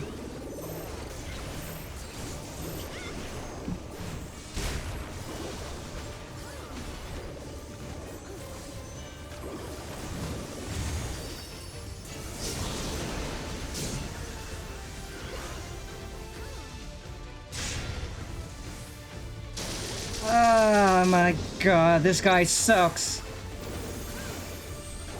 This guy hurts so much.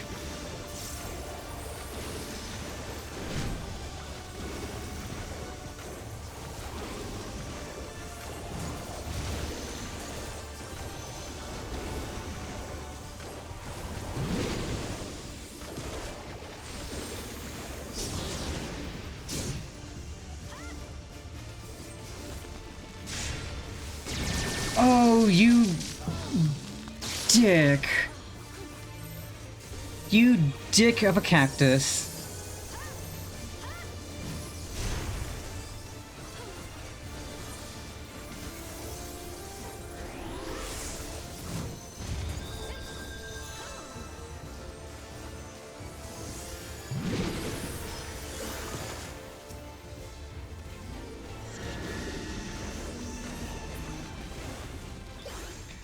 That hurt a lot.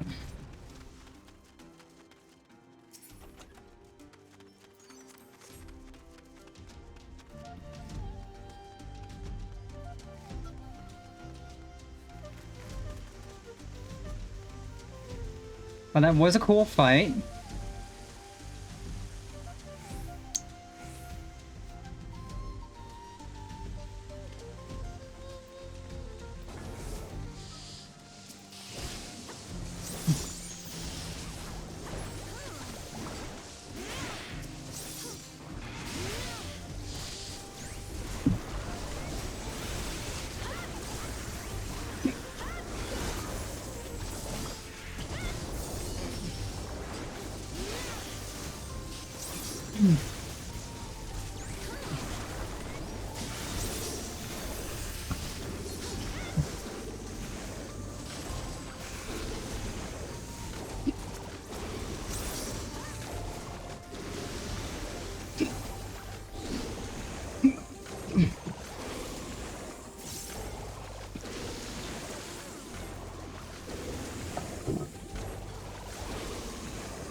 Whee!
Ow.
Hammer. Hammer.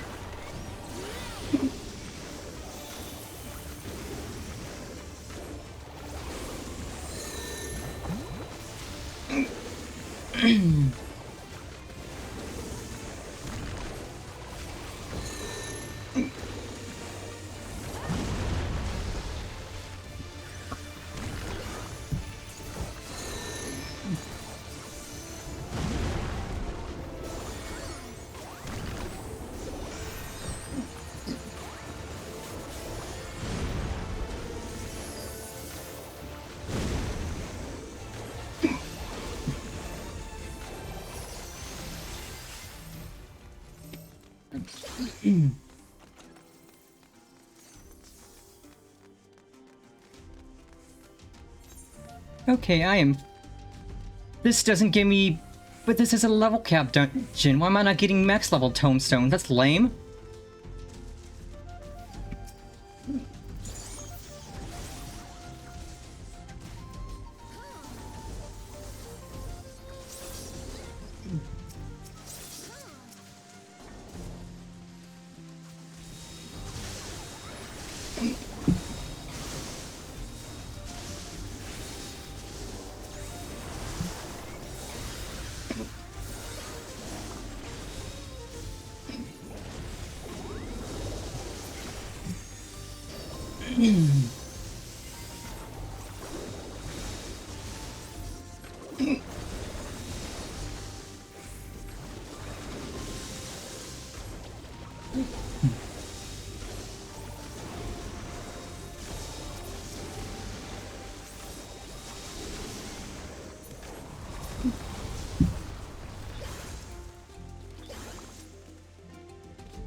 Whee!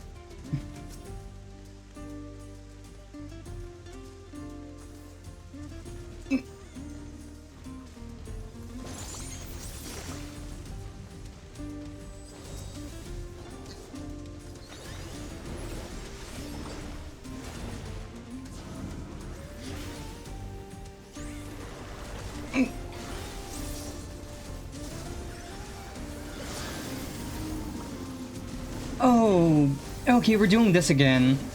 I see how it is.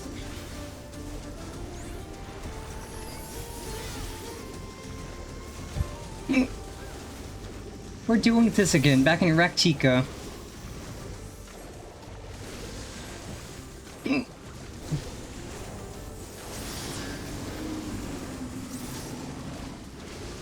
Maybe we're doing katana ravel nonsense again.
Is that the Great Serpent? That's the Great Serpent. Okay, this is fun. This is a good dungeon.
hammer.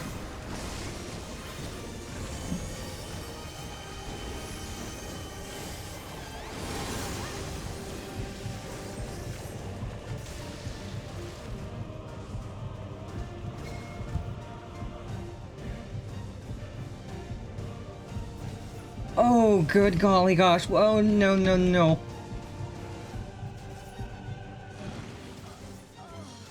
Oh my god, what kind of mechanic was that? Fucking mazes? Sliding puzzles? That sucked. I wasn't expecting them to put a freaking sliding puzzle maze.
Well, that was actually a really fun dungeon. Wasn't expecting to see that guy again.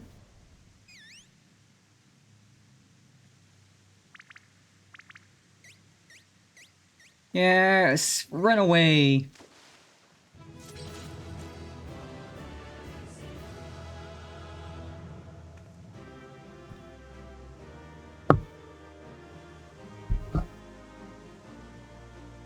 Oh yeah, I know that. I've done those strats before.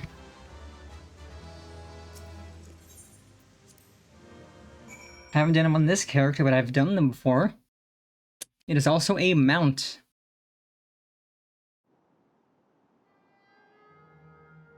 Okie dokie, I can continue getting Aether Currents, and then we can talk to the person we need to talk to do this dungeon.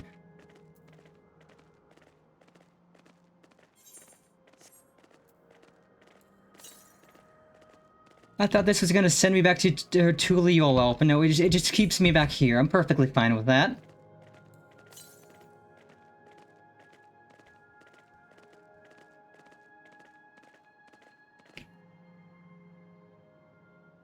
It is definitely starting to get a bit warm in my room.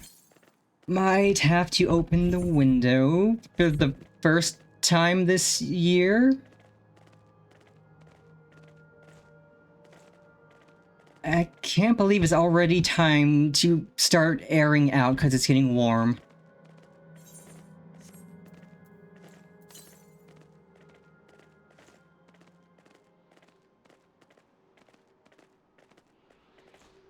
Whoosh. Like, let's see, what temperature is it right now?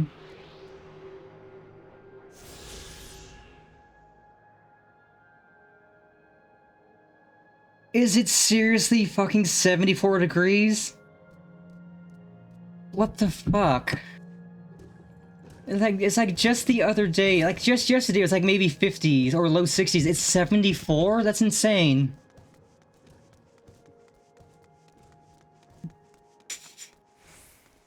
Well, I guess I do need to open my window, get some air in here. Let's see, we got that current. Next one is all the way up there. So let's talk to them. Then we can head back here and just head north. The long way.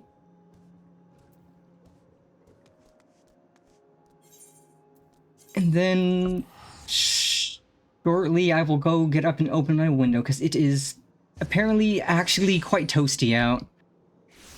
It's only the beginning of April. It should not be this toasty out, like cheesy peasy.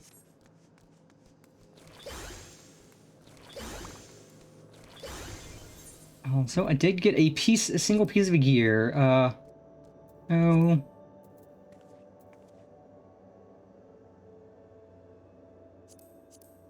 Earrings, slight improvement. Bracelet, slight improvement.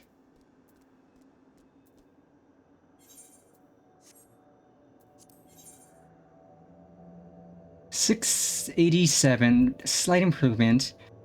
But yeah, FC Mate should soon enough have a new gear set crafted for me. I assume it's going to be max level. Or like the most current crafted gear, which will make the raids a bit more manageable. Because I am perfectly happy to go into the first tier of raids with the gear I have now and just bumble about a little above min-eye level.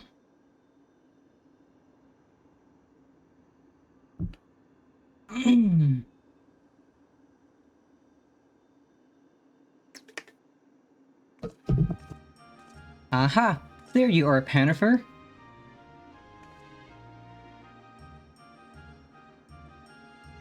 Hee hee, it's me, Nostalgia. Surprised?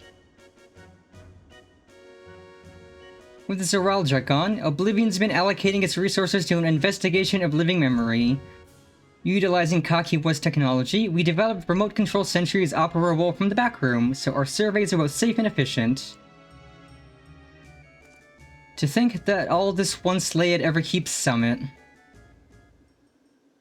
I can't help but wonder if a shade of my father ever resided in this grand city of the Endless. Forgive me. I did say I'd explain the circumstances behind all this. During an earlier survey of the area, I encountered one of the Endless.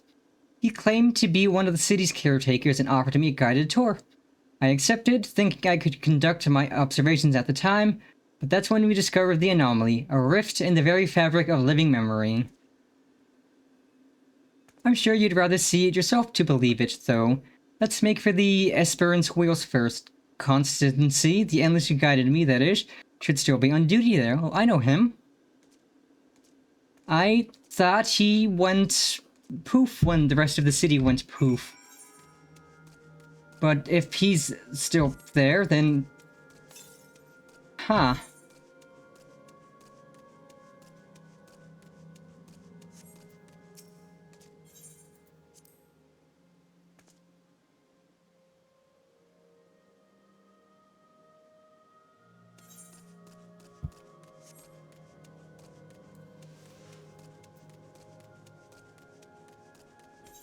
Okay, I should mount up and not run into the enemies.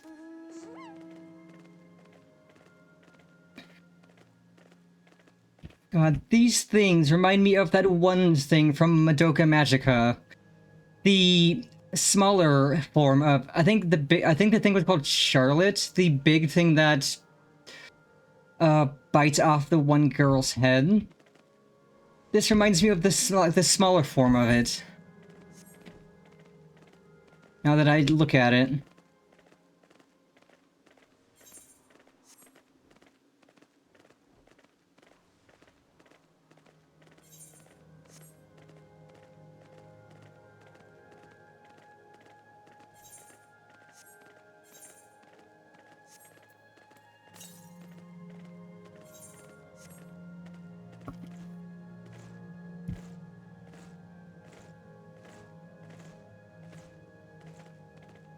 That looks suspicious.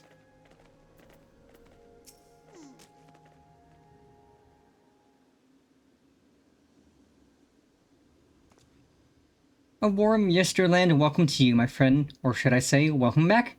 I had not expected you to return as our anomaly-slaying volunteer. I do hope I was able to make your first trip to the Gate of Remembrance a special one. Your associate here informed me of what occurred afterwards, namely, Her Majesty's regrettable demise.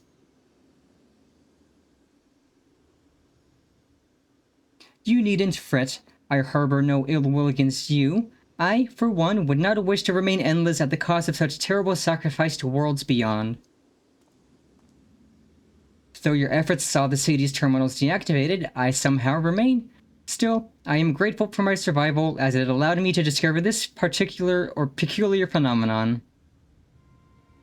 A lost district of living memory lies beyond this rift, you see? I previously informed you that our beautiful city was comprised of 4 areas, but this was not always the case. Numerous others once thrived, until one day our reality was irrevocably altered in an attempt to bridge our world to others, and several districts were consumed in the process. Among the area's lost was a resplendent amusement district known as Dreamborough. This rift, however, allows us access through its streets once more. We took a cursory gander of the place for ourselves, since we were curious to know what became of it. But there's nothing amusing about it. Quite the opposite, actually. We were promptly chased out by a horde of angry ghosts. After decades disconnected from living memory's aether supply, we must assume that the endless who resided there are no more. Once idyllic atmosphere has been marred by a dismal shroud, and I dare say our poor Dreamborough has warped itself into a place of nightmares. Nightmare, nightmare, nightmare. It has returned to us as a lost soul would, longing for connection. The beings within have come to call it the Strayborough Deadwalk. Now that it's reconnected with living memory, its presence is a risk to the city, so we'd like you to brave the Deadwalk and shed some light on this mystery. Okie dokie. You have my thanks. I regret that I cannot give you a tour of the place myself, but know that I shall be with you in spirit. Funny joke.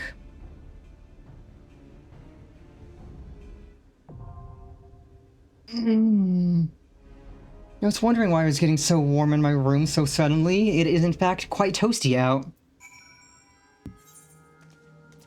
So let's queue for this. Yes, I'm aware. I'll repair my gear. I'm curious to see what this dungeon is like.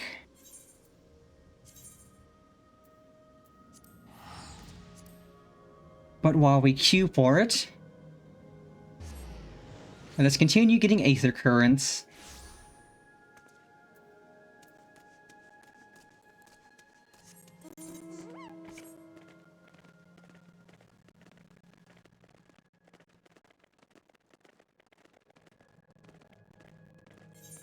I think we'll make this our last little bit of content for today.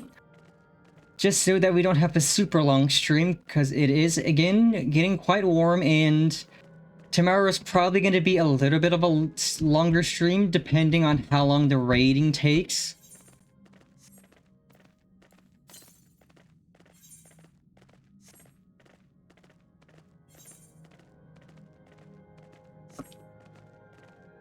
Yes, we'll do this dungeon, turn in these 2 quests, and then we can park ourselves right by the NPC who gives us access to the Arcadian.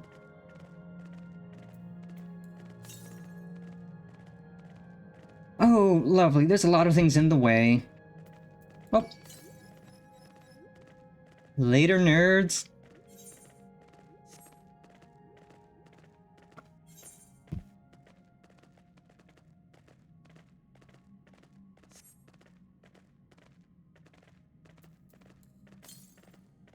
Southwest.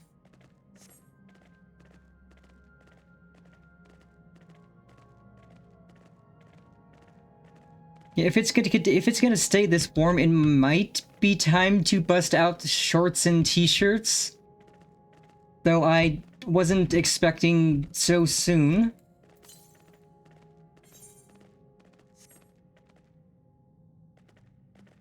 Not that I'll complain. I always like shorts and t-shirt weather. Though it did warm up quite fast, because like a week ago I was still doing like jeans, considering a sweatshirt sometimes. Now it's jeans and a t-shirt, or jeans or no, shorts and a t-shirt, honestly.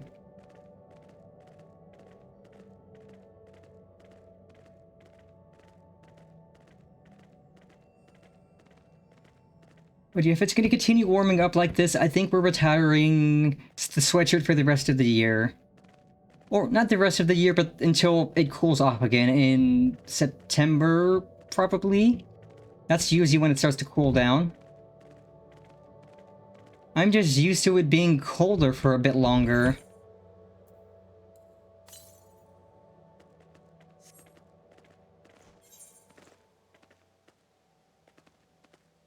Oh, are you kidding me? I have to go the other way, and that leads me somewhere? Pain.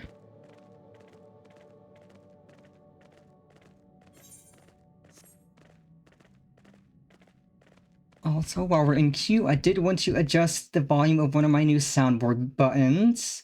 It seemed a little quiet, so I can make it a little louder.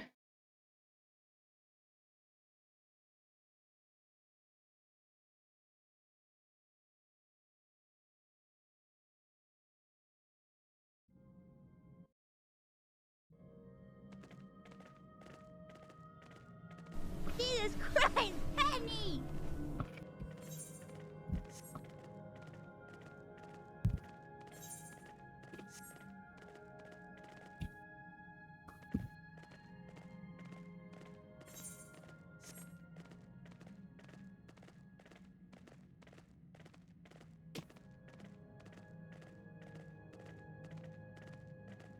That is indeed Iron Mouse, and no, she's not referring to me. She hasn't perceived me, and I hope she doesn't perceive me. That was from her stream on Friday. She was learning about JCPenney, as far as I can tell, and she asked her chat what JCPenney was short for, if anything. And her chat just kept saying, Jesus Christ Penny. That her JCPenney, the store, was short for Jesus Christ Penny. So she said that. So she said it softer at first, like she was confused, and then she just exclaimed it. And Penultimate sent me that sound clip to use as a soundboard button. So I added it as a soundboard button. And I hope to hell Iron Mouse never perceives me. I am tiny. She is massive. I would spontaneously combust and cease existing if she ever perceived me. And I mean, on Friday, before I ended stream, In the Loft did gift her a sub to my channel, which is one step closer to her perceiving me, but I sure as hell hope she doesn't. Because I would literally die if she perceived me. If she perceived my meager existence as a small cat.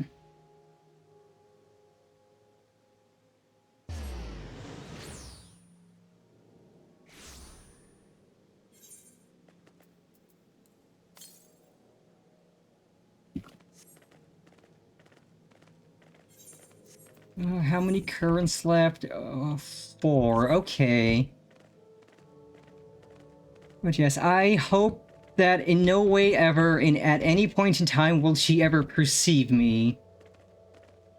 Outside of maybe Offkai, because I'm definitely... Like, she's a special guest at Offkai this year, so I'm going to try to get into her meet and greet. I'm gonna sign up for that lottery once that's announced. And if I do get in, that's literally the only time I would ever want her to perceive me, at the meet and greet. If she perceives me at any other point for any other reason, I am literally going to spontaneously combust into ash. If she ever has any other reason to perceive me for any reason, I'm just going to burst into a pile of ash then and there. Yeah, I'd love to see Min's Phantom 2, Hina Mobina. There's quite a few others. Let's see. Let me check the yes list. Or at least the current announced guest list, because I know it's been updated a bit more recently.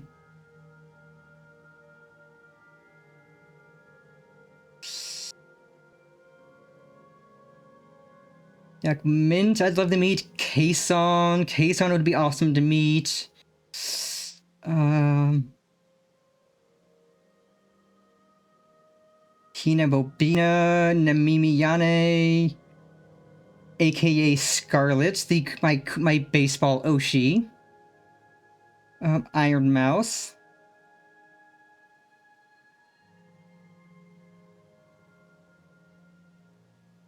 Like, if I could get in to meet with even, like, honestly, just Iron Mouse and I could die happy.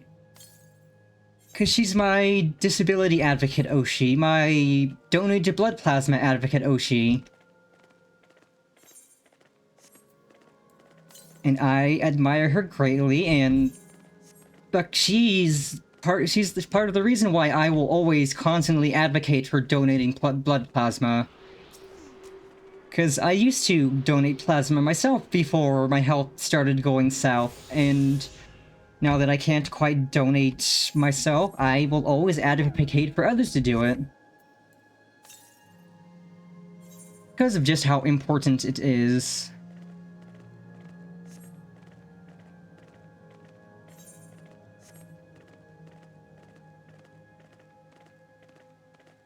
Like, if my health ever got back to the point where I could just go and donate, I would gladly go and donate twice a week, whenever I had the chance. But I don't think my health's going to improve.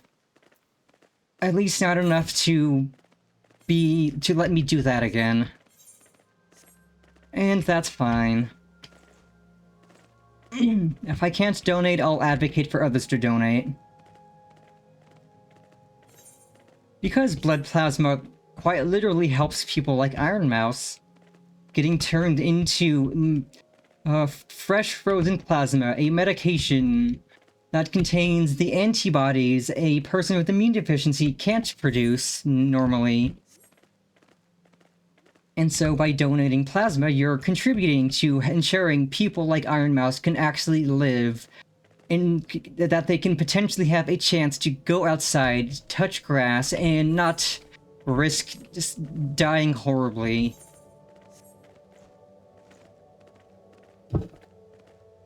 And also, like, you get paid for donating plasma. They will pay you to donate.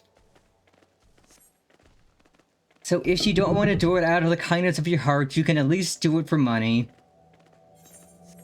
They will gladly pay you for donating plasma. So if you don't want to do it selflessly, you can at least do it selfishly and still be a good person.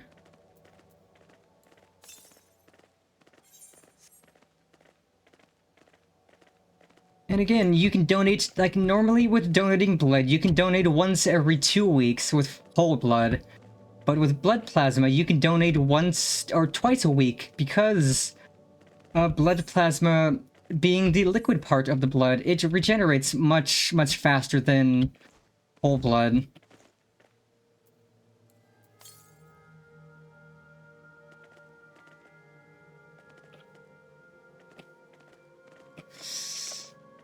Since your blood still has the red blood cells and all of that major stuff in it, the whole blood regenerates, or the blood plasma regenerates faster. Because with donating plasma, what they do is they take out your blood, they run it through a machine that separates the blood and the blood cells and the plasma.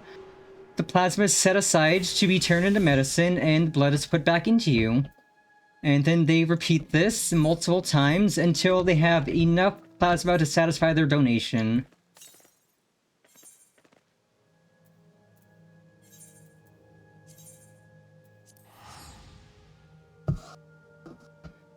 So you could just go, you get to lay there for an hour, or however long it takes to do the donation. Lay there watching whatever they have on their TVs, because they'll always have TVs playing movies and shows and stuff. So you just get to relax for like an hour while they do the donation, then you get to go home with some money in your pocket.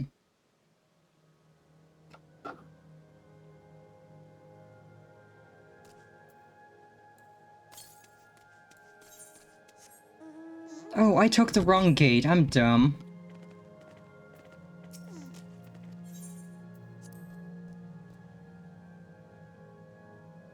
But yeah, I should add a little donate plasma thing to my chill scene. Just because it would be good to just have like a constant thing up whenever I'm yapping. It's like, hey, you should donate. Donating's good. Because I know Iron Mouse always has a donate plasma thing up on her stream. Let's see. To the west. I think I need two. Two and then the quests, and I could do the quest later.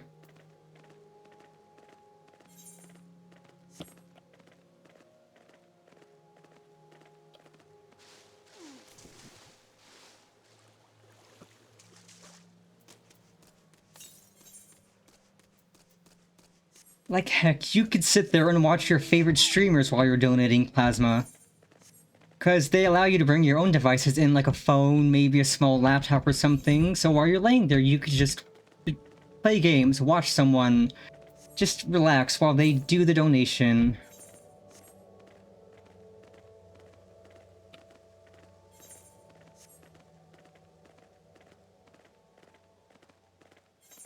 Okay, let's see if we can get these last two currents before the dungeon queue pops. Because we've been in queue for about 14 minutes now.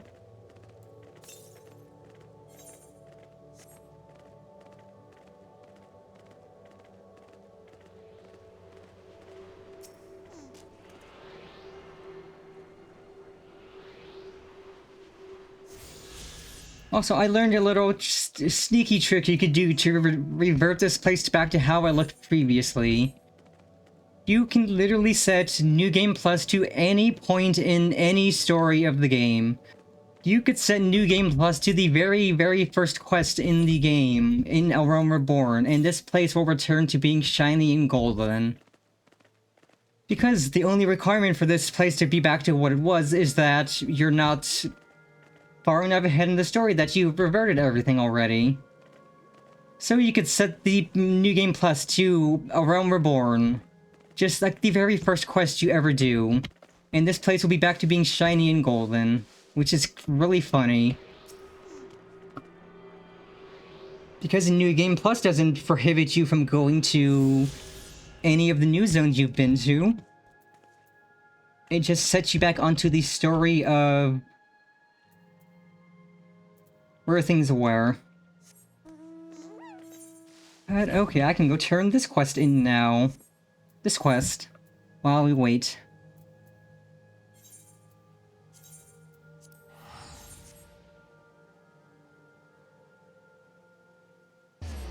But yeah, now I just have two quests in... Oh! Queue popped.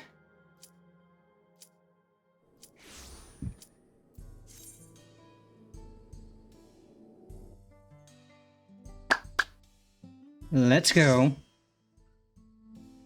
Oh, why is my expression set to that? It should be set to this. 'Cause I'm having a good time, I'm vibing.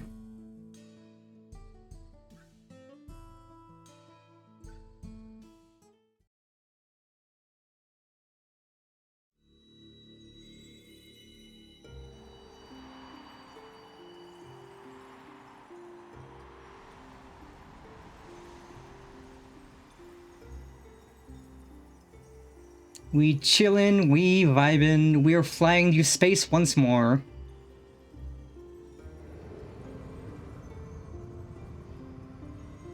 God, the first time we had something like this, we were heading to the first, because we got whisked away there. But now we're going to somewhere different.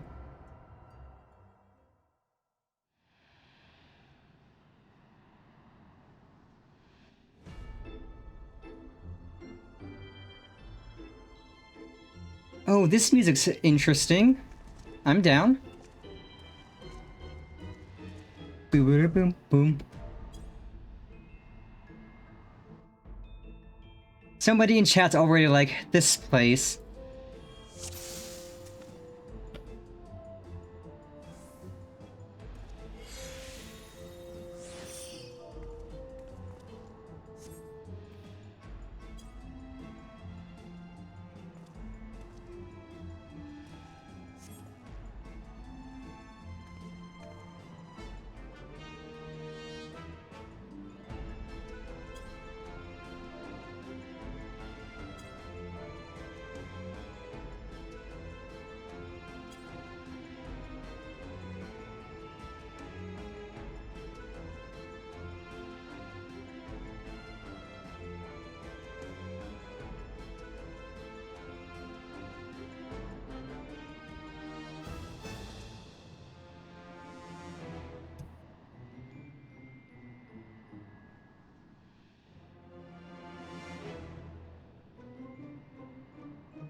Yeah, this place is kind of creepy already. Anyway, hammer.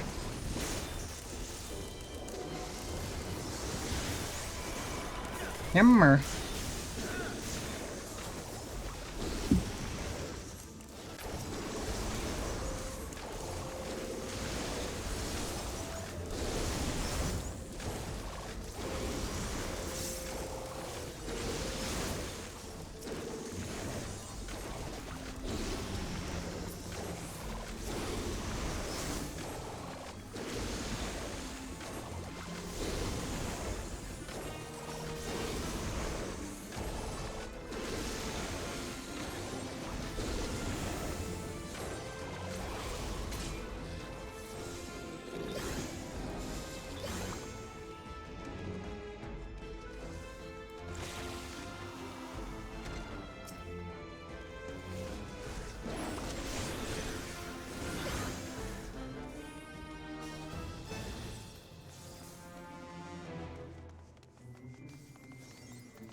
Hammer.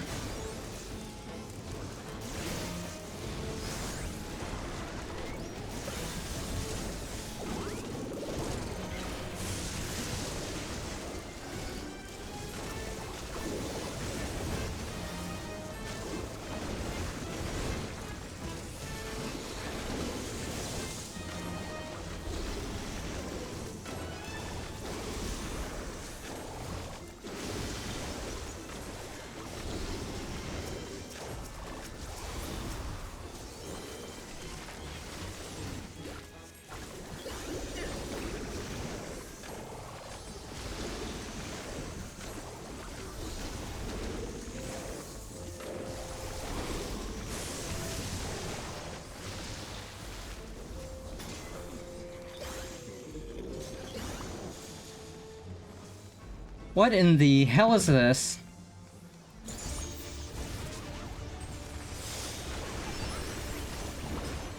Hammer.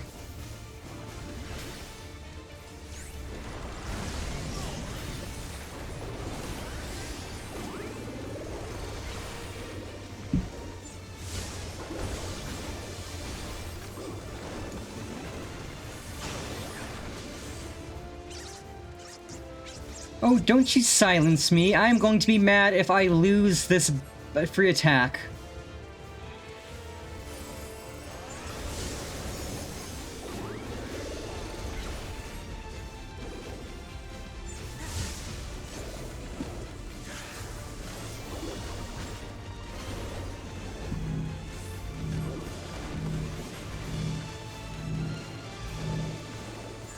Oh! Oh! Joy.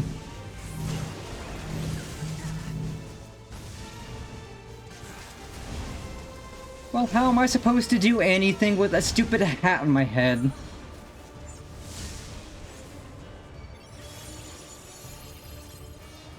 Okay, this first fight is worse than the other dungeon.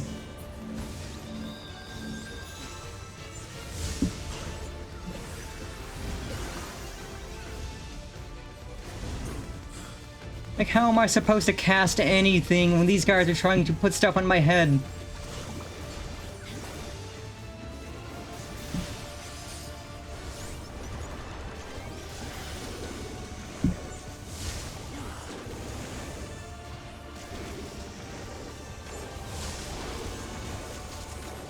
Nope, nope.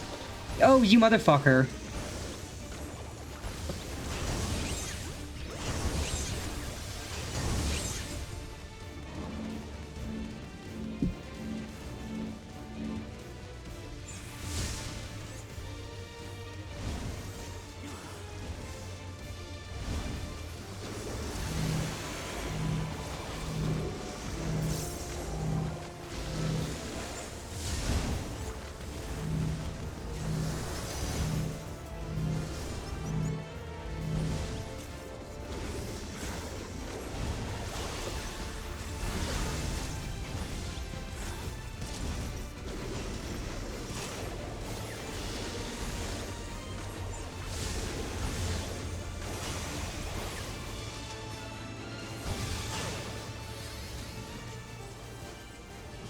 Oh god, this fight sucks ass.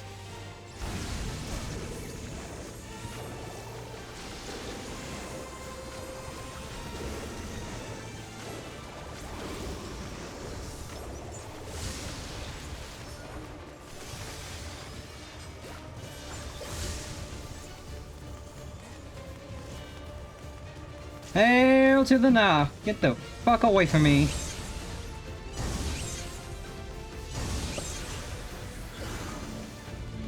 I can't even try to do my full rotation with these guys swarming.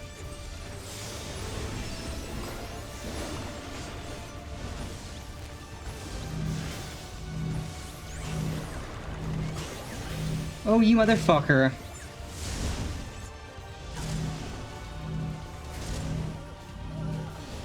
Okay, this fight is absolute ass. This fight is garbage.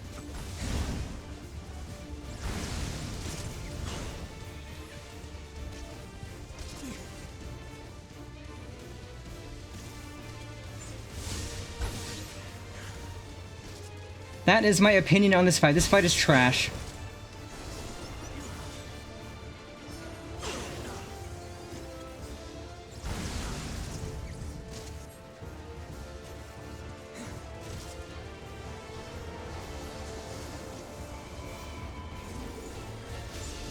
I can see why my bestie wanted to see me do this.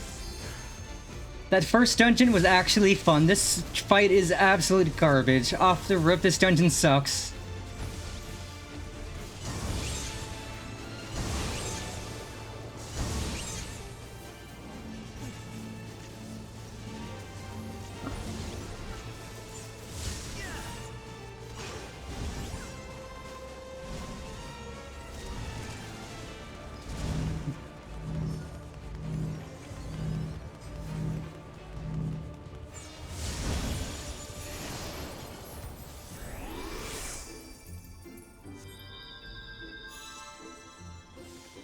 Okay, it seems to be we're all in agreement this boss sucks butts.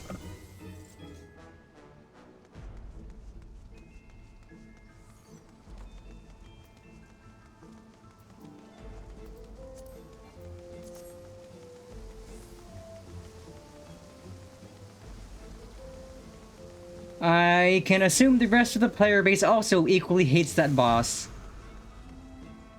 Like, as a caster, what the hell was I supposed to do there? I couldn't do jack shit. If I stood still to try to cast, oh, one of those things would run into me. And I'd get something on my head so I couldn't cast. And then I'd be taking damage.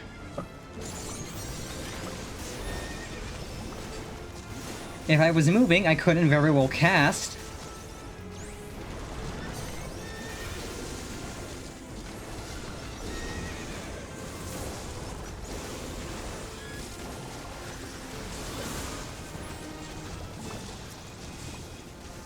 That fight was very much nightmare, nightmare, nightmare.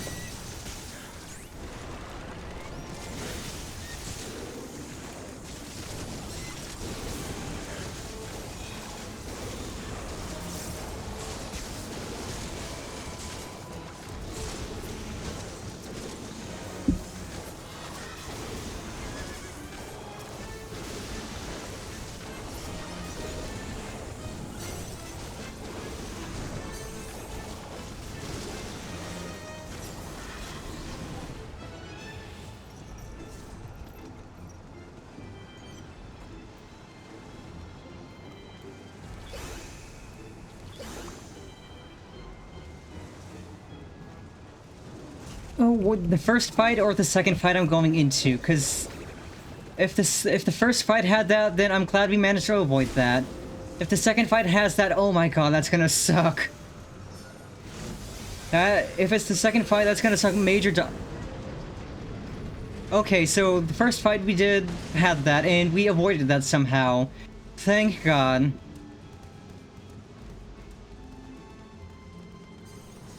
We somehow managed to avoid that in that utter clusterfuck of a fight.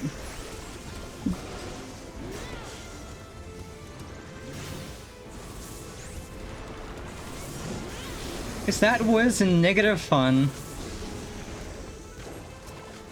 Like, as a caster main, I am used to having to move but not that much movement.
Okay, rude.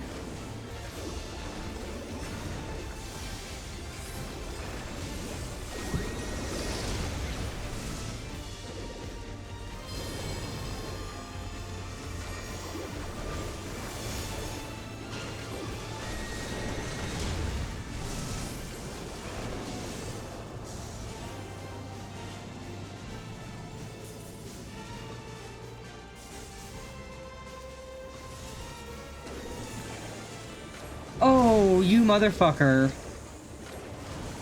Okay, this is also an annoying fight. This fight irks me.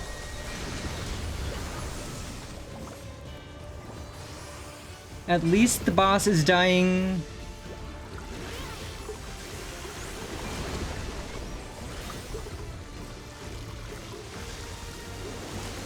fairly quickly.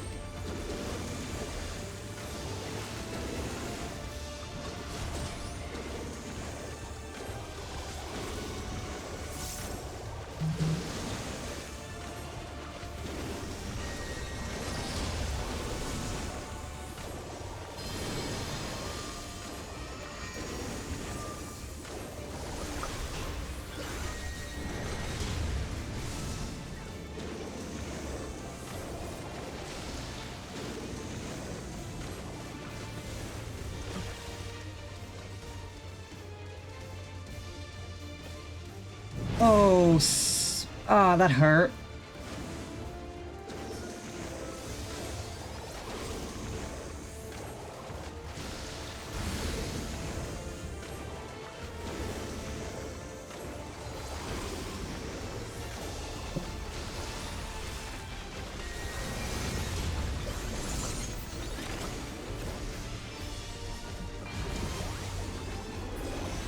Okay.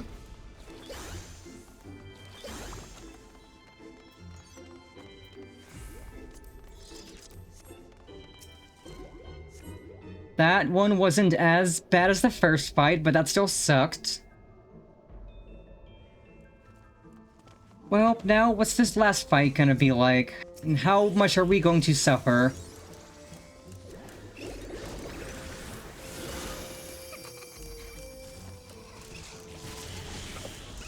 Oh, not the dolls again! Not the dolls! Why do you gotta bring Kalka and Brina back? Not the dolls. Anything but the dolls.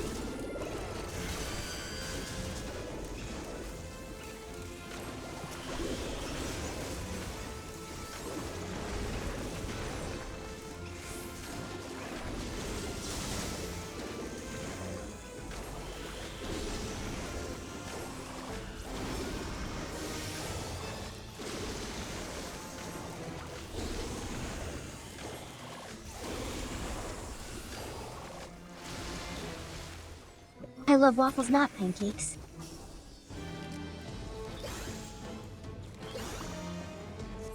I mean, I love waffles, pancakes, and French toast pretty equally.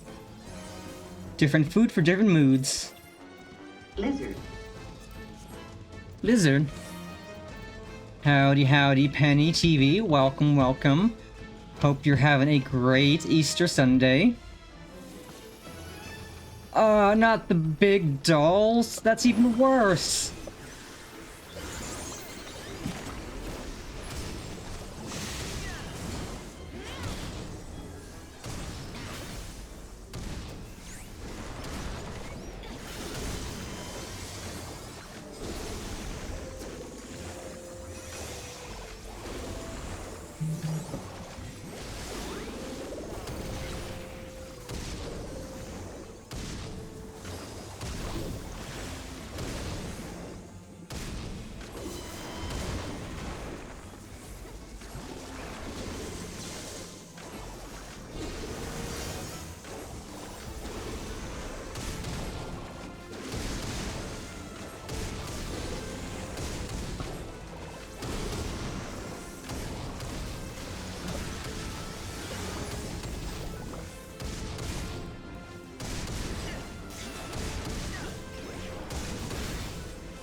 Oh, thank God we got that one down.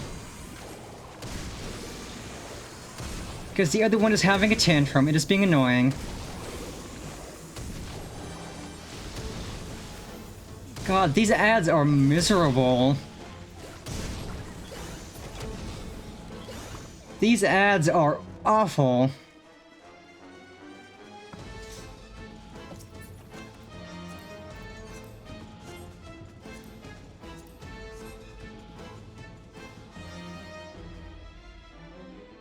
Okay, let's see how bad this boss is.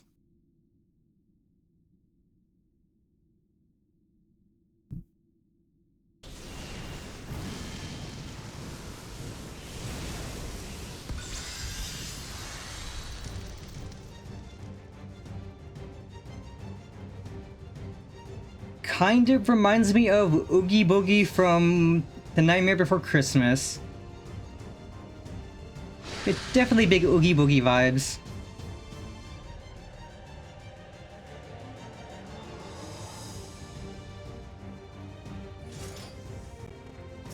And it's a wall boss, thank God.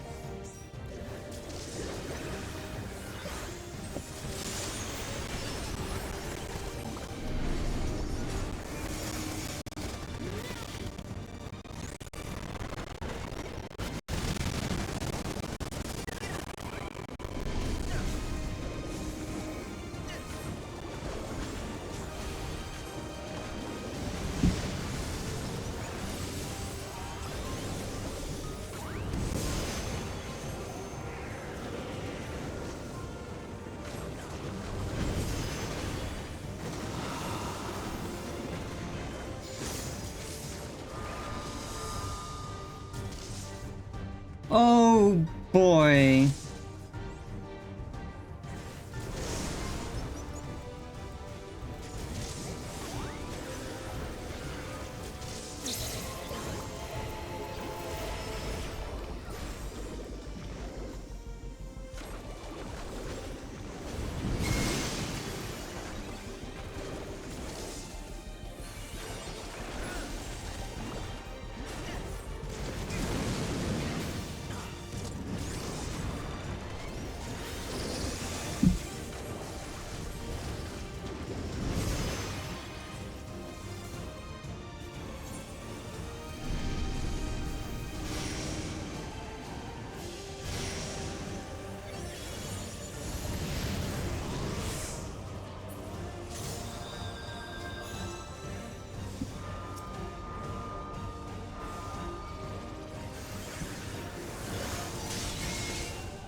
Okay, this is actually a pretty cool fight.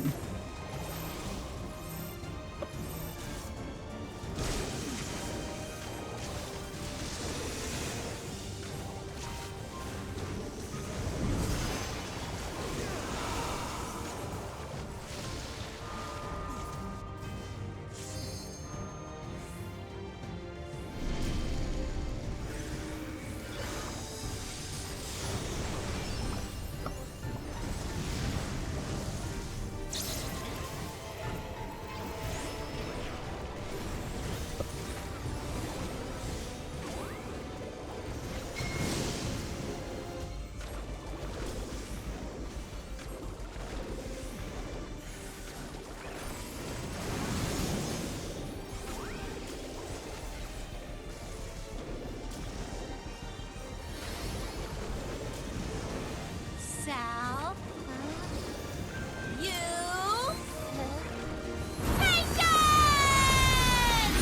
Ooh, howdy, Grave and Raiders. Welcome. Oh yeah. Give me a moment to not... You're gonna call Ghostbusters. Howdy, Grave, and oh my god, okay, it's just me, the DPS, the tank's doing fine. But howdy, welcome. I hope you had a fantastic stream. For those of you who do not know me, I am Henny. I am a cat, a brat, a delinquent, but most importantly, I am everyone's big sister, whether they like it or not.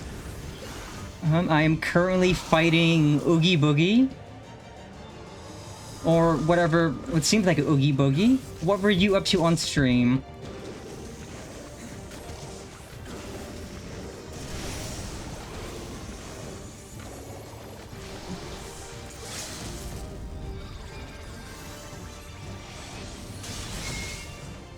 Oh, well, I got that off before he killed me, so...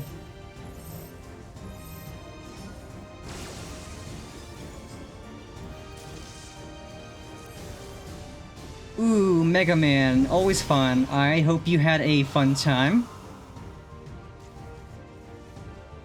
But yeah, man, this dungeon's been brutal. Especially that first boss. That first boss sucked.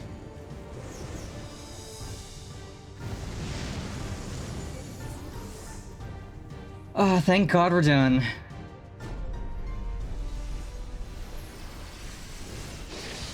That dungeon was brutal.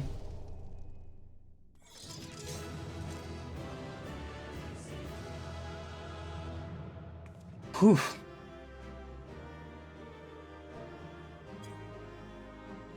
GG.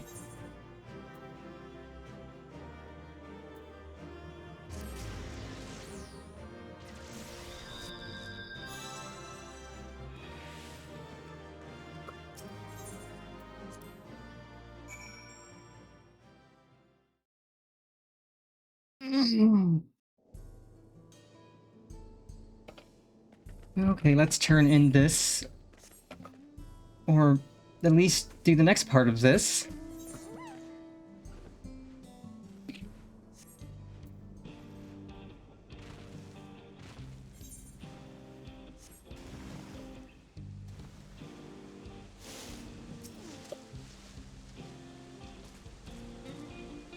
Release me fast, or you'll have to answer for this heinous acto, brother. You're something you put me in a Spain. You aren't comprehending the position that you're in. It's hopeless. You're finished. You haven't got prayer, cause I'm her. Boogie Boogie, and you ain't going nowhere.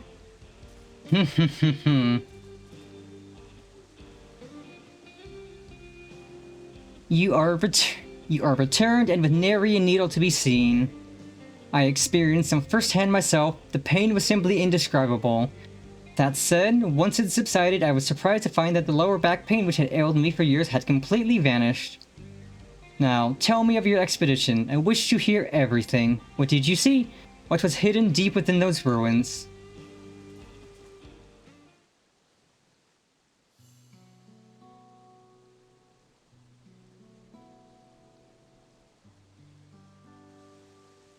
I see.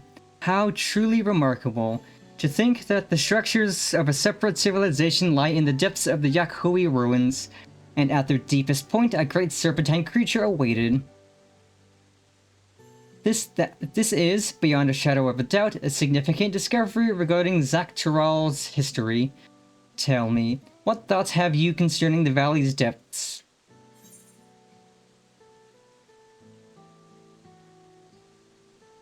It reminded me of the ancient Ronkan ruins I saw in another world.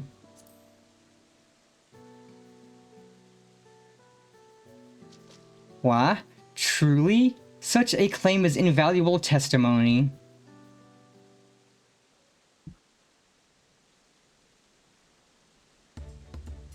Based on your descriptions, it is likely that the ancient Ahoy simultaneously feared and revered the serpent of unfathomable power, and after encountering it, constructed the temple to conceal it from the world. This may be the final element which proves my life's work, a theory, the eerie resemblance of the reflection civilizations. In my capacity as a professor of the studium, I've taken the liberty of reading the science report concerning the source, its reflections, and the civilizations therein for myself. Their findings indicate that the sundering diminished mankind's intelligence to that of beasts. The flourishing civilization of the ancients was forgotten, and the peoples of each reflection set out on separate paths, forging disparate civilizations of their own. Yet can we say that these civilizations, worlds apart, are truly so different? If we all came from one shared, ancient heritage, would it not be natural that the development of each society and culture bears similarities to one another? What I am trying to say is that it is entirely possible a society which predates the Yakuy and bears similarities to ancient Ronka once existed in the source. Naturally, it is necessary to conduct further research regarding how twin civilizations born in two separate worlds developed under entirely different environments. Nevertheless, your discovery today has provided further proof of the plausibility of my theory. On that subject, I would ask you to join me on another adventure. One markedly less fraught with danger. As one who has traversed beyond the rift to the first, your knowledge and insight concerning ancient Ronka are invaluable. I would journey to Warlar's Echo and speak with the chronicler of the Yakuy, that I may learn of their legends. Who knows, we may just discover some striking parallels to the culture of ancient Ronka.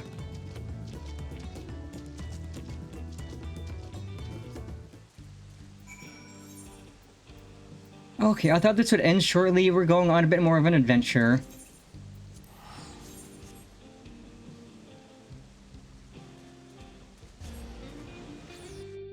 Also, I see a hunt train is starting.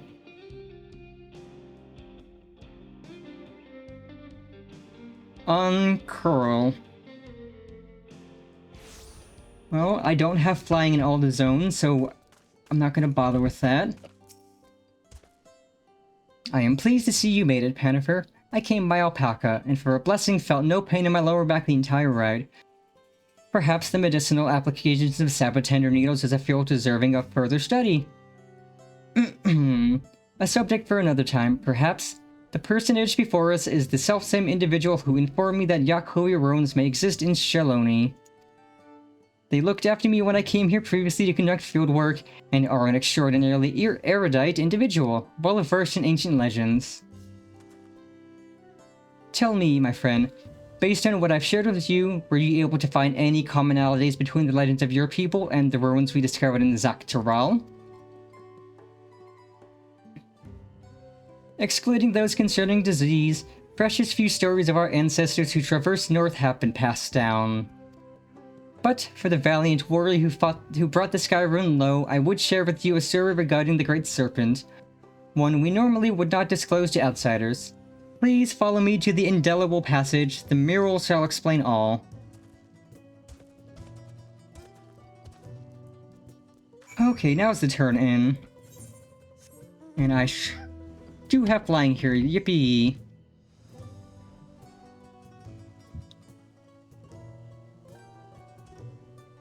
Because it is all the way over there. Oh boy.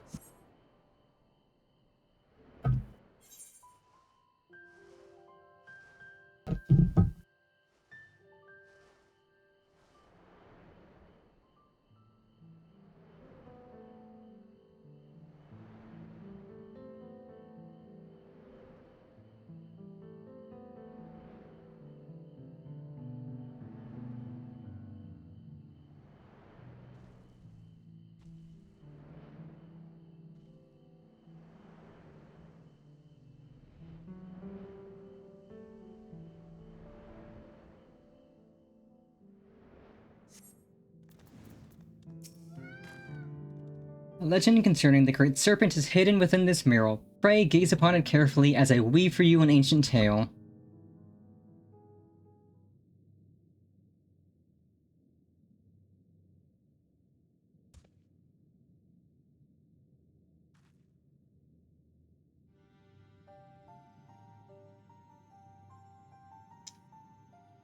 Long, long ago, a sect of our ancestors forged north.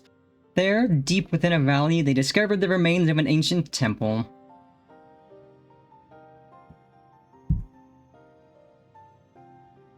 Its inhabitants had long perished, and the purpose for which the structure existed was itself an enigma. Yet when our forebears finally delved into its furthest recesses, they discovered a great serpent deep in slumber. It should be noted, our people revere serpents as divine creatures who govern the boundary between worlds. To behold one of such immense power, dormant there within the ruins, they believed it best to build a temple around its chambers and offer prayer for its divine protection. Yet in the ensuing years, our people were plagued by disease. Time and again, our ancestors offered supplications for divine assistance, but no matter how fervent their prayers, the great serpents never deigned to answer them. In the end, a great many of our forebears withdrew from the northern lands. Only the most devout worshippers of the great serpent remained, but they too would eventually withdraw in a somber procession, having buried too many brothers and sisters.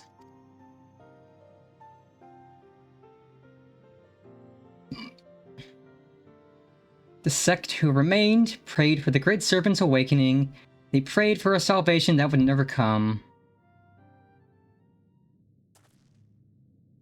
Yet why should it awaken now? And what incited its aggression? Was it simply by chance that it aroused in so foul a mood?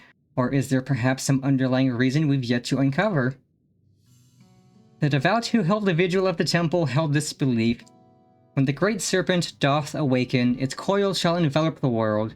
In other words, the creature's discovery was itself a pretext to legitimize their territorial expansion north. Yet their prayers fell on deaf ears. Only now, before our benefactor, has the great serpent finally awoken. A peculiar but altogether fascinating turn of events. If the being you encountered truly was divine, mayhaps it is you who shall receive its blessings. If we consider that our friend here, a traveler capable of crossing the rift twixt worlds, was blessed by a being who governs that boundary, would that not fit the interpretation held by the sect who remained? At any rate, Hennifer's testimony and the legends of the Yakuwi shall go a long way in verifying my theory. If I can gather sufficient evidence that these two civilizations worlds apart share fundamental values, and prove my thesis, our outlook on history shall be irrevocably changed. Mayhap even an entire new field of study shall be pioneered. Does the inception of civilization and its infancy bear similarities in each reflection? Was there some localized connection between them, such as a planar fissure, or perhaps there was some all-powerful keeper of whispers peering through the veil? Just thinking about what it is that connects us across the rift gets my heart racing.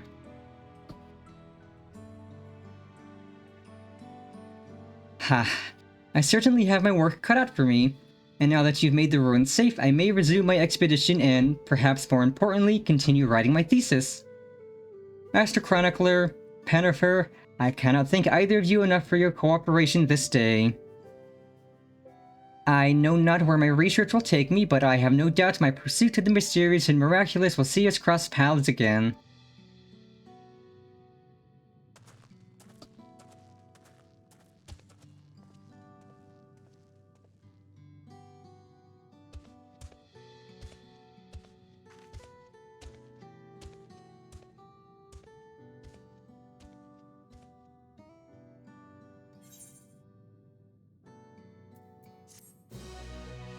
Okay, one quest turned in.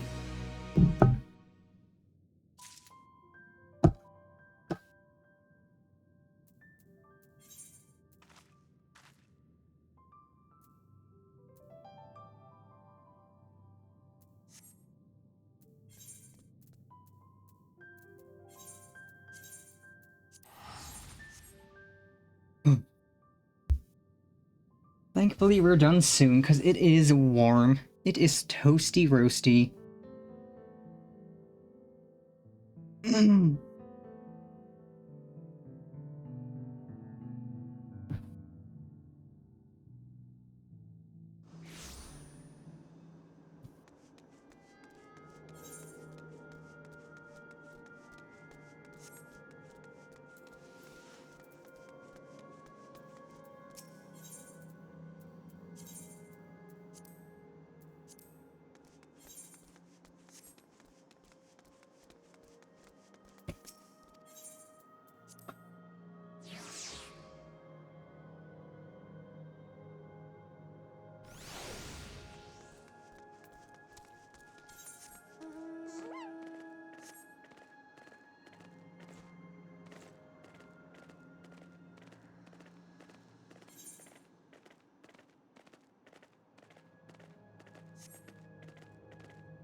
You're back. Was the dead walk as haunting as we expected? Let me get this straight. You met a disturbed mascot, attended a twisted tea party, were assaulted by a sky wheel and a merry-go-round, then fought for your life in a haunted house? The Endless House, to be precise, and with that my suspicions are confirmed. In the days when Dreamborough yet flourished, the Endless House often held plays with volunteers from the audience. These volunteers would be cast as the story's heroes and tasked with rescuing a captive princess from Traumaray, Lord of Nightmares. That sounds awfully similar to Pennifer's experience. Precisely. Thus, I believe the Deadwalk's monstrous residents were given life by the lingering memories of the Endless who once called it home. As its name once implied, the district was built for those Endless who loved to dream. The theme park itself likely gained a mind of its own. Over the years, perhaps it too harbored the hope that a hero would grant its former citizens' final, desperate wish for freedom and for home. So, as I understand it, when Queen Speen and Zoralja first attempted interdimensional fusion, a few areas within living memory suddenly vanished into the rift, including Dreamborough. And as the endless souls within began to fade, their memories and desires fused with the very existence of the very essence of their home to turn the Dreadwalk into what it is now. Considering the timing, we have to assume the district's reconnection is due to Her Majesty's last attempt at interdimensional fusion. But with Traumaray gone, those lost souls should finally be able to rest in peace. I am not entirely certain, but the rift did close upon Pennifer's return. I can only hope your hypothesis is truth, and their role in that hollow performance has concluded.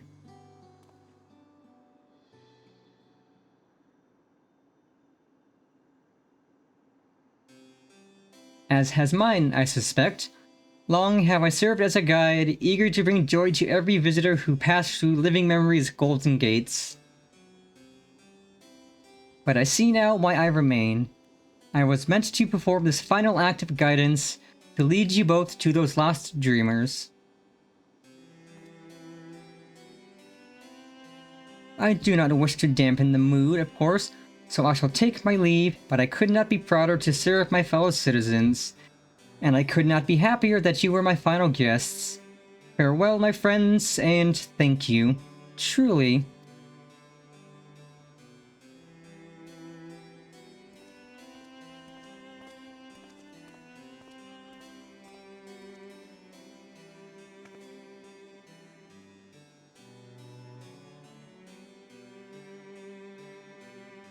I pity him, but I think it's best to let him go. We should return to Solution 9. Your good deeds still need to go rewarded after all. I'll meet you back there as my real self this time. Okay, let's turn this in. And then park ourselves by the NPC we need to talk to tomorrow.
A job well done, Panifer.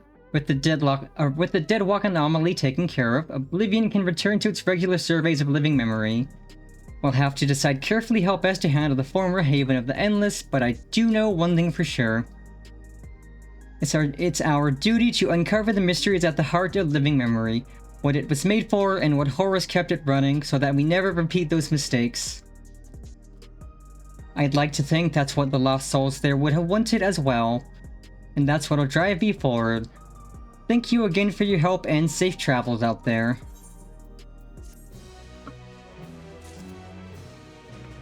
Okay, that is our questing in dungeons for today.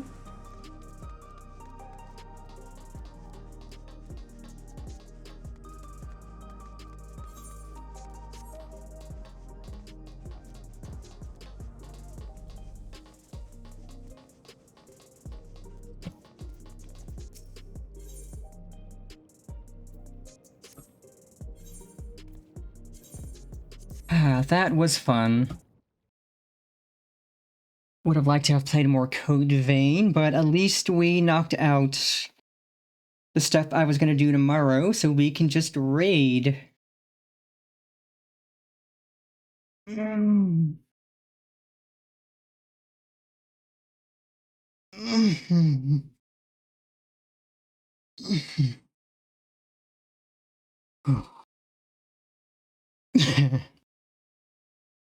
But man, now that it's warmer out, pollen season's gonna suck even more.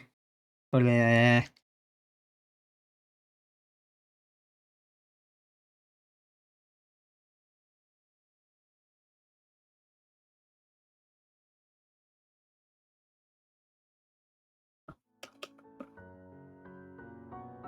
And now, let's find somebody to raid into for today. Oop. So I definitely need to rest my voice, and relax, and crank my window open nice and wide to get some air in. Because it's probably gonna feel really nice out right now.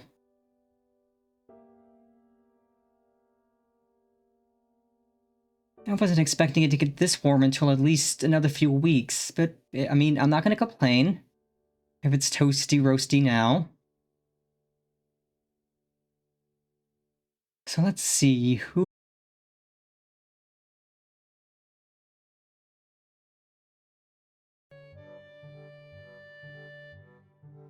Okay, Twitch had been behaving lately with letting me get it up and see who's live without disconnecting OBS.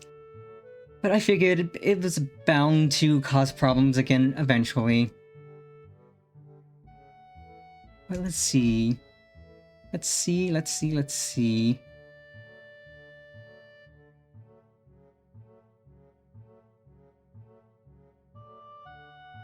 I think the issue is just that Twitch insists on playing whoever's on the front page the moment you open Twitch.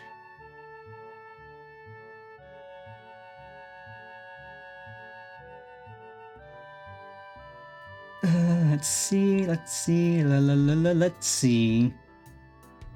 Lots of people live on this lovely Easter Sunday. Sunday. Let's see, got some Grand Theft Auto 5. Great game. Chatting. Lots and lots of chatting. Final Fantasy 14, that could be good to raid into, but I don't know what content they're doing because it doesn't say, so I can't be sure if it's spoilers or not. Darwin's Paradox, Subnautica, Resident Evil Requiem, amazing game. I'm only sleeping.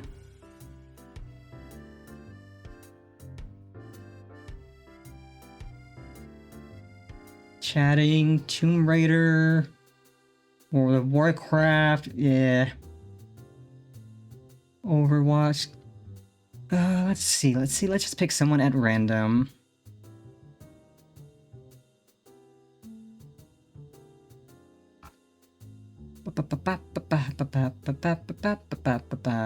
Who haven't we raided into recently? Let's raid into this person. Grand Theft Auto is fun, especially Grand Theft Auto 5. Very good game. I definitely want to restream that at some point. Like, once I get my new graphics card and I get that all hooked up, we will be able to do games like GTA 5 more often with VTubing and not have it be problems. Let's see...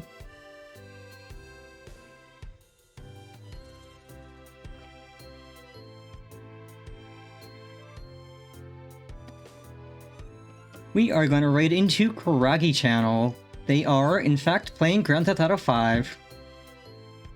For their first time. It is always fun to see someone's first time playthrough of this amazing game. So as always, my lovely, lovely catfish, I hope you have a fantastic rest of your Sunday and start to your week. And remember, Big Sis loves you always. Mwah, mwah, mwah, mwah, mwah, mwah.